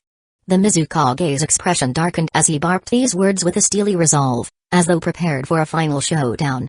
Kakuzu raised an eyebrow. This Mizukage was truly insufferable. Not only had this trip to Hidden Mist Village cost Kakuzu loss of 30 million ryo, but now the man was outright questioning his masculinity. Annoying. As Kakuzu debated whether to swallow his pride and retreat, temporarily setting aside the pain of his financial loss, the ground beneath them trembled violently. Whoosh! Boom! Both Kakuzu and the Mizukage swayed unsteadily as the surface of the lake began to ripple and rise, forming waves as tall as mountains. It was odd. They had both ceased fighting due to exhaustion, so where was this overwhelming surge of chakra coming from? Kakuzu could feel it distinctly. This chakra wasn't just strong, it was colossal. The sheer presence of it had already dominated the entire lake. At the center of the lake, a massive black shadow began to emerge, faint but unmistakable. The enormous figure rose swiftly, breaking through the surface of the water with an explosive roar. Crash! A tidal wave erupted as water cascaded off its massive form like grains of sand sliding off a cliff. The creature raised its head toward the heavens. Roar! Roar! Roar! The earth itself trembled beneath the deafening beastly cries that shook the skies. The colossal figure occupied nearly a quarter of the lake's surface. Its white, spiked armor gleamed menacingly, and the three iron-like tails on its back thrashed with immense power. Wham! Wham! Wham! The water churned violently, with large volumes surging onto the surrounding land. If this had been the ocean instead of a lake, each flick of its tail would have triggered a minor tsunami. This was the Three Tails, Aisabu, a living mass of immense chakra. Kakuzu stood on the lake's surface, gazing calmly at the towering beast. How could he have forgotten? This was the Three Tails' habitat, its hard-earned sanctuary after breaking free from its previous captivity. His earlier reckless attacks had likely disrupted Aisabu's peace, agitating the beast until it could no longer endure. The Mizukage, Byakuran, stared grimly at the colossal form of the Three Tails. A shadow crossed the scarred features of his face. It was because of this wretched beast that all of this chaos had unfolded, costing him so many subordinates. But there was no point in complaining now. Byakuran was a pragmatic man. He tore his gaze away from the Three Tails and glanced at Kakuzu. The Three Tails had to be dealt with. Kakuzu couldn't be allowed to escape either. Byakuran quickly devised a plan. He would use the Three Tails to stall Kakuzu, preventing him from slipping away too easily. Once Hidden Mist Village's reinforcements arrived, the Three Tails would be sealed, and Kakuzu would meet his end. Kakuzu, however, had no trouble catching the glint of malice in the Mizukage's eyes. This old man swindled me out of 30 million and still dares to act so high and mighty? Kakuzu's gaze briefly settled on Byakuran's smoke-emitting palm on the erratic rise and fall of his chest before a faint smirk spread across his face. A kunai appeared in his hand, wrapped with an explosive tag. The muscles in his arm bulged as he hurled the weapon with tremendous force. Shuriken Jutsu. Whoosh! The kunai flew toward the Three Tails, striking its massive form with precision. Is this guy an idiot? Byakuran couldn't help but sneer at Kakuzu's move. He had been planning to use the Three Tails to hold Kakuzu off, but it seemed Kakuzu had willingly provoked the beast instead, saving him the trouble. The outcome was exactly as Byakuran had expected. Boom! The explosive tag detonated near the Three Tails' head, enveloping the area in thick black smoke. When the smoke cleared, the Three Tails opened its eyes, now burning with feral rage. Roar! The Three Tails' fury erupted like a tidal wave, shaking the heavens and earth. Chapter 76, Ultimate Jutsu. Crushing the tailed beast ball with bare hands. Why do the tailed beasts haunt the nightmares of so many shinobi? It's not just because of their seemingly infinite reserves of chakra but also due to their colossal, oppressive forms. For a tailed beast, crushing a human is as effortless as a human stepping on an ant. This overwhelming despair, facing a force so vast and unstoppable, is the source of countless shinobi's unease. What damage could a shuriken or an explosive tag possibly do to such a creature? Likely nothing more than a slight itch. Of course, such actions are often meant more as provocations to divert attention than serious attempts at harm. The Three Tails locked its single open left eye onto Kakuzu. Perhaps due to its peculiar personality, or for some other reason, the Three Tails kept only one eye open as it raised a massive hand, slamming it down like a hurricane-driven gale. Boom! The lake's surface erupted in towering waves, crashing relentlessly against the trees and rocks on shore. Amid the surging torrents, Kakuzu didn't retreat. Instead, he maneuvered sideways, advancing toward the Three Tails while forming hand seals with practiced speed. Earth-style, Earthflow River, a torrent of mud surged up from Kakuzu's position, hurtling toward the Three Tails' massive face. Earth-style was naturally advantageous against water-style, and for the aquatic Three Tails, this attack should have posed a significant threat. Yet this time, whether due to Kakuzu's dwindling chakra or some other reason, the attack seemed lackluster. Splat! The mud attack landed on the Three Tails' face like a glob of sticky yellow phlegm. Ha ha ha! Has this guy lost his mind? The Mizukage laughed openly, finding Kakuzu's actions equal parts foolish and comical. To use such a feeble jutsu against a tailed beast, how absurd! While the attack lacked power, its insult was undeniable. Finally, the Three Tails snapped. The massive beast rose, causing the waters around it to tremble. Its enormous frame pulsed with chakra, gathering into its mouth in swirling streams of red and blue, destructive energy in its purest form. Even from a distance, one could feel the sheer annihilative force contained within the forming tailed beast ball. If unleashed, even towering mountain ranges would crumble in its wake. Kakuzu lowered his hands and abandoned his earlier taunting demeanor. The oppressive energy of the tailed beast ball was fully formed. It was a death sentence he could not afford to face head-on. Spinning around, Kakuzu dashed across the water, chakra streaming from his feet in splashes as he fled. Oh, so his brain isn't completely broken. At least he knows to run. The Mizukage sneered, his earlier respect for Kakuzu's strength eroding in the face of his apparent madness. However, this was no time to dwell on such thoughts. The sheer amount of chakra within the tailed beast ball was overwhelming. The Mizukage knew better than to stay in its path and prepared to retreat. Just as he was about to perform a body flicker jutsu, he noticed Kakuzu charging directly toward him. What are you doing? The Mizukage's voice was sharp with hostility, loud enough for Kakuzu to hear. Yet Kakuzu didn't respond, merely barreling forward like a silent storm. Something clicked in the Mizukage's instincts, a chilling sense of impending doom. This bastard!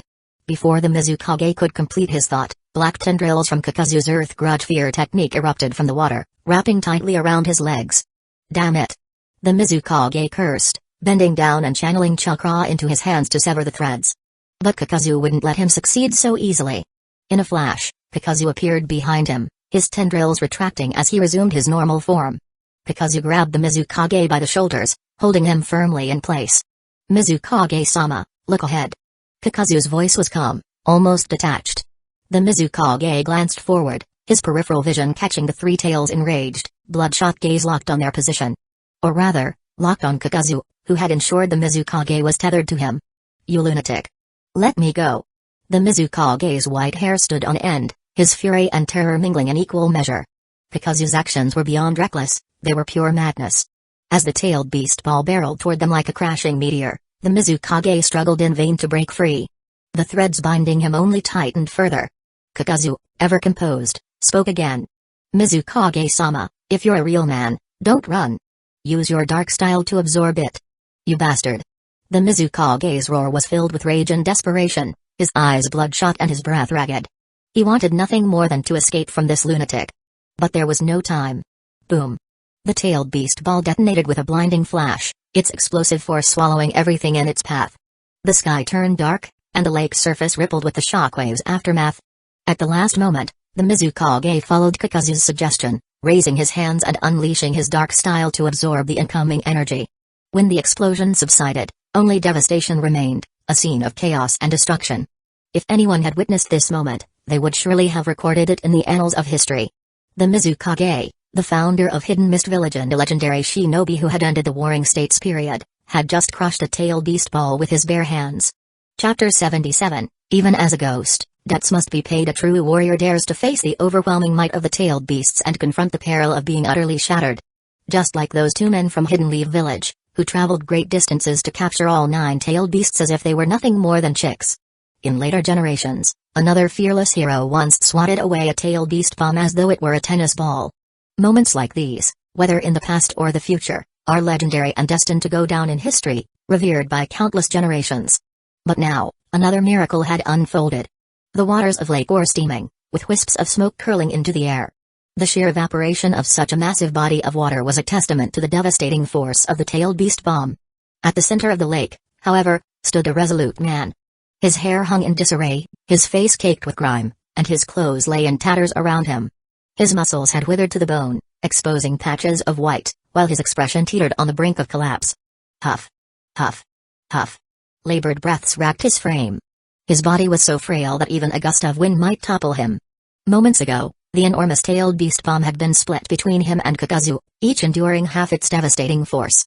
The first Mizukage, Byakuran, had desperately absorbed the overwhelming chakra of the bomb. Unlike a certain tragic successor from Hidden Mist Village, Byakuran managed to take the attack head-on, absorbing a significant portion of its energy. Though his disheveled state and ragged breathing spoke volumes about the toll it took, Byakuran's survival stood as irrefutable proof of his strength. Had Byakuran not been weakened by his grueling battle with Kakuzu beforehand, he might have fully absorbed the tailed beast bomb with his mastery.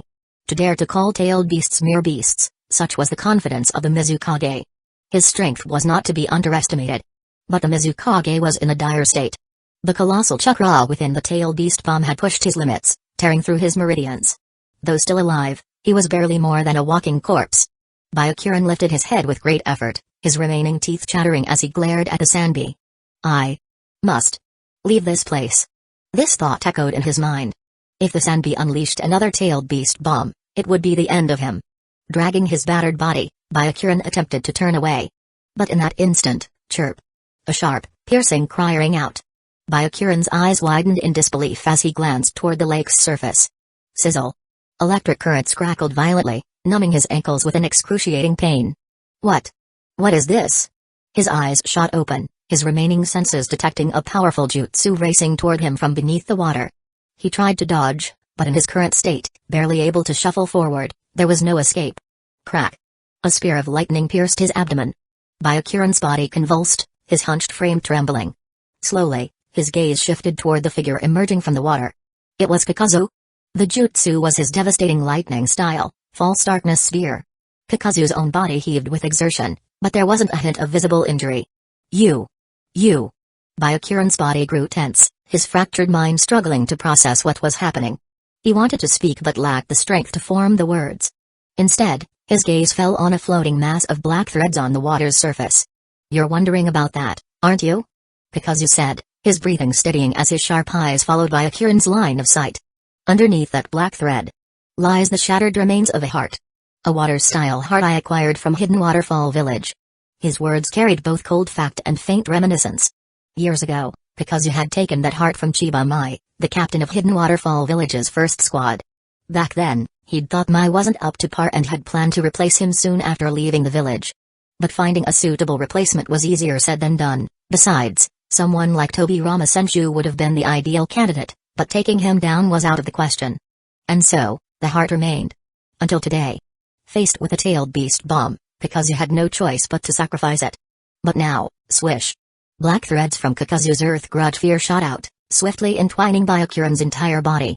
The technique required that the heart be taken from a living victim. If the target died first, the process would fail. The black threads moved with surgical precision, delving into Byakuran's body and extracting what Kakuzu sought before returning to him. In that moment, Kakuzu's remaining 4 hearts welcomed a new companion. As blood from the freshly claimed heart coursed through Kakuzu's veins, a glint of golden light flashed in his eyes. At this point, Kakuzu's power and chakra had already reached the level of 5 elite Jonin combined, plus 1 Kage-level expert. The surging power coursed through his entire body, and his chakra replenished rapidly.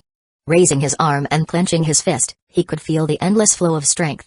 This was the true foundation of a ninja's security, the key to Kakuzu's immortality, and the most exhilarating sensation of all. Taking a deep breath, Kakuzu felt a clarity and vigor unlike anything he had ever experienced. His mood was bold and expansive, though there was still one thing that left him slightly dissatisfied. While he had absorbed the lifelong water-style mastery of the first Mizukage, along with a vast amount of chakra, it seemed he had not awakened the dark style. Kekkei Genkai. On reflection, it made sense. If the Earth Grudge Fear technique truly had the power to seize Kekkei Genkai, then Kakuzu would have been an even more complete version of Hyuga from the original story. But that didn't matter. Now that the forbidden jutsu of Chimera was in his hands, Kakuzu had already formed a rough plan in his mind for awakening the dark style. Without delay, Kakuzu crouched down, laying the Mizukage's corpse flat on the water's surface. Reaching behind him, he retrieved a scroll secured at his waist. The scroll wasn't particularly large, about 30 to 40 centimeters wide and several meters long when fully unfurled. As he spread it open, various sealing runes came into view, intricately drawn across its surface. Adjusting the Mizukage's body so it lay atop the scroll, Kakuzu quickly formed a series of hand seals. Finally, he placed one hand over the center of the sealing array. Seal, release. With his command, the runes on the scroll erupted in a cloud of white smoke. Bang!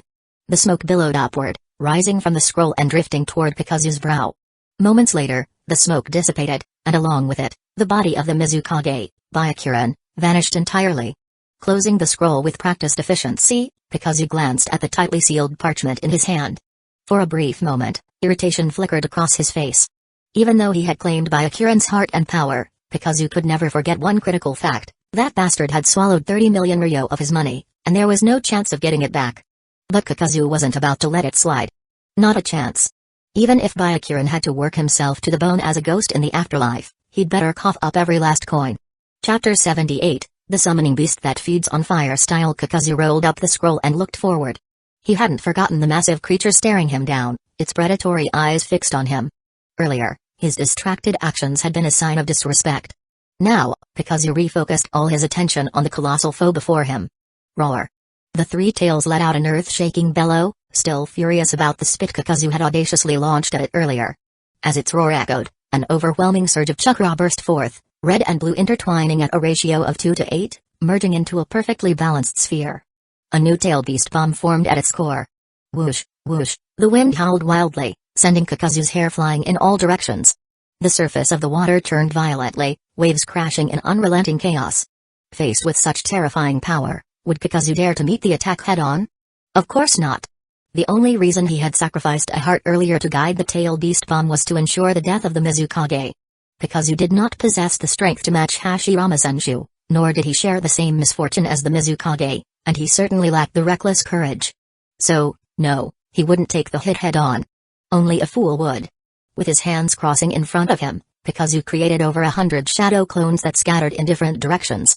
If he could alter the trajectory of the tailed beast bomb even slightly, he could survive the shockwaves and retaliate effectively. His strategy was clear, and it didn't take long for Kakuzu to wrest control of the battle's rhythm. The duel between Kakuzu and the Three Tails became a fast-paced clash of power and wit. Hours passed. From a distance, the island was shrouded in thick black smoke. But up close, the scene was even more shocking. The entire island was riddled with massive craters. The relentless barrage of tailed beast bombs had transformed the landscape beyond recognition. When the displaced islanders eventually returned, they'd likely be dumbfounded to discover their home had vanished. The island, now battered and sinking, was gradually being swallowed by the sea. It was only a matter of time before the remnants of their homes joined the ocean's depths. Of course, none of this concerned Kakuzu. After all, this demolition project had been personally overseen by the Mizukage. Kakuzu was merely lending a hand. As for the islanders' compensation, Kakuzu wholeheartedly supported them seeking reparations from Hidden Mist Village. The village was bound to be lively in the coming days. But that was all for later. For now, Kakuzu stood on the water, drenched, facing the Three Tails as it prepared for another attack. The spectacle of their battle was undeniable, showcasing the immense chakra reserves of a tailed beast. Yet, aside from the barrage of tailed beast bombs, Kakuzu's 5 nature transformations, and a few forbidden techniques, there wasn't much variety to the fight. The Three Tails was a tailed beast, but its glaring weaknesses were evident. Its sheer size made it cumbersome and unwieldy. Its bulk was more a hindrance than an advantage, rendering it unable to maneuver effectively. Should it face attacks from multiple directions, its turtle-like body made it nearly impossible to respond efficiently. Its neck, exposed save for the occasional defensive swipe of its three tails, was a glaring vulnerability. This apparent flaw had always been the three tails' Achilles heel. Its ungainly physique confined it largely to water, making it one of the least impressive of the tailed beasts. Consider its peers, the nine tails, agile and fierce, could devastate entire regions with its might. The eight tails could level a forest in an instant. The seven tails? It could fly. Even the one tail, Shukaku, despite its similar bulk, was the undisputed ruler of the desert and often clashed with the nine tails with brazen confidence. In contrast, the three tails lacked dominance even in water. Though it possessed vast chakra reserves, its size hampered its combat effectiveness, a tragic reality. However, this inherent disadvantage wasn't entirely insurmountable. If the three tails were sealed inside a Jinchuriki, it could leverage a human vessel's agility to compensate for its unwieldy frame. A slimmed-down three tails would undoubtedly be a far more formidable foe. Kakuzu still remembered how, in the original story, a leaner three tails had effortlessly dispatched a young shinobi named Juzo upon its debut. But the three tails in its current form posed little threat to Kakuzu. Despite its immense chakra reserves, its sluggishness made it a manageable opponent. Even so, Kakuzu had no intention of subduing the tailed beast today. For one, his chakra reserves were heavily depleted after the earlier fight with Byakuren. Though he'd recovered some energy, it wasn't nearly enough. Secondly, this was still Hidden Mist Village's territory, and Kakuzu had just killed their Mizukage. It was only a matter of time before reinforcements swarmed in seeking vengeance. Lastly, Kakuzu lacked a proper sealing method. Though he carried sealing scrolls, their limited capacity was only suitable for smaller items, corpses, shuriken, kunai, or personal belongings, not something as massive as a tailed beast. Sealing a tailed beast required an enormous scroll, like the ones Hashirama and Madara used in their battles. Of course, there was one other impractical option. Becoming the three tails Jinchuriki? Kakuzu could only scoff at the idea. If he were to become a Jinchuriki, why settle for the three tails? It had to be the 10 tails or nothing. For this reason alone, taking the three tails today was simply not in the cards.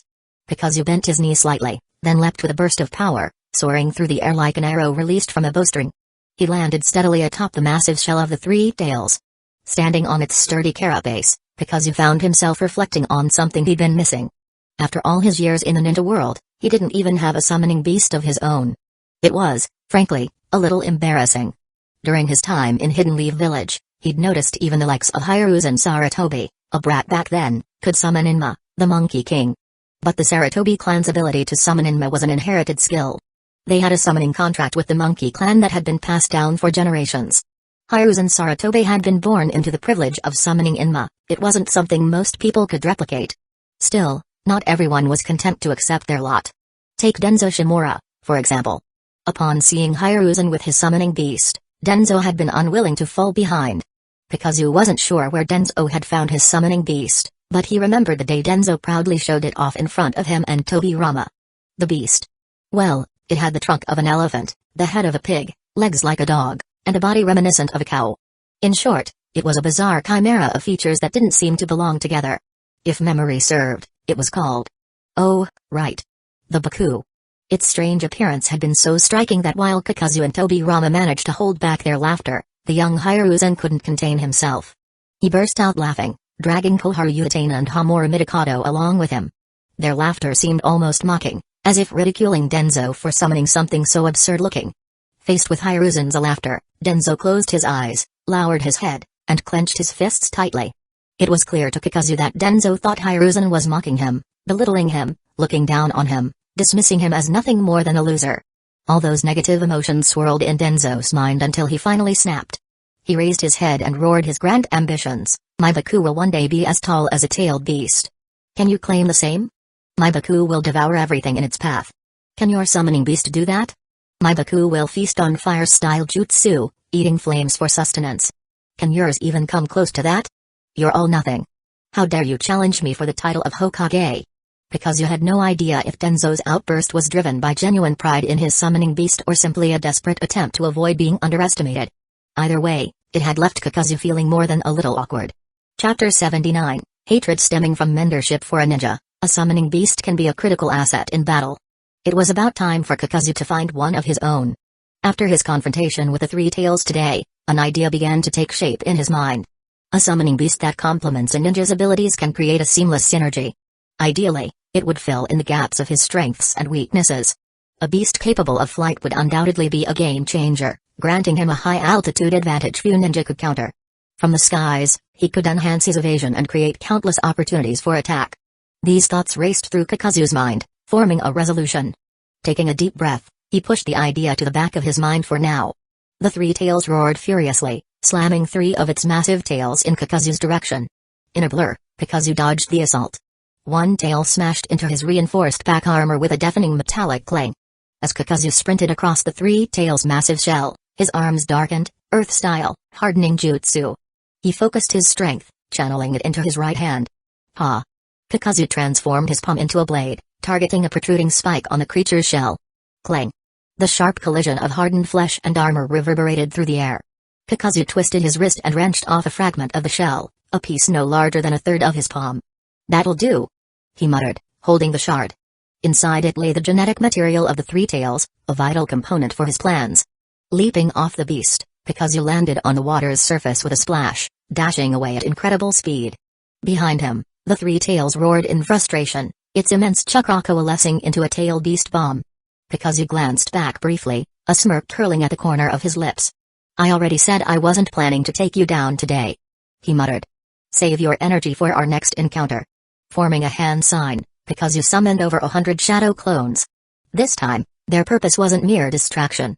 "I'll leave you a parting gift," Kakuzu said coldly. The clones charged toward the three tails, their movements relentless. The beast sensed danger, slamming its tails against the water's surface with brute force. Towering waves surged outward, wiping out many clones, but a handful pressed forward, undeterred. 10 clones reached the creature's massive body. With swift precision, they pulled out pre-prepared explosive tags, hurling them at the beast while weaving hand seals. Mutual multiplying explosive tags. Shadow clones can execute it effectively as well. Boom. Boom. Boom. One explosive tag might barely tickle the three tails, but dozens, even hundreds, detonating simultaneously? That was an entirely different story. The creature howled in pain, abandoning its tailed beast bomb. The explosions left it writhing, its anguished roars echoing across the water. Meanwhile, in the southwestern part of the Land of Water, the central continent bustled with activity. Hidden Mist Village, the heart of the country's power, was nestled here. Unlike many regions of the Land of Water, the skies above Hidden Mist Village were often clear, offering sunny days nearly half the year despite the misty reputation. Today was one such day. Beneath the brilliant sun, villagers moved to and fro, carrying fishing nets and boarding boats at the docks. The perfect weather promised a bountiful catch, and laughter filled the air as the townsfolk chatted cheerfully. Suddenly, splash! Splash! Splash! The sound of hurried footsteps slapping against the water broke the serene atmosphere. Startled, the villagers turned to see two ninja in uniform racing across the water, their expressions grim. "What's going on?" someone murmured. Due to its unique geography, Hidden Mist Village had streams flowing throughout its streets, giving it the appearance of a city built on water. To maintain order, the village leadership had forbidden ninja from using water walking techniques unless in emergencies, as it disturbed the villagers' daily lives and caused unnecessary alarm. Yet here were two ninjas sprinting at full speed, clearly in defiance of that rule. The patrolling guards considered intercepting them but froze when they recognized the pair, Chuki and Mufu, disciples of the first Mizukage. Whispers spread among the guards and villagers alike. Rumors of unrest within the village's leadership had been circulating for days. The furious expressions of the two disciples only fueled suspicions that the rumors were true. At the heart of Hidden Mist Village stood the Mizukage's towering office, a place of power where only the highest-ranking officials could tread. Inside the grand office, a man dressed in a simple white robe with wide sleeves rose from the Mizukage's chair. His long blonde hair was slicked back, and his thin eyes gleamed with calm authority. A pair of small mustaches framed his mouth. "Everyone, please settle down," he said, addressing the gathered elders of the Land of Water. "I understand your concerns, and I assure you, they will all be addressed." The room fell silent as everyone's attention was drawn to a calm yet authoritative voice. "Everyone, please listen to me," said Hazuki Genjutsu, the acting Mizukage, his tone commanding yet soothing. "I've heard about what happened to your homes. It was truly an unforeseen tragedy." He paused, letting his words sink in before continuing. "But there's no need to worry about losing your houses. I will issue an immediate order to have the village arrange accommodations for all of you. How does that sound?" The villagers, who had been murmuring anxiously, quieted down. Their eyes brightened with hope. Could this really be true? Was their status about to shift from displaced islanders to full-fledged residents of Hidden Mist Village? It all felt too sudden, Almost too good to be true. Hazuki Genjutsu observed their reactions carefully, a faint smile playing on his lips. He then added, "For those who don't wish to stay in Hidden Mist Village, the village will provide appropriate compensation. Rest assured, as long as you're citizens of the Land of Water, I will not abandon a single one of you." The moment he finished, applause erupted in the office. Mizukage-sama is truly a good man. This is the Mizukage we've always hoped for. With such a leader, Hidden Mist Village is blessed, and so is the Land of Water. The room was filled with praise, and Hazuki Genjutsu basked in their admiration, his composed demeanor never faltering. But just as the atmosphere reached its peak of harmony, bam! The office door burst open as two figures stormed in, radiating fury. The sudden intrusion startled the villagers, who exchanged confused glances. Even Hazuki Genjutsu's smile faltered slightly, his expression becoming more serious. "All right," he said, waving a hand toward the crowd. "You've all had a long journey. Please go and rest at the accommodations the village has arranged for you." At his command, a group of shinobi stepped forward to guide the villagers out. Soon, the room was empty, leaving only three people, Hazuki Genjutsu, Chuki, and Mufu. As the villagers left, Chuki's expression remained calm, but Mufu couldn't contain his rage. He stormed forward, grabbing Hazuki Genjutsu by the collar. "You should have been the first to know about Lord Byakuran's death." Mufu roared, his voice trembling with anger. "But instead of avenging him, you submitted your application for the position of second Mizukage to the elders. How dare you?" Hazuki Genjutsu frowned, brushing off Mufu's hand with clear distaste. "I don't know what you're talking about," he replied, his tone cold. "But let me make one thing clear, what's done is done. The dead cannot return to life. I suggest you grieve and move on. My position here was recommended by the great clans, and I intend to fulfill my duties. You." Mufu clenched his fists, his knuckles cracking as his body trembled with suppressed rage. He knew the truth, Hazuki Genjutsu's appointment as the second Mizukage was already a foregone conclusion. There was nothing he could do to change it. Taking a deep breath, he pressed on. "Fine. Then tell me this, what do you plan to do about the first Mizukage's murder?" Hazuki Genjutsu stroked his signature mustache thoughtfully, his expression unreadable. He couldn't dodge this question, not when the victim was the very leader of Hidden Mist Village. If he failed to act, the other shinobi would surely accuse him of cowardice. Finally, he sighed and waved dismissively as he walked toward the door. "I've already gathered intelligence on the matter. The culprit is a man named Kakuzu. While he has ties to Hidden Leaf Village, he is not one of their shinobi." He stopped at the doorway and glanced back at Mufu, his eyes sharp. "I'll deploy the assassination unit to hunt him down. But don't expect me to send an entire force. That would risk a war with another nation." With that, Hazuki Genjutsu exited the room, leaving his words to hang in the air. Mufu slammed his fist onto the desk, the impact echoing through the office. His frustration was palpable. "Unacceptable," he snarled, his voice low but filled with venom. "He stole my sensei's position, and now he's brushing off his duty to avenge him? This is unforgivable." Chuki adjusted his glasses, stepping forward as if to offer a word of comfort, but Mufu suddenly lifted his head. His eyes burned with fury and resolve. He remembered his master words, the clans of Hidden Mist Village, especially those with Kakagenkai, always act out of self-interest. They never prioritize the village's well-being. That's why they must be kept in check. Now, those words resonated with a new clarity. Hazuki Genjutsu. The clans with their Kakagenkai. Just wait. One day, I'll wipe all of you out. Chapter 80, True Mummy. The morning light had yet to fully dispel the darkness. Clang. Clang. The sound of clashing blades echoed through the cliffside forest. The metallic hum of weapons and the sharp hiss of slicing air painted a chaotic picture. Sparks of blue chakra illuminated the dark forest, the sharp screech of birdsong cutting through the stillness. But soon, the light and noise vanished, leaving the wood shrouded in eerie silence, as though nothing had happened. The only evidence of the chaos was a few lifeless, bloodied bodies scattered on the ground. A man slowly lowered his arm. Blue electricity crackled briefly in his palm before fading into the void. Another group of enemies had been dealt with, yet Kakuzu's expression remained stoic, his sharp eyes fixed on the horizon.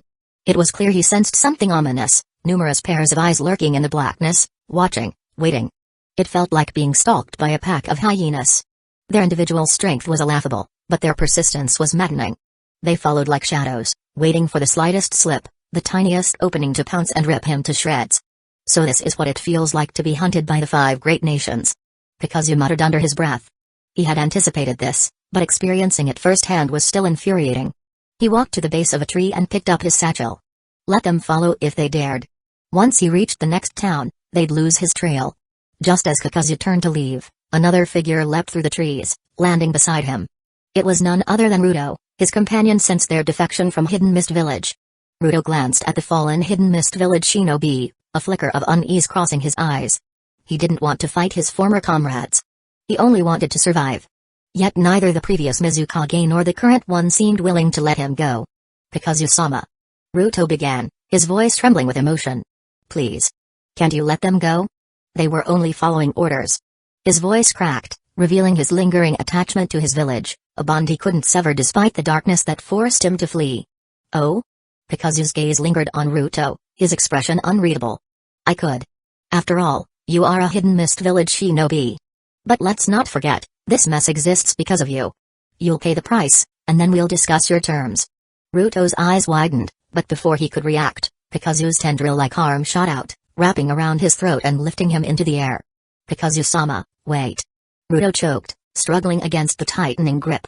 Kakuzu didn't hesitate. With a flick of his wrist, he drew a kunai. The blade glinted in the moonlight before it descended with ruthless precision. Shkk. Blood splattered the ground. 2 kilometers away, a group of Hidden Mist Village shinobi froze, their eyes snapping open. Their synchronized reactions confirmed that they all felt it. Ruto was dead. The shinobi exchanged bewildered glances, struggling to process what had happened. One of them glanced at the mission scroll in his hands. The target was supposed to be both Kakuzu and Ruto, but now it seemed Kakuzu had handed them one head on a platter. Well, that's one less problem to deal with. One muttered, drawing a pen to mark Ruto's name with an X. Days later, by the edge of a raging river, a lone figure leaned against a large rock, breathing heavily. His bandaged face twitched with every painful breath. Layer upon layer of gauze covered his wounds, but the damage beneath was severe. Even after removing the bandages, his face would never be the same. Yet, for Ruto, the disfigurement was a blessing. It meant freedom. Hey! He let out a bitter laugh, his voice raspy. Kakuzu-sama. I owe you one. Ruto took a deep breath, steadying himself. With time, his wounds began to scab, and he carefully peeled off the bandages. From that moment on, Ruto lived like a shadow, avoiding crowds and keeping his identity a secret. Eventually, his journey led him to a small island off the eastern coast of the Land of Water. The island was home to an ancient clan, a relic of the Warring States period. Known for their unique Kage, the clan once flourished. But time had not been kind. Now, they were little more than a dwindling family, struggling to survive. Ruto, his appearance altered and his resolve hardened, set foot on the island. For him, this place was more than a refuge. It held the reason he needed to keep living. Ah! Who are you? A startled scream shattered the island's peace. A young woman, cradling a baby in her arms, stared at Ruto in horror. Her beautiful face twisted in fear as she took in the grotesque scars on his head. She quickly placed the child down, her hands moving in a flurry of seals. Lava-style, melting apparition jutsu. Wait. Hueco, it's me. The familiar voice stopped her just as molten lava began to form in her palms. Hueco hesitated, scrutinizing the man before her. Ruto. The name slipped from her lips in disbelief. 2 minutes later, after a brief exchange and the familiar sound of his voice, the beautiful woman finally confirmed the man before her was indeed her husband, the father of her child. With a cry, Hueco threw herself into Ruto's arms. You scared me half to death.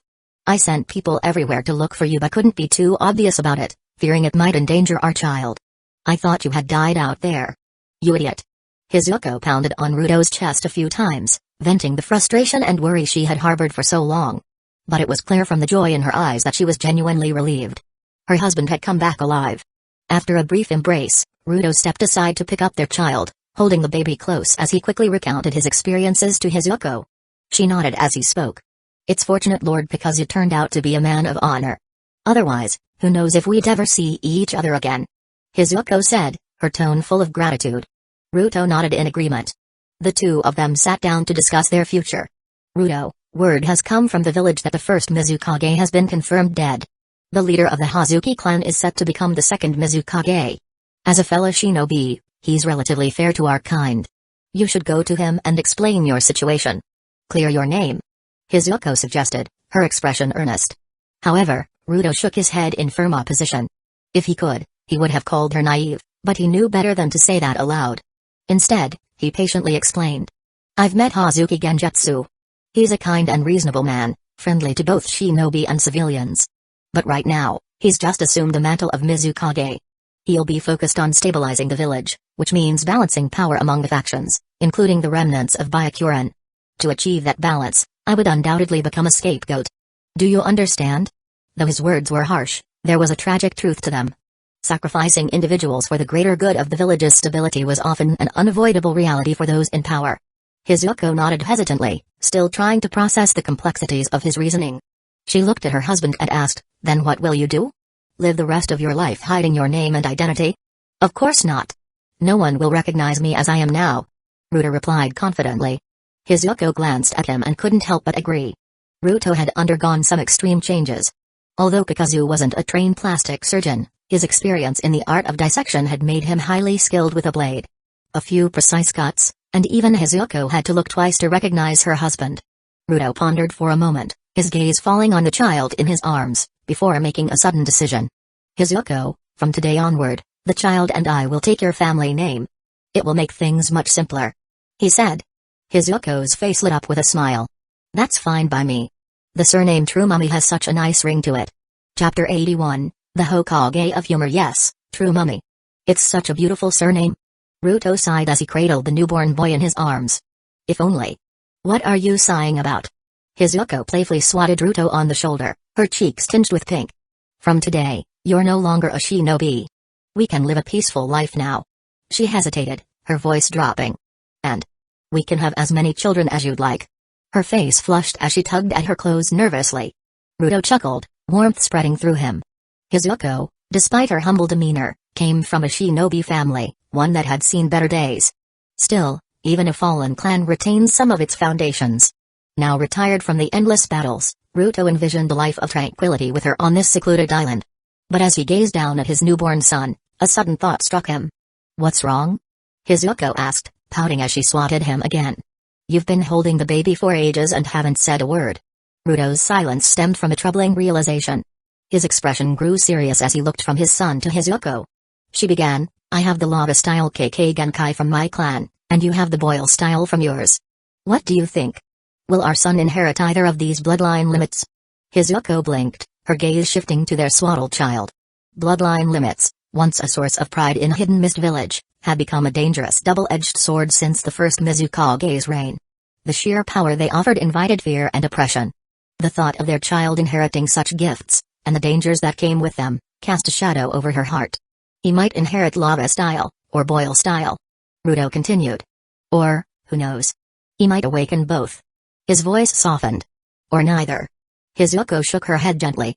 "Ruto, does it really matter if he inherits a KK Genkai or not?" Her tone carried a trace of sadness. "All I want is for him to live a safe, peaceful life." Ruto nodded, his heart aligned with hers. But as he turned his gaze toward the distant horizon, toward the direction of Hidden Mist Village, a flicker of hope sparked in his chest. Political corruption and infighting had driven him away from the village, severing his ties with its treacherous shadow. But deep down, he yearned to see Hidden Mist Village transformed into a strong and prosperous place like Hidden Leaf Village. For that to happen, he knew, the village needed someone, a powerful shinobi who could ignite change and lead it toward a brighter future. Looking back at his son, he whispered in his heart, "I don't know if you can become that person, but I hope. I hope that one day, you or your descendants will cleanse the village of its darkness. This is my deepest wish as your father." The infant squirmed in his arms, letting out a wail as if protesting his father's lofty expectations. While Ruto and Hueco embraced their new, peaceful life, far away, Kakuzu was still on the run, carrying his infamous bounty. To his surprise, the second Mizukage, Hazuki Genjutsu, didn't seem too intent on taking his life. However, politics demanded appearances, and so an elite assassination squad trailed him, keeping up the pretense of pursuit. The squad's leader, one of Hazuki Genjutsu's closest confidants, clearly understood the real mission. They were to keep up with Kakuzu but maintain a safe distance. After all, no one wanted to engage Kakuzu directly, they valued their lives too much. Staying 3 to 5 kilometers behind, the team tracked Kakuzu with just enough sensory perception to feign pursuit. If questioned later about their lack of aggression, they could always argue that Kakuzu's strength necessitated waiting for reinforcements. Kakuzu, meanwhile, was growing increasingly annoyed. Even after crossing into foreign lands, the Hidden Mist Village shinobi clung to him like shadows. They were persistent, almost like ghosts. Determined to shake them off, Kakuzu devised a plan. He deliberately led the Hidden Mist Village squad into the Land of Fire, hoping their presence would alarm Hidden Leaf Village's shinobi and spark an international incident. Unfortunately for him, Hidden Leaf Village's first Hokage, Senju Hashirama, was far too kind-hearted. Hashirama, committed to fostering peace between nations, ensured that the captured Hidden Mist Village shinobi were treated fairly and returned without severe punishment. Frustrated but undeterred, Kakuzu began scheming his next move. When the diplomat from Hidden Mist Village explained to Senju Hashirama that they were on a classified mission and had accidentally entered the Land of Fire's territory, they offered an apology to Hidden Leaf Village. Hearing this, Hashirama smiled warmly and nodded, expressing his understanding. He simply ordered his men to escort the Hidden Mist Village shinobi back and warn them not to come to Hidden Leaf Village again. That was the end of the matter. To Kakuzu, this soft-hearted Hokage was utterly infuriating. What kind of logic was this? Sure, the Hidden Mist Village shinobi didn't explicitly come targeting Hidden Leaf Village, but they had crossed into enemy territory armed to the teeth. By all rights, anyone caught in this situation should be executed as spies. But Hashirama? He was way too lenient. If it had been Senju Dobirama instead, those captured shinobi wouldn't even leave behind fragments of bone. Kakuzu sighed, imagining that Dobirama was probably still locked up in a room somewhere by his older brother. Otherwise, those Hidden Mist Village nin wouldn't have dared to pursue him a second time after being caught the first. But what could he do? Those Mist Shinobi, having avoided harsh punishment, clearly hadn't learned their lesson. They continued tailing Kakuzu, unwilling to give up. Since that was the case, Kakuzu decided to lead them somewhere more interesting. Heading northwest, Kakuzu moved steadily in the direction of the Land of Earth. He knew that both the daimyo of the Land of Earth and Tsuchikage Ishikawa weren't nearly as forgiving toward Hidden Mist Village as Senju Hashirama. From a geographical perspective, the Land of Water and the Land of Earth were separated by the vast expanse of the Land of Fire, but that distance didn't soften their hostility. If these Mist Shinobi actually had the guts to follow him into the Land of Earth, Kakuzu could already imagine the scene. Tsuchikage Ishikawa, upon noticing them, would call out, "Guards! Kill these Mist Shinobi at once. Let's make this entertaining." Kakuzu smirked at the thought. The group of Hidden Mist Village shinobi trailing behind him exchanged uneasy glances, seemingly understanding his intentions without a word. They didn't even wait for Kakuzu to reach the Land of Earth before receiving orders to scatter and abandon their mission entirely. Chapter 82, Familiar Grounds. The streets bustled with life. Shops lined both sides of the road, their vibrant signs competing for attention. Voices filled the air, vendors shouting their wares, townsfolk deep in conversation, and the soft jingling of carriage bells. This town, nestled at the crossroads of the Land of Fire, the Land of Waterfalls, and the Land of Iron, had no distinct governance due to its unique location. Over time, it became a lawless haven, a town where shadows thrived. Yet, this lack of oversight also fostered a peculiar sense of prosperity. Inside an inn, Kakuzu opened the briefcase he always carried with him. A product of his own craftsmanship during his time in Hidden Leaf Village, the case might appear small, but its interior was a marvel. It could hold up to 200 kilograms. The primary feature of this briefcase was its powerful refrigeration system, capable of freezing vital items for later use. Kakuzu regularly maintained it, spending a staggering 300,000 ryo per service. The contents of the case? Rows upon rows of vials, each meticulously stored. Within them lay bloodlines, samples Kakuzu had collected to achieve his ultimate goal, the acquisition of Kekkei Genkai. The technique he used for this was the Chimera, a method initially conceived by Dobirama Senju but later refined by Kakuzu himself. Unlike Hyuga, who sought strength through desperation and impatience, Kakuzu's version of the technique focused on fusion rather than mere combination. Hyuga's approach relied on physically merging his body with another's to wield their power, a shortcut for someone unwilling to wait decades for natural Kekkei Genkai awakening. In contrast, Kakuzu's method was a painstaking process of integration, one fraught with risk and failure. However, Kakuzu had the luxury of time, and his current challenge wasn't patience, it was location. He needed a secure space to conduct his experiments. Meanwhile, in an underground exchange office, 3 Hidden Stones Village shinobi handed over a trophy they had obtained through their combined efforts. Behind the counter stood a woman in her early 20s with striking purple hair, captivating features, and a curvaceous figure. Despite her alluring demeanor, her gaze was sharp as she examined the prize. The lifeless body belonged to a man listed on a bounty poster. After confirming the identity, she nodded and placed the corpse into a refrigerated storage unit. The 3 Hidden Stones Village shinobi exchanged smug looks. The leader, a chunin named Ratsu, couldn't resist boasting. "Ms. Hanabusa, impressive, right? Taking down a jonin with my own hands, surely that proves my strength?" Hanabusa gave a polite smile, her dimples adding to her charm. "Indeed, Shinobi as capable as you are rare to find these days. She reached below the counter and retrieved a briefcase, sliding it across to Retsu. Inside was 2 million ryo, the bounty for their kill. The victim had once been a jonin of Hidden Waterfall Village, a formidable warrior during the Warring States period. He had claimed the lives of dozens of shinobi in his prime. However, in the twilight of the era, he lost both arms in a Earth-style ambush. Despite being honored as a jonin by his village, his active days were long over. His misfortune was crossing paths with these Hidden Stones village chunin during a rare trip outside his village. Overwhelmed by their combined attack, he met his end. Hanabusa could easily deduce how the fight unfolded. Though she despised their smug attitudes, she maintained her professional demeanor. Retsu, emboldened by her smile, leaned closer. "Come on, Ms. Hanabusa, after all the business I've brought you, don't you think I deserve a little appreciation? Maybe let me hold your hand?" Hanabusa's expression didn't falter. She deftly avoided his grasp, her voice cool but pleasant. "Gentlemen, your mission is complete. You should return to Hidden Stones Village. Surely the Sushi Kage has more tasks waiting for talented shinobi like you." TCH. Retsu clicked his tongue in irritation, his pride wounded. "Ms. Hanabusa, that's cold. I've been a loyal client, haven't I? You've earned plenty of commission thanks to me. And yet, you won't even let me touch your hand? That's just cruel." Hanabusa rolled her eyes internally but kept her practiced smile. Dealing with such clients was all part of the job. But now, with only one task completed, how could he even have the face to say such things? "Apologies." Hanabusa smiled faintly, though a trace of coldness crept into her expression. "This is the mission hand-off point. If you have no business here, please leave." Her lack of courtesy visibly upset Retsu, and his face darkened with anger. He slammed a heavy fist onto the table, pointing at its surface. "Hanabusa, drop the act. If it weren't for your looks, do you think I'd waste my time here? Besides, isn't entertaining others your job?" Retsu's expression made it clear that he intended to dominate the situation today. The 2 Hidden Stones village shinobi standing behind him crossed their arms and wore amused smirks, clearly enjoying the spectacle. In fact, they wouldn't mind joining in on the fun if given the chance. Faced with the unreasonable behavior of the 3 Hidden Stones village men, Hanabusa's patience was wearing thin. Though she maintained a veneer of politeness, the smile had completely vanished from her face.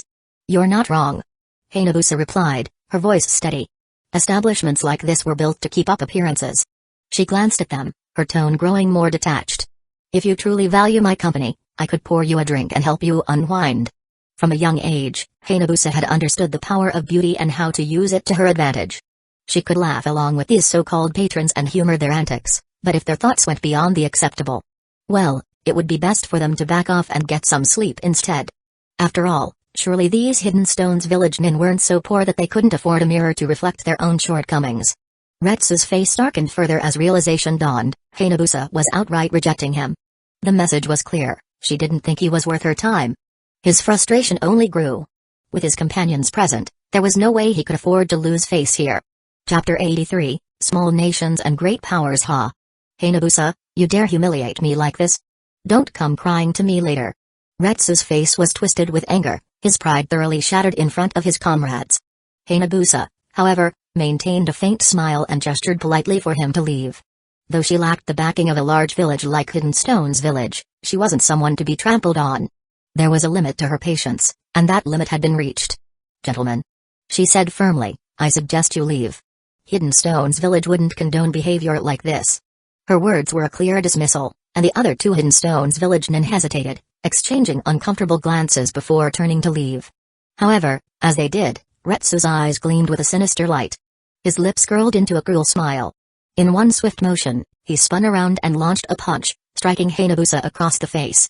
She staggered, a bright red mark blooming on her cheek as she fell to the ground. Hanabusa's mind raced. Ignoring the pain, she tried to form hand seals for a counterattack. A classic Genjutsu sequence. But before she could complete it, whoosh! Another Hidden Stones village nin lunged at her. The gleam of a kunai flashed, slicing through her palm. "Ah!" Hanabusa cried out, clutching her injured hand. The sharp pain forced her to halt her technique, leaving her defenseless on the ground. Retsu and his companion shared a vile, knowing grin. To them, Hanabusa now seemed like a wounded lamb, ripe for the taking. One of the Hidden Stones village nin hesitated, glancing nervously at Retsu. "Maybe we should stop. If this gets back to the village, stop being such a coward." Retsu snapped, cutting him off with a dismissive wave. "If something happens, I'll take the blame. Besides, Once we're done, we'll dump her body in the wilderness. No one will ever know. As he laughed maniacally, Hayabusa's injured hand subtly shifted toward a concealed tripwire on the floor. Her other hand clenched, her eyes burning with defiance. The trio approached, their cruel intentions clear. But just as Retsu reached out to grab her, a chilling voice echoed through the dimly lit underground chamber. Those who have never tasted true suffering trample on the dignity of others with ease. The words hung heavy in the air, sending a shiver down Retsu's spine. Startled, he and the others spun around to face the source of the voice. Perched silently on the ceiling was a shadowy figure, their presence so quiet and unnerving that none of the Hidden Stones village nin had noticed them before. Retsu and his comrades instinctively shifted into defensive stances, their eyes narrowing as their hearts pounded in their chests. The three shinobi could keenly sense the overwhelming power emanating from the stranger. It was an aura far beyond what the three of them could contend with. Uncertain of the man's intentions, the Hidden Stones village nin remained highly vigilant. Among them, only Retsu appeared somewhat composed. He took a deep breath, twirling a kunai around his fingers before deftly sliding it back into the pouch strapped to his leg. "Friend, I am Retsu of the Hidden Stones village," he said, introducing himself in an attempt to ease the tension. The man above them, Kakuzu, gave no response, his expression as unreadable as ever as he stared down at them. Undeterred, Retsu continued, "About that nonsense you were spouting earlier, I am sure it's just empty talk, isn't it?" Turning away, Retsu picked up a partially opened briefcase from the table nearby. "Since you've stumbled upon our little operation, there's no point in hiding it anymore," he said with a sly grin. "Here's 2 million ryo. Take it and pretend this never happened, alright?" With that, Retsu flung the briefcase up toward Kakuzu. However, since it wasn't fully closed, the money spilled out midair. Whoosh! Whoosh! Whoosh! Bills fluttered like leaves, scattering across the open space, a full 2 million ryo raining down. "Ah, my apologies, friend," Retsu said with a sheepish chuckle, scratching the back of his head.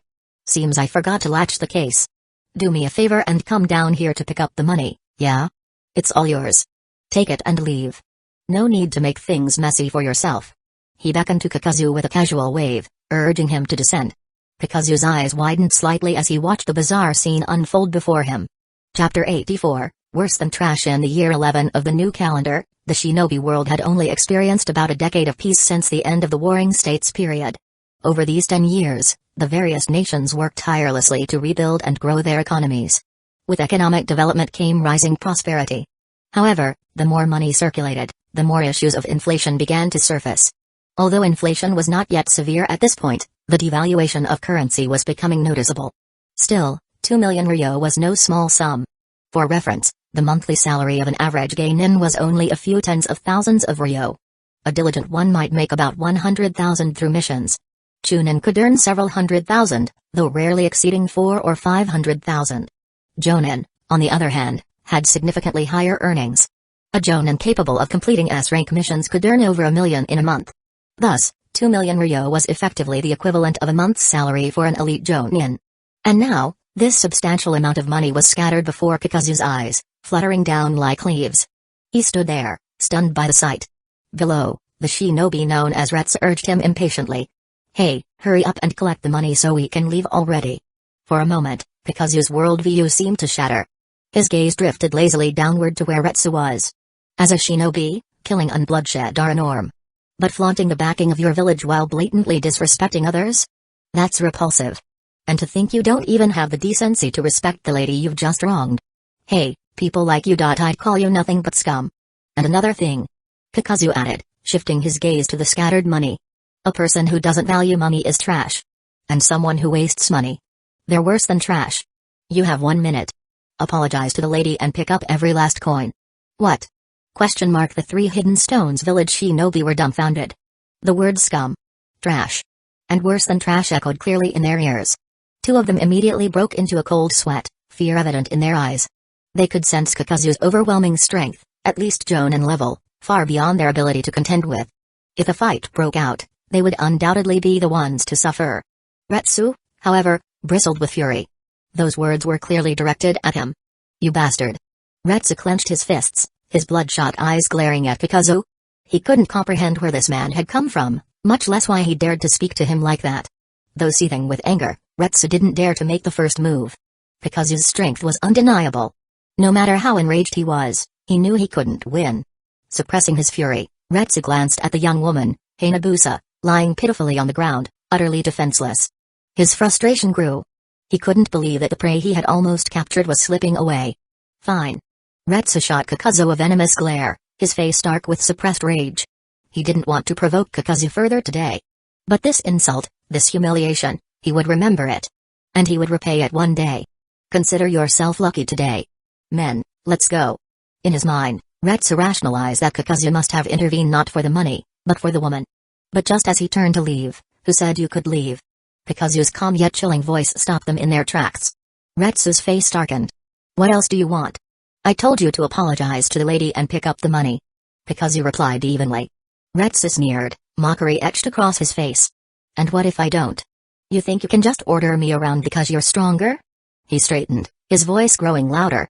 Do you know who I am? I'm part of a prominent clan in Hidden Stones Village. You'd better think twice before crossing me.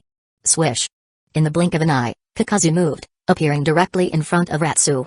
The sudden movement startled the latter, causing him to stumble back a step. Kakuzu's lips curled into an amused smirk. He'd seen his fair share of people like this, arrogant shinobi flaunting their backgrounds as if it granted them immunity. So you're from one of Hidden Stones Village's prominent clans, huh? Sorry, never heard of it. But I have met Anoki, the Sushi Kage, and that old schemer Mew. Kakuzu said with a chuckle. Retsu's face paled slightly at the mention of those names. Ignoring his reaction, Kakuzu continued, Now, are you going to apologize and pick up the money? Or do I have to make you? Retsu gritted his teeth, his fists trembling. But in the end, he knew he had no choice. Under Kakuzu's oppressive presence, resistance was futile. He crouched down, muttering an insincere apology to Hayabusa while hastily gathering the scattered coins. Kakuzu watched in satisfaction, his smirk deepening. Good. Now get lost. With humiliation etched into their faces, the three Hidden Stones Village shinobi left, their defeat complete. Kakuzu turned to Hayabusa, who was still lying on the ground. Can you stand? Her wide, teary eyes met his, and she nodded hesitantly. Then let's get you somewhere safe. He said, his voice unusually gentle. He shifted his focus to targeting Hidden Leaf Village instead. He declared that choosing Hidden Leaf Village as the negotiation site had been a terrible decision.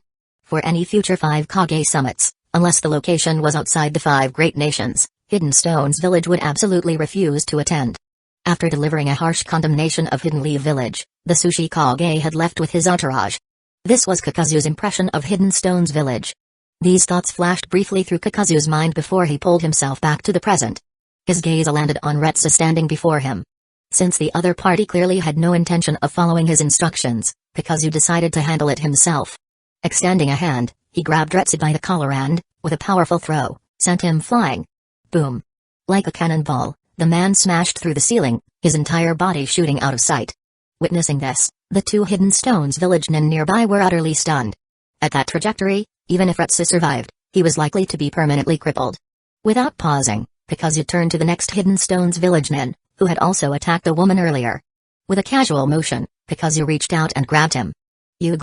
A blood-curdling scream tore from the man's throat as Kakuzu wrenched his arm clean off. Hey! Hey! Hey! You're a grown man, what are you crying about? If you're going to cry, do it outside. Kakuzu said impatiently. Annoyed by the noise, he threw the man out as well. Whether he lived or died after landing was no longer Kakuzu's concern. After dealing with them, Kakuzu clapped his hands and turned back. The last remaining Hidden Stones Village nin was trembling uncontrollably, clutching a kunai in his hands. His arms and legs were shaking so much that he couldn't keep a steady grip, and the kunai fell to the ground with a clang. Embarrassment was the least of his concerns. Scrambling, the Hidden Stones Village nin picked the kunai back up, his eyes filled with terror as he stared at Kakuzu. The fate of his 2 companions had made one thing abundantly clear: for Kakuzu, killing them was as effortless as crushing an ant. Overwhelmed by fear, the Hidden Stones Village nin tried to maintain a combat stance befitting a ninja, though his trembling gave him away. Seeing this, Kakuzu let out a dry laugh. Go on, get out of here. He said, waving his hand dismissively. This one wouldn't suffer the same miserable fate as the others, solely because he hadn't joined in on attacking the woman. Before letting him leave, however, Kakuzu added one final warning. Oh, and tell your Hidden Stones Village nin friends when you get back, I'll be stationed here permanently. Unless they want trouble, they'd better stay out of my way. Got it? Why yes. Got it. The last Hidden Stones Village nin swallowed hard, his legs feeling like lead as he forced himself to move. Once he confirmed that Kakuzu wasn't about to attack, He bolted from the underground chamber like his life depended on it. Chapter 85, Complementary Forces. The current Kakuzu was no longer the man who had just crossed into this world years ago. Now, he possessed both power and wealth. Since he chose to revisit this old stomping ground, he naturally became the de facto ruler of the area. The underground laboratory here served as his perfect experimental base. As for the bounty exchange office, its significance was secondary. The exchange offices were a peculiar entity in the shinobi world, a product of the constant rivalry among the major nations. While they could be considered a faction, they lacked a unified organization and combat force. Kakuzu repurposed the exchange office into a mere transit point, dealing solely with task issuance and completion. He left all other matters aside. The upper-level structure of the underground lab was transformed into a restaurant selling Fire Country specialties, including three-colored dango and ramen. Although the taste wasn't as authentic as in the Fire Country, it was sufficient to satisfy hunger. In 2 months, all the arrangements were in place. The restaurant and the exchange office were run by two individuals, Ms. Hanabusa and Heisei Kuno. They handled day-to-day matters, allowing Kakuzu to focus on his experiments in the basement. Sitting quietly in a mink fur armchair, Kakuzu lifted his sleeve and injected a vial of bloodline essence into his veins. For the past 3 months, he had been integrating this bloodline into his body. Based on his research into the technique Earth Grudge Fear, it would take at least 10 years to fully manifest a KK Genkai. Yet, Kakuzu could distinctly feel the bloodline flowing through him at an unexpectedly rapid pace. Within a revitalized body safeguarded by Earth Grudge Fear, his tissues and cells reacted with the bloodline as if the process were sped up to 2x speed in a normal movie. After extensive probing of his meridians with Earth Grudge Fear threads, Kakuzu reached a conclusion. The reason for the accelerated flow of the bloodline was that it had found a compatible vessel in his water-style heart, his partner. Water-style heart's power stemmed from the first Mizukage, Byakuren. Now that a matching bloodline had fused with it, the combination created a symbiotic relationship. After injecting the bloodline, Kakuzu placed the empty vial on a nearby stool, leaned back in his armchair, and stared at the ceiling, feeling the bloodline coursing through him. With the Mizukage's energy guiding this, there shouldn't be any issues completing the fusion. He murmured. Moreover, the complementary relationship should speed up the process. Perhaps I won't need a decade, dark style might awaken sooner. In the palm of Kakuzu's right hand, an eye-like pattern faintly emerged. Beyond bloodline fusion, Kakuzu had other experiments underway. One was inspired by an ancient text, The Principles of Reconstructing Animal Physiology, which he had painstakingly acquired. In essence, the text described methods to replicate entire species from a single cell. However, Kakuzu wasn't interested in fully replicating a creature, he only needed parts of it. Inside a large glass container filled with green liquid, white bubbles occasionally floated upward. Suspended within the fluid was a fragment of turtle shell taken from the three tails. A natural energy entity like you must hold the secrets of the world within you. Kakuzu said, his arms crossed as he observed the container with a mix of scientific curiosity and satisfaction. The piece of shell, initially the size of a third of his palm, had grown to cover his entire hand after months of cultivation. This indicated that the three tails' biological tissues were truly regenerating. Given more time, Kakuzu might achieve his intended outcome. 2 years passed in the blink of an eye. The wind howled through the skies, and trees swayed violently. It was now year 14 of the new shinobi calendar. Over a decade had passed since the establishment of the 5 great shinobi villages. These years marked a rare period of peace since the Warring States era. Yet, prolonged peace brought its own issues. Many began to grow restless. In Hidden Mist Village, the title of Mizukage had passed to the second Mizukage. As for the fate of the first Mizukage, Byakuren, speculation ran rampant across the shinobi world. Some believed Byakuren had been assassinated. Others claimed he was killed abroad by foreign shinobi. A few even suggested that his death was orchestrated by the second Mizukage, Hazuki Genjutsu. The lack of a clear answer stemmed from Hidden Mist Village's silence on the matter. The village's secrecy not only added to its mystique but also alienated it from the rest of the world. Following Byakuren's demise, another Kage-level figure in the shinobi world also passed away. The first Sushi Kage, Ishikawa, was a legend. Known as the Old Man Who Could Fly, he left his mark in the annals of history during the 5 Kage Summit. Unlike the secluded Hidden Mist Village, Hidden Stones Village was transparent about the cause of the first Sushi Kage's death, a relapse of an old illness. Kakuzu found this explanation quite plausible. Despite their formidable strength, the Kage who stood at the pinnacle of the ninja world weren't immune to the ravages of time. Kakuzu was confident that, except for Hashirama Senshu, the other 4 Kage carried countless hidden injuries from years of relentless battles. Ishikawa, the first Sushi Kage, was already advanced in age, older than even the first Mizukage, Byakuren. The combination of old wounds and natural aging finally took its toll. While it was regrettable that he didn't live to witness the future of the shinobi world, Ishikawa was fortunate in his own way. In a brutal world of endless strife, to pass away peacefully was a rare blessing. Then there was Hidden Sand Village. Militarily and economically the weakest among the 5 great nations, they didn't have much to spare. However, their leader, the first Kazekage, Ritu, was a pragmatic man. His wisdom was evident during the 5 Kage summit when he forfeited the contention for a second-tailed beast to secure benefits for his village. Under his leadership, Hidden Sand Village worked tirelessly to strengthen and develop itself. Through years of dialogue with Hidden Leaf Village, the 2 villages seem to have finally established a connection. The first Kazekage had extended a sincere invitation to Hashirama Senshu, the Hokage, to visit Hidden Sand Village. Officially, the visit was to foster relations between the 2 nations. In reality, Ritu sought Hashirama's assistance with his wood style to create an oasis in the Land of Wind's harsh deserts, which would bolster Hidden Sand Village's economy. Hashirama would likely agree to such a proposal. After all, it would help countless impoverished citizens of the Land of Wind while also strengthening ties between the 2 nations. Why not? Rumor had it that Hashirama would soon depart for Hidden Sand Village. As for Hidden Clouds Village, they were far less restrained.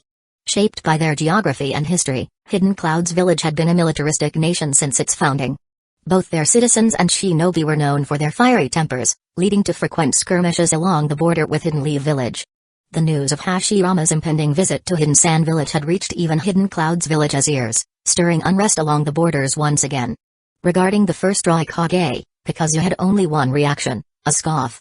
Judging by the Raikage's explosive temper, Kakuzu was certain he'd stir up trouble sooner or later. When that day came, if he truly provoked Hidden Leaf Village into an all-out retaliation, the Raikage's downfall would be inevitable. Lest anyone forget, Hidden Leaf Village was at its peak, reigning supreme among the 5 great nations. As for Kakuzu himself, he had spent the past 2 years mostly secluded in his laboratory, steering clear of external affairs. Yet, to his surprise, even though he hadn't stepped foot outside, his name had still spread far and wide. Chapter 86, Kakuzu's Bounty. Lord Kakuzu, here's the latest bounty list circulating in the market. Care to take a look? It's quite interesting. Teased Hanabusa, lounging on Kakuzu's lap with a playful grin. She was dressed in a revealing outfit, her tone full of mischief. Kakuzu, seated comfortably in a fur-lined armchair, lazily stroked Hanabusa's shoulder with one hand while holding a wine glass in the other. The scene exuded leisure and indulgence. Seeing Hanabusa's teasing smile, Kakuzu set down his wine glass and accepted the bounty list she handed over. The first image on the bounty poster depicted a tall, imposing man with spiked black hair slicked back in a perfect pompadour. His sharp eyes and chiseled features radiated determination, while his muscular physique, with its defined and interwoven contours, made him look both powerful and intimidating. Raising an eyebrow, Kakuzu's interest was piqued. This artist has some skill. They've managed to capture about 3 parts of my handsomeness and 3 parts of my imposing presence. Perhaps I'll let them off the hook this time. Hanabusa giggled, covering her mouth with her hand.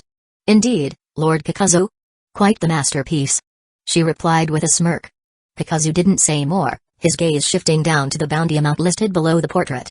The relaxed expression on his face quickly turned to a frown. His sharp eyes scanned the number several times to confirm it. 5,190,000 ryo. Yes, that was the figure.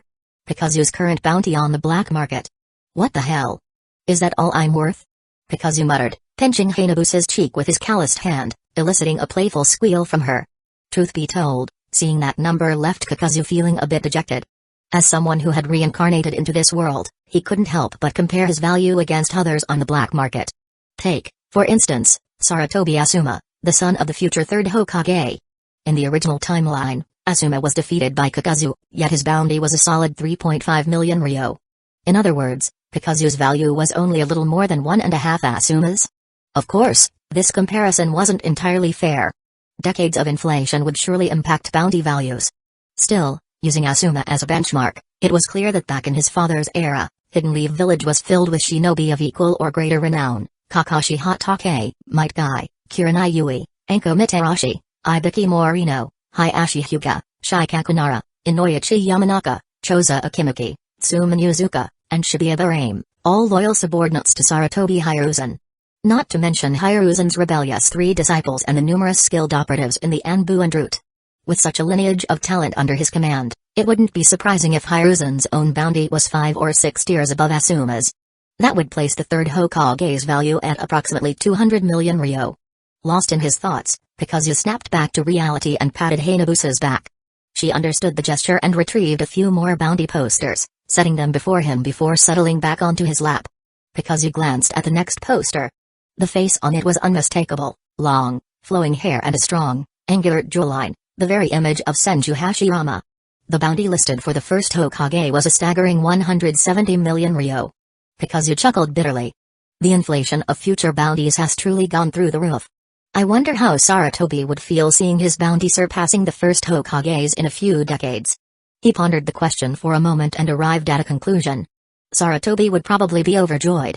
By then, he'd have grown into the strongest Hokage, surpassing his predecessors. How delightful. Kakuzu placed the poster aside and took another sip of wine. My bounty still has room for improvement, doesn't it? He remarked casually. Hayabusa nodded in agreement. Lord Kakuzu, we still have the corpse of the first Mizukage, do we not? Hidden Mist Village had publicly announced that the second Mizukage, Hazuki Genjutsu, had taken over leadership. However, they avoided discussing the fate of the first Mizukage, leading to rampant speculation. Some believed the first Mizukage's death involved a massive conspiracy. Others thought he had retired from the shinobi world in secret. Whatever the case, the mystery only fueled public curiosity, making him a hot topic of discussion. Ironically, even as the first Mizukage's body lay cold in a freezer, his name grew more renowned across the shinobi world. This surge in fame only intensified the demand for his corpse. Numerous enemies declared they would not rest until they saw his body, causing his bounty to soar past 7.1 million ryo. Excellent. He no longer holds much strategic value. I'll sell him to a bounty exchange. Kakuzu decided. However, he paused, his hand on Hayabusa's shoulder. I'll take his body to a more distant exchange to avoid unnecessary complications. Kakuzu added thoughtfully. If word got out that Kakuzu was the one who killed the first Mizukage, his bounty would undoubtedly skyrocket past 7 million ryo, possibly even reaching 8 million ryo. At this point, Kakuzu's power and chakra had already reached the level of 5 elite Jonin combined, plus 1 Kage-level expert. The surging power coursed through his entire body, and his chakra replenished rapidly. Raising his arm and clenching his fist, he could feel the endless flow of strength. This was the true foundation of a ninja's security, the key to Kakuzu's immortality, and the most exhilarating sensation of all. Taking a deep breath, Kakuzu felt a clarity and vigor unlike anything he had ever experienced. His mood was bold and expansive, though there was still one thing that left him slightly dissatisfied. While he had absorbed the lifelong water-style mastery of the first Mizukage, along with a vast amount of chakra, it seemed he had not awakened the dark style. KK Genkai. On reflection, it made sense. If the Earth Grudge Fear technique truly had the power to seize KK Genkai, then Kakuzu would have been an even more complete version of Hyuga from the original story. But that didn't matter. Now that the forbidden jutsu of Shimura was in his hands, Kakuzu had already formed a rough plan in his mind for awakening the dark style. Without delay, Kakuzu crouched down, laying the Mizukage's corpse flat on the water's surface. Reaching behind him, he retrieved a scroll secured at his waist. The scroll wasn't particularly large, about 30 to 40 centimeters wide and several meters long when fully unfurled. As he spread it open, various sealing runes came into view, intricately drawn across its surface. Adjusting the Mizukage's body so it lay atop the scroll, Kakuzu quickly formed a series of hand seals. Finally, he placed one hand over the center of the sealing array. Seal, release. With his command, the runes on the scroll erupted in a cloud of white smoke. Bang! The smoke billowed upward, rising from the scroll and drifting toward Kakuzu's brow. Moments later, the smoke dissipated, and along with it, the body of the Mizukage, Byakuren, vanished entirely. Closing the scroll with practiced efficiency, Kakuzu glanced at the tightly sealed parchment in his hand. For a brief moment, irritation flickered across his face. Even though he had claimed Byakuren's heart and power, Kakuzu could never forget one critical fact: that bastard had swallowed 30 million ryo of his money, and there was no chance of getting it back. But Kakuzu wasn't about to let it slide.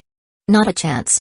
Even if Byakuren had to work himself to the bone as a ghost in the afterlife, he'd better cough up every last coin.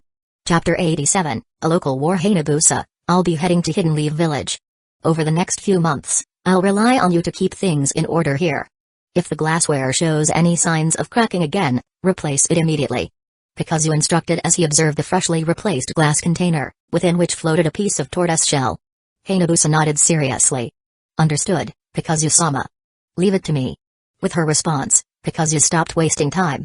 After packing his essentials, he prepared to leave. From the map, the Land of Fire was directly south, a short journey. However, before heading to Hidden Leaf Village, Kakuzu needed to deal with the Mizukage's corpse. Since the death of the first Mizukage, Byakuren, his reputation had only grown, becoming a focal point of attention in the ninja world. Despite the seemingly calm surface, tensions ran deep beneath the surface. Kakuzu had no intention of drawing unnecessary attention to himself during such a precarious time. His plan? Dispose of Byakuren's body far from here, creating a diversion that might stir trouble elsewhere while ensuring his own safety. After consulting the map of bounty exchange points, Kakuzu settled on the Land of Moon, a location nestled between the borders of the Land of Fire and the Land of Lightning. With its strategic position, it was plausible that even shinobi from the Land of Earth could become involved. Once the body was discarded there, it would undoubtedly cause a stir in the ninja world. However, the majority of the suspicion would likely fall on the three great nations, keeping Kakuzu out of the spotlight. Without hesitation, Kakuzu set out, traveling swiftly along the borders of the Land of Fire. After 3 days, he arrived at the Land of Moon. When he finally spotted the bounty exchange point, Kakuzu couldn't help but scowl. What the hell? Another toilet? Suppressing his irritation, he proceeded inside. Why did these people have such a fetish for hiding underground exchange points beneath restrooms? It was baffling. Descending into the dimly lit basement, he was greeted by a shifty-eyed middle-aged man who clearly ran the place. Kakuzu produced a scroll and unsealed Byakuren's corpse before the man. When the middle-aged man saw the body, his expression froze. He never imagined that the infamous first Mizukage, whose name had echoed throughout the ninja world in recent years, would one day end up in his bounty exchange. This was beyond shocking. Once the news spread, this location would undoubtedly gain legendary status in the black market. This.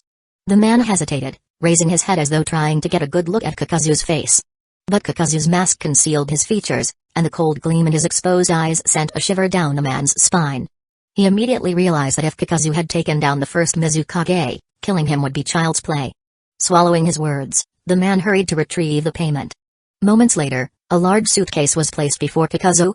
Here you are, 7,100,000 ryo. This was the largest sum Kakuzu had ever earned in one go.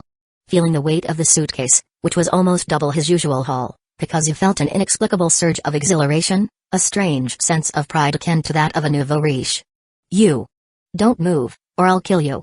The icy threat froze the man in place, but Kakuzu paid him no further attention.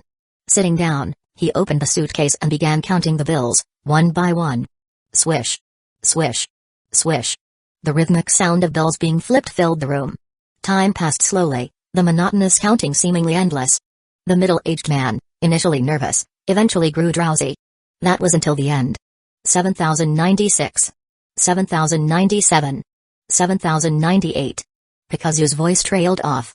Then, silence. The middle-aged man jolted awake, his eyes widening in panic as Kakuzu's sharp gaze pierced through him. Where are the last two bills? Kakuzu's voice was as cold as ice. The man stammered, unsure whether to explain that Kakuzu might have miscounted or that he could have made a mistake when packing the money. However, he knew better than to say anything. Kakuzu had already risen to his full height, his towering figure casting a shadow over the man. Just then, boom. The basement trembled violently. Hey, so you're trying to short me, huh? Kakuzu's eyes gleamed with dangerous amusement. His sharp senses told him that the tremor was caused by a nearby battle. And no. It's not me, I swear. It's the armies of Hidden Leaf Village and Hidden Clouds Village, they're fighting again. Kakuzu's eyes narrowed as he looked up. A crack had appeared in the ceiling, and some unknown liquid began to drip through. If he remembered correctly, the facility above this exchange point was. Crap. 20 minutes later. The ceiling finally collapsed with a loud crash, flooding the basement with water from the destroyed restroom above. The bounty exchange was effectively ruined. Dragging the trembling middle-aged man with him, Kakuzu emerged into the open air, suitcase in hand. The middle-aged supervisor's legs buckled in fear as he knelt before Kakuzu, trembling uncontrollably. He would never know that the loss of just 2 large bills could lead to catastrophic destruction. This time, however, the situation carried a hint of uniqueness. Kakuzu's gaze shifted into the distance, as if he could see the looming fires of war. He tossed a suitcase onto the ground in front of the supervisor. Deliver this to the location I specified. Otherwise, your life is forfeit. Understand? The lifeless look in Kakuzu's eyes sent chills down the man's spine. He shivered, his teeth chattering as he nodded frantically.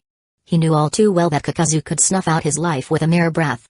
To escape with his life intact was already a stroke of misfortune turned fortune. The supervisor struggled to his feet, his body trembling, and nodded repeatedly, assuring Kakuzu he would deliver the money to the specified location. As for whether he would dare skim 7.1 million from Kakuzu? Hey, the entire shinobi world likely wouldn't have someone foolish enough to try. After giving his instructions, Kakuzu vanished in a flash. When he reappeared, he was atop a steep cliff, overlooking a scene below. His body crouched slightly as he observed carefully. Down below, two groups faced each other. One wore the standard green flak jackets of Hidden Leaf Village. The other group was more plainly dressed, donning white and deep blue armor, clearly shinobi from Hidden Cloud's village. Each side seemed to number in the hundreds, perhaps 200 or 300 each. It wasn't a large-scale conflict, more like a skirmish along the border. These types of clashes were common, just enough to draw some blood and provoke accusations from both sides, followed by the inevitable war of words. Such incidents were almost routine along the borderlines. But this time, Kakuzu noticed something particularly intriguing. At the forefront of the Hidden Clouds village forces stood a middle-aged man with dark skin and a head of curly hair. While this wasn't an unusual look for Hidden Clouds village shinobi, this man's face triggered a memory in Kakuzu's mind. It was unmistakable. This was the first Rukongai. Kakuzu's mind was razor-sharp when it came to money, and the face of a man with a bounty was not something he would forget. The first Rukongai, known for his volatile temper and unpredictable personality, had seen his bounty skyrocket. The most recent bounty poster placed him at an astonishing 82.3 million ryo. To be honest, this amount was second only to Hashirama Senju's 170 million and Madara Uchiha's 168 million, making the Rukongai one of the most valuable targets in the shinobi world. And now, here he was, personally leading an attack. This matched recent rumors circulating in the shinobi world. With Hashirama busy in the Land of Wind, the Rukongai was looking to stir up trouble. The Rukongai's fierce expression and booming voice commanded the Hidden Clouds village forces to charge at Hidden Leaf Village's troops. True to his reputation, he led the charge himself, his body crackling with lightning as he moved. The shinobi of Hidden Clouds village had honed their lightning-style taijutsu to perfection, and this time, the Rukongai intended to teach Hidden Leaf Village a lesson. On the other side, Hidden Leaf Village wasn't backing down. The leader of their forces, a man in his 50s, raised his hand and signaled for a countercharge. The Hidden Leaf Village shinobi surged forward to meet their attackers. Kakuzu squinted at the Hidden Leaf Village leader. He didn't recognize the man, but based on his attire and demeanor, Kakuzu had already formed a guess about his identity. As the two sides clashed, the battlefield roared with the sounds of battle, thunder, and cries of defiance. Kakuzu's eyes gleamed with cold calculation, the flames of war reflecting in his unfeeling gaze. Chapter 88, Divine Sky Strike. Hyuga Tenin, the first patriarch of the Hyuga clan in Hidden Leaf Village. Once ranked third on the black market's bounty list, he was the supreme military commander of Hidden Leaf Village's northwestern defenses, a figure of true authority. Some claimed his strength rivaled that of Hashirama Senju and Madara Uchiha. Kakuzu suspected such claims were likely exaggerated by members of the Hyuga clan themselves. After all, in later years, the Hyuga were known for one thing, proudly proclaiming, "The Hyuga are Hidden Leaf Village's strongest." Exaggeration or not, money didn't lie. Hyuga Tenin's current bounty on the black market was a staggering 80 million ryo, enough to make anyone wary. Standing atop a cliff, Kakuzu rubbed his thumb and forefinger together, his gaze fixed on Hyuga Tenin. He muttered, almost as if speaking to himself, "He truly is a formidable one." Back on the battlefield, the clash of two armies was a cacophony of steel and cries. Charge! Kill! Arg! The shinobi of Hidden Clouds Village and Hidden Leaf Village glared at each other with bloodshot eyes, their veins bulging as they gripped their kunai. Each scream and shout was an effort to drive their blades into the enemy's chest. The battlefield was shrouded in smoke and chaos, yet one unwritten rule from the Warring States period still held firm: soldier faces soldier, general faces general, clan head faces clan head.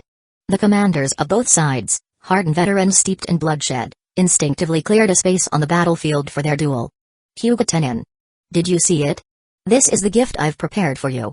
The thunderous voice of the first Rukongai roared like a storm. Truth be told, every time he faced Hyuga Tenin, he felt insulted. As the leader of a village, battling merely a clan head with a bloodline limit seemed beneath him. But not today. Today, he was ready. Today, he would deliver a message Hidden Leaf Village would never forget. Across the field, Hyuga Tenin planted his feet firmly, one palm extended forward and the other guarding his chest, a textbook gentle fist stance. The veins near his Byakugan bulged as the Dujutsu activated, providing him a perfect view of the battlefield. Through his Byakugan, Hyuga Tenin saw the scene 5 kilometers away. Over 500 Hidden Clouds village shinobi lay in ambush in the desert.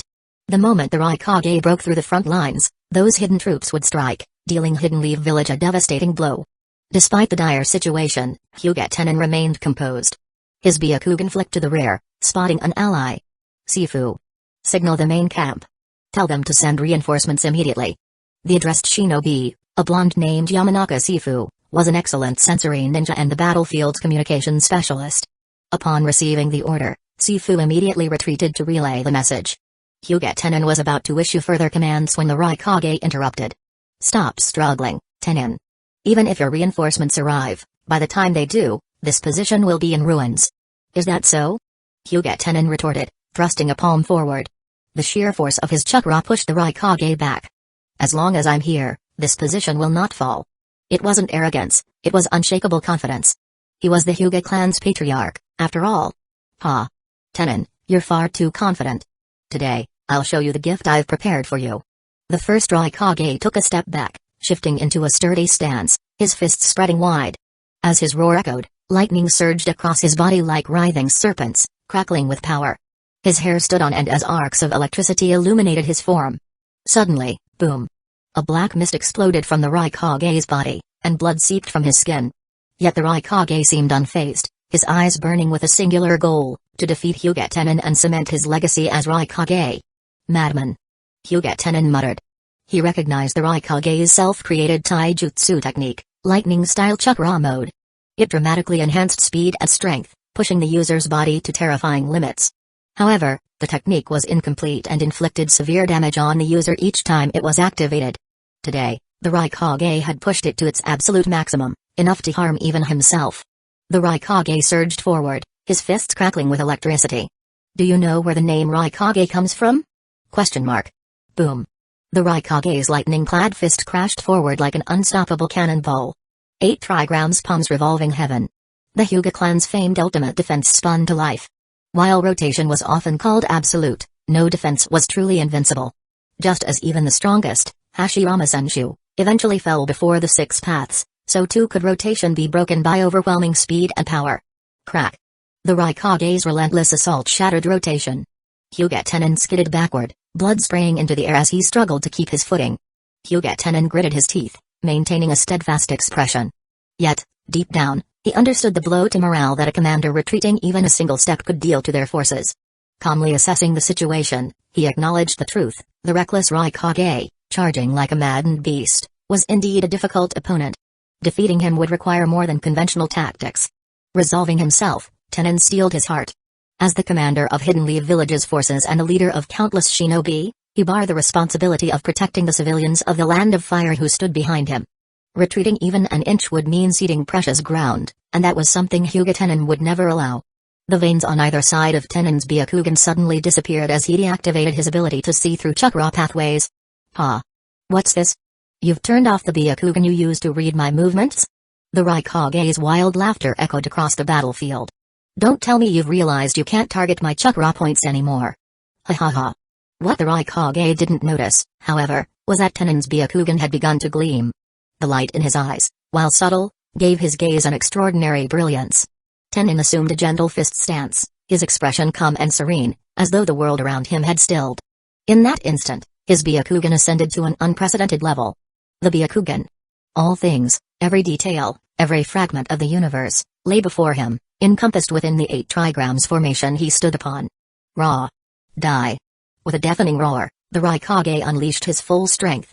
Black smoke erupted from his body as he pushed himself to his absolute limits, aiming to shatter Hidden Leaf Village's defenses in a single blow.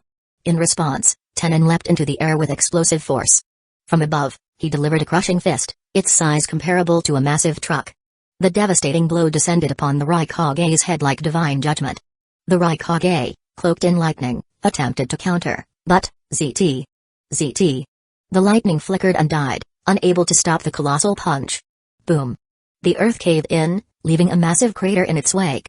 Within it, there was no trace of the Rukongai's body, only a pool of blood and scattered remnants.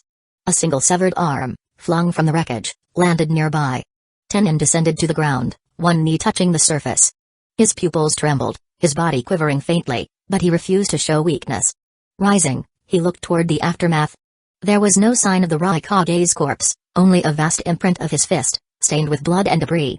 The Rukongai, the once mighty ruler who had brought chaos to Hidden Cloud's village, had been obliterated in a single strike. All that remained of him was his severed arm, a grim reminder of his defeat. For a moment, silence fell over the battlefield. An eerie, absolute silence, where even the faintest sound could be heard. The chaos was over. The legacy of Hidden Cloud's village's fearsome leader had ended in an instant. Chapter 89, Debt Collector. The battlefield was in chaos. Rukongai-sama. No. This can't be true. Hurry. Retrieve Rukongai-sama's body. The first Rukongai, a formidable leader and symbol of Hidden Cloud's village's strength, had been defeated in a single move by Hyuga Tenin. This shocking news would undoubtedly shake the world and bring unimaginable disgrace to Hidden Cloud's village. However, the current Hidden Cloud's village nin had no time to dwell on their village's honor. Their commander had fallen. The army was leaderless, and without their pillar of strength, the battle was rapidly losing meaning. A few quick-thinking Hidden Cloud's village jonin immediately acted, realizing that now wasn't the time to mourn. Covering each other, they rushed to retrieve the severed arm of the Rukongai. For shinobi, dying on the battlefield was an all-too-common fate. Their comrades' final act of respect was to ensure that they were honored in death, their remains buried with dignity. For the first Rukongai, all that remained in this world was a single arm, his last proof of existence, the only token of his legacy. Retreat. Fall back now. The Hidden Cloud's village nin carrying the Rukongai's arm roared the order, and the rest of the Hidden Cloud's village forces immediately responded. They moved swiftly, retreating under heavy pressure. In mere minutes, the tides of the battlefield shifted dramatically. The Hidden Cloud's village nin were now fleeing in disarray. Meanwhile, after a brief moment of shock,